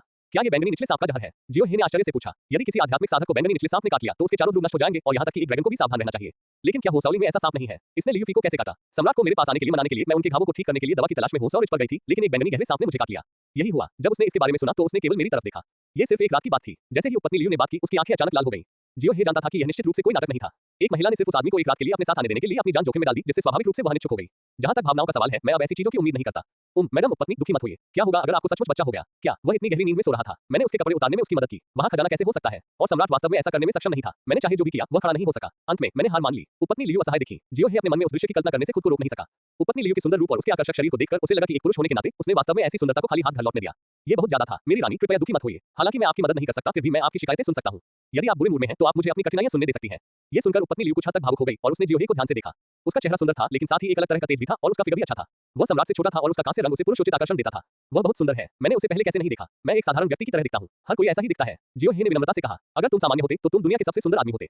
यह अफसोस की बात है कि तुम बात करने में इतने अच्छे हो, लेकिन तुम सम्राट नहीं हो। इसके अलावा मैं बूढ़ा हूं, 30 साल से ज्यादा का। अगर मैंने अभ्यास नहीं किया होता तो मैं अब तक बूढ़ा और बदसूरत हो गया होता। क्या आप 50 साल के हैं? मुझे लगा आप केवल 15 साल के हैं। हे भगवान, ये तो आश्चर्यजनक है। हाँ, तुम्हारा छोटा सा मुंह वाकई लोगों को खुश कर सकता है। चूंकि तुम्हारा मुंह इतना मीठा है, इसलिए मैं तुम्हें 10,000 डाकियन सिक्कों से पुरस्कृत करूंगा। उपपत्नी लियू ने अपना हाथ हिलाया और डाकियन सिक्कों का ढेर नीचे गिर गया। जियो हे ने तुरंत मना कर दिया, महाराज मैं ये सब पैसे के लिए नहीं कर रहा हूँ। मुझे अचानक कुछ महसूस हुआ। ये देखकर कि महाराज महल में अकेले हैं, मुझे पता है कि यह भावना अच्छी नहीं है। एक महिला के लिए ये कितना दर्दनाक है कि वह इतनी सुंदर और शालीन हो, लेकिन एक पुरुष द्वारा उसकी सराहना न की जाए। जियो हे के शब्दों ने उपपत्नी लियू को पूरी तरह से छू लिया। उसकी आंखें थोड़ी उलझन में थीं और उसने आखिरकार आह भरी, शायद ये भाग्य है। डॉक्टर जियो, अगर आप सम्राट होते तो आप मुझे चुनते या उपपत्नी लियान? मैंने सुना है कि चुड़ैल लोगों को बहकाने में बहुत अच्छी है और बिस्तर में उसके पास बेहतरीन कौशल है। मुझे विश्वास नहीं होता कि वह मुझसे बेहतर हो सकती है। पिछला अध्याय, पुस्तक पृष्ठ। अगला अध्याय, अध्याय 38 उपपत्नी लियू की लाचारी। अध्याय 38 उपपत्नी लियू की लाचारी। 1 नॉट अनसोल्ड रिस्टोरिंग पिल प्राप्त करने के लिए उपपत्नी लियान को चुनें। सावधान रहें, उपपत्नी लियू आपको नापसंद करेगी और हर तरह से आपसे निपटने की कोशिश करेगी। सावधान रहें, आप अपने जीवन के बाकी हिस्सों के लिए एक हिजड़ा बन सकते हैं। 2 उपपत्नी लियान का उत्तर चुनें, आपको 10 सुनहरे सुगंधित ज़ैद मिलेंगे। नोट, उपपत्नी लियू बहुत प्रतिस्पर्धी है। वह उपपत्नी लियान को ये खबर बताएगी। उपपत्नी लियान दुखी होगी और इसका असर उनके रिश्ते पर पड़ेगा। क्या इन दोनों में से किसी एक को चुनना मुश्किल है? क्या आप इनाम छोड़ देंगे? सौभाग्यवश सिस्टम में एक तीसरा विकल्प भी है। 3 मुझे वे सब चाहिए। आपकी किस्मत का मूल्य 3 गुना बढ़ जाता है। ध्यान दें, अपने स्वास्थ्य का ख्याल रखें। जियो हे ने अपनी मुद्रा को ठीक किया, 2 बार खांसी और कोमलता से कहा, मैडम लियू फी, अरे मैं कैसे चुन सकता हूँ? मैं सम्राट नहीं हूँ, मैं आपकी गहराई को नहीं जानता और मेरा आपसे निकट संवाद नहीं हुआ है, इसलिए मैं कैसे जान सकता हूँ? लेकिन क्या उपपत्नी लियू वास्तव में वह उत्तर सुनना चाहती थी जो वह चाहती थी? लेकिन मैं एक पुरुष हूँ और ईमानदारी से कहूँ तो मैं निश्चित रूप से आप सभी को छोड़ना नहीं चाहता। उपपत्नी लियू ने अपनी आंखें घुमाई और अपना सिर दूसरी ओर घुमा लिया। बोरिंग, तुम लोग ऐसे ही होते हो, बेहद कामुक। एक सुंदरता पाने के बाद भी तुम और अधिक चाहते हो। दुनिया में इतनी सारी सुंदरियां हैं, क्या तुम उन सभी को खा सकते हो? जियो हे ने तुरंत अपने शब्द बदले और कहा, लेकिन उपपत्नी लियू, तुम मुझे और भी अधिक खुश करती हो और मुझे गर्मजोशी का एहसास देती हो। इसके अलावा तुम अपने 30वें दशक में हो, लेकिन मुझे लगता है कि तुम केवल 15 साल की लड़की हो। ओह, मेरा छोटा सा मुंह मेरी प्रशंसा करने लगा है। मैंने ये शब्द कई बार सुने हैं और मुझे ये पसंद नहीं है। महाराज, आप बहुत ज्यादा सोचते हैं। मैं आपकी चापलूसी नहीं कर रहा हूँ। मेरे मन में आपके लिए बस भावनाएं हैं। मैं तो बस एक आम आदमी हूँ। मैं एक सुंदरी को कैसे देख सकता था? अगर शाही चिकित्सक की पहचान न होती तो मैं आपका असली चेहरा नहीं देख पाता। दुर्भाग्य से महामहिम तो महामहिम है। मैं सिर्फ दूर से देख सकता हूँ और समझ नहीं सकता। उपपत्नी लियू ने अपनी लंबी टांगें उठाई और आराम कुर्सी से उठ खड़ी हुई। उसने अपनी फीनिक्स जैसी आंखों से आश्चर्य से जियाओ हे को देखा और धीरे से कहा, क्यों? क्या तुम अभी मेरे बारे में जानना चाहते हो? मेरी हिम्मत नहीं है। जियो हे ने एक कदम पीछे लिया। तो फिर तुम ये सब क्यों कह रहे हो? क्या तुम मुश्किल में पड़ना चाहते हो? उपपत्नी लियू ने कदम दर कदम आगे बढ़ना शुरू किया। उसकी लंबाई लगभग जियाओ हे जितनी ही थी और उसकी लंबी टांगें जियाओ हे पर दबाव डाल रही थी, जिससे उसके पास पीछे हटने का कोई रास्ता नहीं था। आप मजाक कर रही हैं मैडम? मुश्किल से मिलने का नाटक सिर्फ काबिल मर्दों के लिए ही होता है। सुंदर दिखने के अलावा और क्या चीज मैडम को आकर्षित कर सकती है? हाँ, लॉर्ड जियाओ के शब्द काफी दिलचस्प हैं। यह अफसोस की बात है कि मैं कई पुरुषों से मिला हूं और आप बहुत अच्छे हैं, यहाँ तक कि सबसे अच्छे में से एक हैं। जैसे ही उपपत्नी लियू ने बात की, उसने हाथ बढ़ाकर जियो हे की बांह को चुटकी से पकड़ लिया। इतना कठोर, तुम्हारा शरीर इतना मजबूत है। उपपत्नी लियू को दिलचस्पी हुई। मेरी रानी, अगर किसी ने ये देखा तो मेरा सिर कलम कर दिया जाएगा। जियो हे घबराकर पीछे हट गया। क्या मैं अब तुम्हारे साथ मजाक नहीं कर सकता? लेकिन क्या ये थोड़ा स्पष्ट नहीं है? जियो हे ने दरवाजे के बाहर देखा, उसे देखे जाने का डर था। दरवाजा बंद नहीं था। क्या तुम कृपया ज्यादा सावधान रह सकते हो? जिन्यो अभी भी आश्वस्त है। हर बार जब वह दरवाजा बंद करती है और संरचना स्थापित करती है, भले ही आकाश ढह जाए और पृथ्वी अंदर टूट जाए, बाहर कोई भी इसे नहीं सुन सकता है। उपपत्नी लियू ने नाक भान सिकोड़ते हुए कहा, आप बहुत ज्यादा सोचते हैं, मैं सम्राट की महिला हूँ। लेकिन उसने तुरंत कहा, अपनी शर्ट उतारो और मैं देखूंगी कि तुम्हारा भौतिक शरीर कैसा है। ये ठीक नहीं है। जियो हे को लगा कि माहौल ठीक नहीं है। क्या यह महिला इतनी हिम्मतवर होगी कि कुछ लापरवाही करने लगेगी? तुम्हारी हिम्मत कैसे हुई? मुझे तो बस यही संदेह है कि तुम्हारे पास कोई छुपा हुआ हथियार है। मैं बस उसे देखना चाहती हूँ। उपपत्नी लियू ने तीखी आवाज में मेज पर जोर से पटक दिया। 1 कपड़े उतारो, तुम्हें एक अर्थ एस्केप तावीज से पुरस्कृत किया जाएगा। सावधान रहो, ये क्रिया केवल उपपत्नी लियू के साथ तुम्हारे रिश्ते को और अधिक खतरनाक बना देगी। 2 मना करो और होक स्विट पाउडर की 10 गोलियां प्राप्त करो। ध्यान दें, यदि आप इसे नहीं उतारते हैं तो उपपत्नी लियू आपको इसे उतारने के लिए मजबूर करेगी और आप बहुत शर्मिंदा दिखेंगे। जियो हे असहाय था और केवल इतना कह सकता था कि इस महिला की दूसरों को फंसाने की क्षमता वास्तव में अपमानजनक थी, लेकिन फिर भी उसने ऐसा किया। उसने अपनी शर्ट के बटन थोड़े से खोले, जिससे उसका ठोस कांस्य शरीर दिखाई देने लगा। ये पहली बार था जब उपपत्नी लियू ने इतना सुंदर शरीर देखा था। रंग गहरा और गहरा था, रेखाएं एकदम सही थी और त्वचा का हर इंच पुरुष हार्मोन से भरा हुआ था। वो एक पल के लिए स्तब्ध रह गया और जब जियो हे ने अपने कपड़े पहने तभी उसे होश आया। महाराज महामहिम, जियो हे ने अपना हाथ हिलाया। ओह, उपपत्नी लियू ने उसकी नजरें चुरा ली और सीधे जियो हे की आंखों में देखने से डर रही थी। मेरी महिला, क्या कुछ और है? अब और नहीं, पहले तुम नीचे जाओ, मैं खुद आराम से बैठ जाऊंगा। तो फिर मैं विदा लेता हूँ। जब तक जियाओ हे चला नहीं गया तब तक उपपत्नी लियू चौंक कर बैठ गई। लेकिन उसे लगा कि कुछ गड़बड़ है, इसलिए वह तुरंत उठ खड़ी हुई और बाहर चली गई। उसने जियाओ हे को देखा जो जा रहा था और अपने निचले होंठ को काट लिया। यह आदमी कई बार उपपत्नी लियांग के पास गया है और सम्राट इसमें अच्छा नहीं है। क्या ऐसा हो सकता है? उपपत्नी लियू ने एक साहसिक अनुमान लगाया और उसकी आंखें अचानक चौड़ी हो गईं, जैसे कि उसने एक अविश्वसनीय रहस्य की खोज की हो। अगर उन दोनों के बीच वाकई कोई संबंध है तो निश्चित रूप से सुराग लीक हो जाएंगे। मुझे पूरी तरह से जांच करनी होगी। हालांकि जब उसने उस आकर्षक महिला कॉन्सुबिन लियांग के बारे में सोचा और कैसे वह और जियो हे जैसे खूबसूरत आदमी हर दिन प्यार करते थे, तो उसे वास्तव में थोड़ी ईर्ष्या महसूस हुई। हरम में रास्ते पर चलते हुए जियो हे ने सीधे सिस्टम इनाम वापस ले लिया। तारे और चंद्रमा की आंखें फिर से उन्नत हो गई हैं। तेज नजर के अलावा आप लड़ाई के दौरान अपने प्रतिद्वंदी की हरकतों को भी स्पष्ट रूप से देख सकते हैं। वास्तविक युद्ध क्षमता और अधिक मजबूत हो गई है। दूसरा विकल्प शॉक एंड स्पिरिट तकनीक और चेजिंग लाइटनिंग के बीच चयन करना है। जियो हे ने जिंगशेन जुए को चुना। हालांकि इलेक्ट्रिक चेजिंग तकनीक बहुत अच्छी थी, लेकिन इसे पहनने से भागने की गति बढ़ सकती थी। हालांकि जिंगशेन जुए आत्मा और भावना को मजबूत करने की एक विधि है। यह आत्मा की ताकत बढ़ा सकता है। महायान चरण तक अभ्यास करने के बाद ये जिंगशेन कांटा भी जारी कर सकता है। दीर्घकाल में ये बेहतर है। 9 मोड़ वाली आत्मा पुनर्स्थापना गोली। हालांकि सिस्टम ने ग्रेड का उल्लेख नहीं किया है, ये 9 क्रांति आत्मा पुनर्स्थापना गोली निश्चित रूप से एक शीर्ष ग्रेड की गोली है। जब तक मृत्यु का समय 1 घंटे से अधिक नहीं है, ये व्यक्ति को वापस जीवन मिला सकता है, लेकिन यह व्यक्ति को ठीक नहीं कर सकता है। जियो हे ने गोली को ध्यान से रखा, ये बहुत कीमती थी, ये दूसरे जीवन की तरह थी। कम से कम उसकी याददाश्त में तो फिलहाल दाकियान के पास ऐसा कोई चमत्कारी अमृत नहीं है। हालांकि ये गोली सही नहीं है। हालांकि 9 मोड़ वाली आत्मा पुनर्स्थापना गोली आपको वापस जीवन मिला सकती है, फिर भी आपकी चोटें ठीक हो जाएंगी। यदि उसे समय पर सहायता नहीं मिली तो उसकी मौत हो जाएगी, लेकिन फिर भी ये बहुत दुर्भाग्यपूर्ण है। मुझे आशा है कि मुझे इस गोली का उपयोग नहीं करना पड़ेगा। दाकियान में अमृत को भी 3 श्रेणियों में विभाजित किया गया है, पवित्र, स्वर्गीय, सांसारिक, आध्यात्मिक और रहस्यमय। अंतिम पुरस्कार है पृथ्वी से बचने का तावीज, लेकिन मेरा स्तर ऊंचा नहीं है, इसलिए मैं केवल 100 मील दूर ही भाग सकता हूँ। मेरी वर्तमान गति से 100 मील समय का केवल आधा अगरबत्ती है। अगर मेरा सामना ड्रैगन रूपांतरण करने वाले गुरु से होता है तो ये दूरी मायने नहीं रखेगी। इसका एकमात्र लाभ यह है कि भूमिगत दुश्मन आपके स्थान का पता नहीं लगा पाएंगे, इसलिए आप उनसे छुटकारा पाने का अवसर ले सकते हैं। जियो हे ने अपनी सभी मौजूदा स्थितियों को सुलझा लिया। क्षेत्र, जादुई शक्तियां और वस्तुएं क्रमानुसार सूचीबद्ध हैं। क्षेत्र, 9वीं अवस्था का अंतिम चरण। जादुई शक्तियां, ड्रैगन टाइगर मुट्ठी, परफेक्ट अमर हवा और बादल शरीर तकनीक, परफेक्ट हेड ऑन शेर दहाड़, बहुत निपुण सांस नियंत्रण तकनीक, सांस को ढालना। हृदय विधि, जागो, कुंफू, जुआन true kung fu, dragon elephant prison power, shock and spirit तकनीक। संविधान, शुद्ध यान, पवित्र शरीर, सितारों और चंद्रमाओं की आंखें आगे बढ़ती हुई। वस्तुएं, एक अवशेष, मन की एक सुरक्षात्मक अवस्था, फे ऑफ जुइत्सु, मध्यम श्रेणी का आध्यात्मिक स्तर, क्यूइन हेहुआन पाउडर, जियोजुआन हुईहुन गोली, पृथ्वी से बचने का ताबीज। कौशल, चिकित्सा ज्ञान, निष्क्रिय स्व उपचार क्षमता में 5% की वृद्धि। सोने के धागे वाला नरम कवच जो मैंने पहले प्राप्त किया था, वह मेरी बहन को दे दिया गया है। भगवान जियो, तो आप यहाँ हैं। राजकुमारी आपको आमंत्रित करती है। सॉन्ग म्याओ म्याओ पास आया। राजकुमारी, तुम मुझे क्यों बुला रही हो? जियो हे अभी भी आकाश से परी को देखने जाना चाहता था। राजकुमारी धूपबत्ती जलाने के लिए तियानलोन मंदिर जाना चाहती है और आपसे उसके साथ चलने के लिए कहती है। तियानलोन मंदिर, वहां पहुंचने में कम से कम 10 दिन या आधा महीना लगेगा। मैं नहीं जाऊंगा। जियो हे ने बार-बार अपना सिर हिलाया। शाही शहर से दूर होने के कारण उसे बहुत असहज महसूस हो रहा था क्योंकि वहां बहुत सारे चर होंगे। यह आप पर निर्भर नहीं है। राजकुमारी रानी मां की ओर से धूपबत्ती जलाने के लिए तियानलोन मंदिर जा रही है। यात्रा लंबी है और आप अच्छे कौशल वाले स्त्री रोग विशेषज्ञ हैं। आप थकान दूर कर सकते हैं। रानी मां सोचती है कि आपको राजकुमारी के साथ जाने देना भी उनकी थकान दूर करने के लिए है। सोन म्याओ म्याओ ने मुस्कुराते हुए कहा, ये रानी मां की नियुक्ति है। यदि आप नहीं जाते हैं तो परिणाम भयानक होंगे। पिछला अध्याय, पुस्तक पृष्ठ, अगला अध्याय, अध्याय 39 टाइक्सू पैलेस, अध्याय 39 टाइक्सू पैलेस। निश्चित रूप से सिस्टम विकल्प आ गए हैं। 1 राजकुमारी के साथ जाने का चुनाव करें और सच्ची आत्मा के 9 परिवर्तनों का इनाम पाने के लिए सुरक्षित वापस लौटें। नोट, ये यात्रा बेहद जोखिम भरी है, लेकिन ये बहुत बड़ा इनाम लाएगी। 2 इनकार करने पर जोर देना, बिजली का पीछा करने वाले जादुई जूते का इनाम प्राप्त करना। विचार, राजकुमारी की भावनाएं कम हो जाएंगी, रानी मां असंतुष्ट हो जाएगी, वह 3 दिनों के भीतर अदालत के दूत के रूप में अपनी स्थिति खो देगी और 10 दिन बाद सड़क पर मर जाएगी। हिस, दूसरा तो इतना भारी है। जियाओ हे ने शायद सोचा था कि उसके आधिकारिक पद से हटने के बाद उसे मारने के इच्छुक कई लोग कार्रवाई करेंगे, जिनमें शाही अश्वरक्षक दल के लोग और यहां तक कि झांकवान और ली युलियांग के लोग भी शामिल होंगे। इसके अलावा ये भी संभव है कि सम्राट अब जीना ही न चाहे। आखिरकार जो लोग अब उसके काम के नहीं रहे, उनके लिए मर जाना ही बेहतर है। शायद ताइनिंग मुझ पर हमला करेगा, लेकिन इससे पता चलता है कि रानी मां की शक्ति अत्यधिक थी। लेकिन मैंने इस बुरी औरत के बारे में कभी नहीं सुना। क्या ये हो सकता है कि वह दकियान की बॉस हो? सर जियाओ, मैं आपसे एक सवाल पूछ रही हूँ, आप क्यों हैरान हैं? सॉन्ग म्याओ म्याओ ने अपना हाथ बढ़ाया और उसकी आंखों के सामने लहराया। जियाओ हे को होश आया और उसने पूछा, हम कब रवाना होंगे? तुरंत वापस जाओ और तैयार हो जाओ। राजकुमारी ताइशुआन पैलेस के गेट पर तुम्हारा इंतजार कर रही है। ये कहने के बाद सॉन्ग म्याओ म्याओ एक सुंदर कदम के साथ चली गई। सुंदर पीठ को देखते हुए जियो हे का चेहरा दुख से भर गया। अगर तुम नहीं जाओगे तो तुम जल्दी मर जाओगे। अगर तुम जाओगे तो तुम ज्यादा आसानी से मर जाओगे। तुम्हें कुछ तैयारियां करनी होंगी। जियो हे ने पलटकर फिर से उपपत्नी लियू की तलाश की। जब दरवाजे पर नौकरानी ने उसे देखा तो उसने उलझन में पूछा, लॉर्ड जियो फिर से वापस क्यों आ गए? महाराज, मुझे आपसे कुछ महत्वपूर्ण बात कहनी है। मास्टर जियो, कृपया एक क्षण प्रतीक्षा करें। नौकरानी कमरे में प्रवेश करने के बाद काफी देर बाद बाहर आई। रानी ने आपको अंदर आने के लिए कहा था। जियाओ हे ने महल के मुख्य हॉल में उपपत्नी लियू को नहीं देखा। वह सामने के हॉल में घूमता रहा और एक कोने में मुड़ा, इससे पहले कि वह धुंधले पर्दे के पीछे उपपत्नी लियू की धुंधली आकृति को देख पाता। इतनी जल्दी सोने जा रहे हो? जियो हे ने खुद से कहा। सर जियो, आप वापस किस लिए आए हैं? क्या आप मुझे याद कर रहे हैं? पास आइए, मुझे आपकी छाती की मांसपेशियां फिर से देखने दीजिए। उपपत्नी लियू की आवाज बहुत नम थी और इसका एक स्पष्ट अर्थ था। महाराज, यह अच्छा नहीं है। जियो हे ने मन ही मन सोचा, क्या उपपत्नी लियू ने दवा ले ली है? मैंने देखा कि उपपत्नी लियू की छाया कुछ देर तक बिस्तर पर करवटें बदलती रही, उसके घुटने ऊपर उठे हुए थे। यहाँ आओ, तुम किसका इंतजार कर रहे हो? जियो हे ने एक पिन डाला। इस उपपत्नी लियू ने दवा ली होगी, लेकिन अभी समय नहीं है, इसलिए उसने स्पष्ट रूप से कहा, महाराज, मैं जानना चाहता हूँ कि रानी मां कैसी है। मैं जल्द ही धूप जलाने के लिए ताइनिंग जिले के तियानलो मंदिर के साथ जाऊंगा। यात्रा लंबी और खतरनाक है। अगर मैं वापस नहीं आ सका तो आपकी योजना पूरी नहीं होगी। ये सुनते ही उपपत्नी लियू तुरंत सीधी होकर बैठ गई। कुछ सरसराहट के बाद वह एक लंबी स्कर्ट में जालीदार पर्दे के पीछे से बाहर आई। उसके बाल बिखरे हुए थे, उसका चेहरा लाल था और उसकी आंखें कोमल थी। तुमने कहा था कि तुम तियानलो मंदिर जा रहे हो। रानी मां ने तुम्हें राजकुमारी तेनिन के साथ जाने के लिए कहा था। हाँ, मुझे रानी मां के बारे में ज्यादा जानकारी नहीं है, इसलिए मैं आपसे पूछने आया हूँ। ये सुनकर उपपत्नी लियू आगे पीछे चली, थोड़ी देर के लिए अपनी मध्यमा उंगली को काटा, एक पल के लिए सोचा और कहा, आपको जाना चाहिए और ताइनिन की रक्षा करनी चाहिए। अगर उसका एक बाल भी झड़ गया तो आप मर जाएंगे। संक्षेप में, हालांकि रानी मां राज्य के मामलों के बारे में नहीं पूछती हैं, अगर वह बोलती हैं तो कोई भी अवज्ञा करने की हिम्मत नहीं करता है। अगर वह राज्य के मामलों के बारे में पूछना चाहती हैं तो यहाँ तक कि महामहिम को अपना आधा पद छोड़ना होगा। वह इतनी शक्तिशाली है, वह कौन है? जियो हे चौंक गया। कोई आश्चर्य नहीं कि राजकुमारी तेनिंग महल में इतनी अराजकतापूर्ण थी। अगर रानी मां को पता होता कि वह हर दिन तेनिंग को पीटता है तो वह उसे मौत के घाट उतार देती। दाकियांग की महारानी होने के अलावा वह ताइक्सू पैलेस की संधि थी। क्या आप जानते हैं, ताइक्सू पैलेस, इसमें फिर से जियो हे की ज्ञान संबंधी अंधता शामिल थी। उपपत्नी लियू ने समझाया, ताइक्सू महल दाकियांग की सीमा से 30,000 मील से अधिक दूर है। ये शिनजो महाद्वीप के पश्चिमी भाग में स्थित है। इसका इतिहास दाकियांग से भी पुराना है। पश्चिम में करोड़ों लोग अनगिनत वर्षों से इसकी पूजा करते आ रहे हैं। दूसरे शब्दों में, ताइक्सू महल कुछ लोगों के दिलों में भगवान है।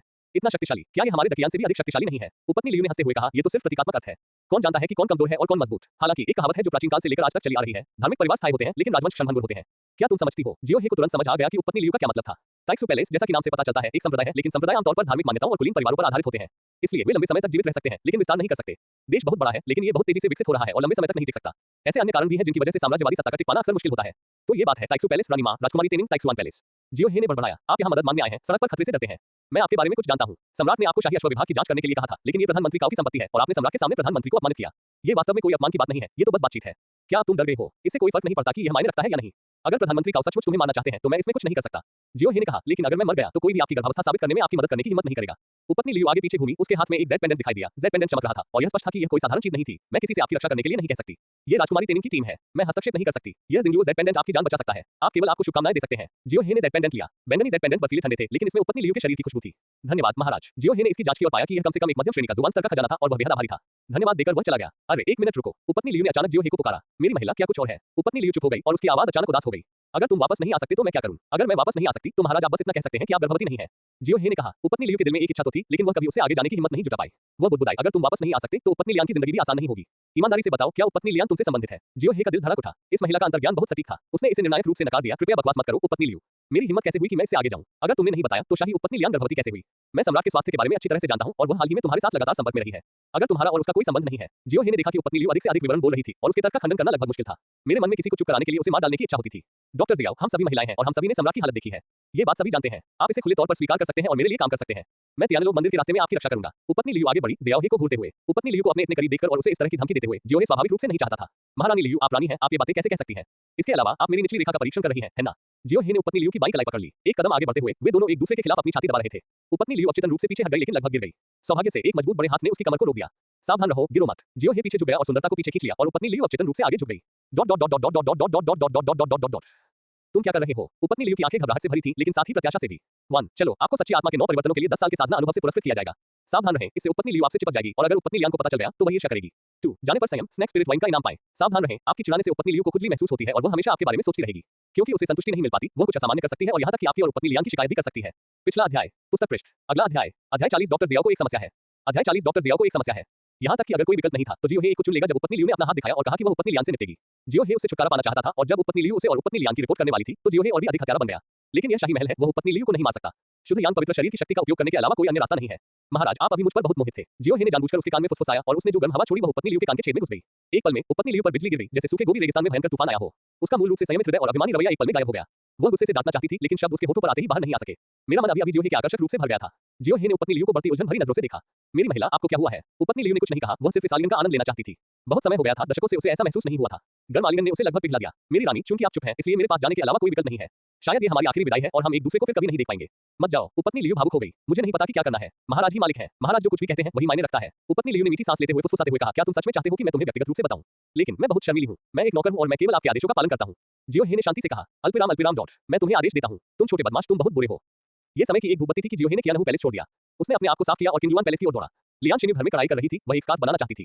जियाओ हे को आते देख उसने जल्दी से अपना दुपट्टा हटाया, उसके पास आए और फुसफुसा कर बोली, तुम अचानक यहाँ क्यों आ गए? महल में बहुत सारे जासूस हैं। अगर तुम नमस्ते कहे बिना आओगे तो लोगों को शक हो जाएगा। उपपत्नी लियांग के हाथ ईमानदार नहीं थे और वह दृश्य को अवरुद्ध करते हुए चुपके से चीजें पकड़ लेती थी। जियो हे ने आंख मारी, पीछे हटे और हॉल में जोर से कहा, महाराज, मैं आपका अभिवादन करने के लिए यहाँ हूँ। मैं जल्द ही राजकुमारी के साथ तियानलोग मंदिर जाऊंगा, इसलिए मैं आपके लिए कुछ टॉनिक दवा लिखने आया हूँ। क्या तुम तियानलोग मंदिर जाना चाहती हो? ये सुनकर उपपत्नी लियांग ने अपना हाथ हिलाया, दरवाजा बंद किया और बाहर से गुप्त रूप से देख रहे किसी भी व्यक्ति को अलग करने के लिए एक जादुई घेरा बनाया। शिन्युए, यही तो रानी मां चाहती है। मैं मना नहीं कर सकती। उपपत्नी लियांग स्वाभाविक रूप से स्थिति की गंभीरता को जानती थी। अब जियो हे के लिए महल छोड़ना बहुत खतरनाक था। कौन जानता था कि शाही अश्व विभाग और दिव्य रक्षक कार्रवाई करेंगे या नहीं। शिन्युए बहुत चिंतित थी। जब राजकुमारी यात्रा करती है तो वो आमतौर पर अपनी बड़ी बहन को साथ ले जाती है, लेकिन साथ जाने वाली टीम में लगभग सभी दिव्य रक्षक होते हैं। ये लोग बहुत असुरक्षित होते हैं। आप जिस वरिष्ठ बहन की बात कर रहे हैं वह सोन म्याओ म्याओ है। जियो हे ने पूछा, खैर मैं दिव्य रक्षकों को बदलने का कोई तरीका सोच रहा हूँ, लेकिन अधिकांश दिव्य रक्षक प्रधानमंत्री काऊ के आदमी हैं, जो बहुत परेशानी वाली बात है। लियान शिन्यू के उदास चेहरे को देखकर जियोहे ने उसे गले लगाया और कहा, शिन्यू, मुझे डर है कि मैं भविष्य में रानी को फिर से नहीं देख पाऊंगा। मुझे आखिरी बार रानी की सेवा करने की पूरी कोशिश करने दो। आखिरी बार से तुम्हारा क्या मतलब है? तुम निश्चित रूप से जीवित वापस आओगे। मैं जियाओ होम से कमांडर पैंग को एक संदेश भेजने के लिए कहूंगा ताकि वह अपने साथ कुछ लोगों को लाए ताकि कम से कम हम तुम्हारी देखभाल कर सकें। कमांडर पैंग कौन है? हाँ, मोटा कमांडर दिव्य रक्षक सेना के पूर्वी राजा का अधीनस्थ है। पैंग किंग एक कप्तान है और उसकी ताकत कप्तान यू के समान है। वह दिव्य रक्षक सेना में एक मास्टर है। उसके साथ होने से जियाओ कम से कम अधिक सुरक्षित था। लेकिन इससे कॉन्क्यूबिन लियान को प्रधानमंत्री काओ के विपरीत पक्ष में खड़ा कर दिया गया। ये बात जियाओ को बहुत प्रभावित कर गई। कमांडर पैंग उपपत्नी लियान का तुरुप का पता था और उसने उसे दे दिया। जियोहे ने भविष्य में उपपत्नी लियान को अच्छा इनाम देने का फैसला किया, कम से कम उसकी साधना में सुधार करने के लिए। ताइक्सुआन पैलेस के द्वार पर राजकुमारी तेनिंग ने गंभीरतापूर्वक और खूबसूरती से कपड़े पहने थे और इस समय एक शाही राजकुमारी का स्वभाव पूरी तरह से प्रदर्शित था। जब जियोहे पहुंचा तो वह बस चलने ही वाली थी। मैंने सोचा था कि राजकुमारी तेनिंग जियोहे पर कोई मजाक करेगी या इससे भी बुरा कुछ करेगी। लेकिन जब जियोहे आया तो राजकुमारी तेनिंग ने सिर्फ सिर हिलाया और उसकी तरफ देखा भी नहीं। इस तरह के विपरीत ने जियोहे को थोड़ा असहज कर दिया, लेकिन यह इस तरह से अच्छा भी था। डॉक्टर जियाओ, आपकी सवारी। सॉन्ग मियाओ मियाओ एक काले लोहे के जानवर का नेतृत्व कर रहा था। धन्यवाद। जियोहे घोड़े पर चढ़ने के बाद उसने एस्कॉर्ट टीम की ओर देखा। 50 दिव्य रक्षक हैं। उनकी आभा को देखते हुए ये 50 लोग 8वें या 9वें स्तर पर हैं। उनमें से 10 लिंगताई और 4 ध्रुवों पर हैं। जियोहे नेता की आभा को नहीं बता सकता, जो एक भाला लिए हुए एक मोटा आदमी है। यह आदमी पश्चिमी राजा का अधीनस्थ होना चाहिए। वो एक शक्तिशाली कमांडर लगता है। चलो चलें। सॉन्ग मियाओ मियाओ चिल्लाया। पूरी टीम ने चलना शुरू कर दिया। राजकुमारी तेनिंग हवा में तैरते रथ पर बैठी थी। पूरी तरह से स्वचालित रथ को उठाने के लिए किसी की जरूरत नहीं थी और बीच में दिव्य रक्षकों द्वारा इसकी सुरक्षा की जा रही थी। सॉन्ग मियाओ मियाओ और जियाओहे रथ के आगे एक दूसरे के बगल में सवार थे। जियाओहे ने सॉन्ग मियाओ मियाओ की ओर देखा। काले लोहे के जानवर पर सवार सॉन्ग मियाओ मियाओ, लंबे लहराते बाल, सफेद कपड़े, सफेद जूते, एक सफेद हेयरबैंड और कमर पर एक हरे रंग की तलवार के साथ वीर दिखती है। अपने शूरवीर स्वभाव से मेल खाते हुए वही एक अलग तरह की सुंदरता रखती है। ऐसी महिला के कारण अक्सर लोगों के लिए उसके रूप और फिगर को नजरअंदाज करना आसान हो जाता है। मिस शुई, मैं पूछना चाहता हूं कि आप किसी विशेष संप्रदाय से हैं? सोन मियाओ मियाओ ने भौहें सिकुड़ते हुए कहा, मेरा नाम मियाओ मियाओ है, मैंने ये कई बार कहा है। आहम, ये शब्द पहचानना कठिन है। मैं अनपढ़ हूं, क्षमा करें। सोन मियाओ मियाओ ने आंखें घुमाते हुए कहा, आप शाही चिकित्सक हैं। हर कोई जानता है कि शाही चिकित्सक कम से कम पढ़े लिखे तो होते ही हैं। अगर आप अनपढ़ हैं तो दुनिया में कोई छात्र नहीं होगा। मैं चिफेंग तलवार संप्रदाय से हूं, क्या गलत है? राजकुमारी, क्या आपने भी यहाँ अभ्यास किया है? खैर, राजकुमारी हमारे साथ 8 साल से प्रशिक्षण ले रही है।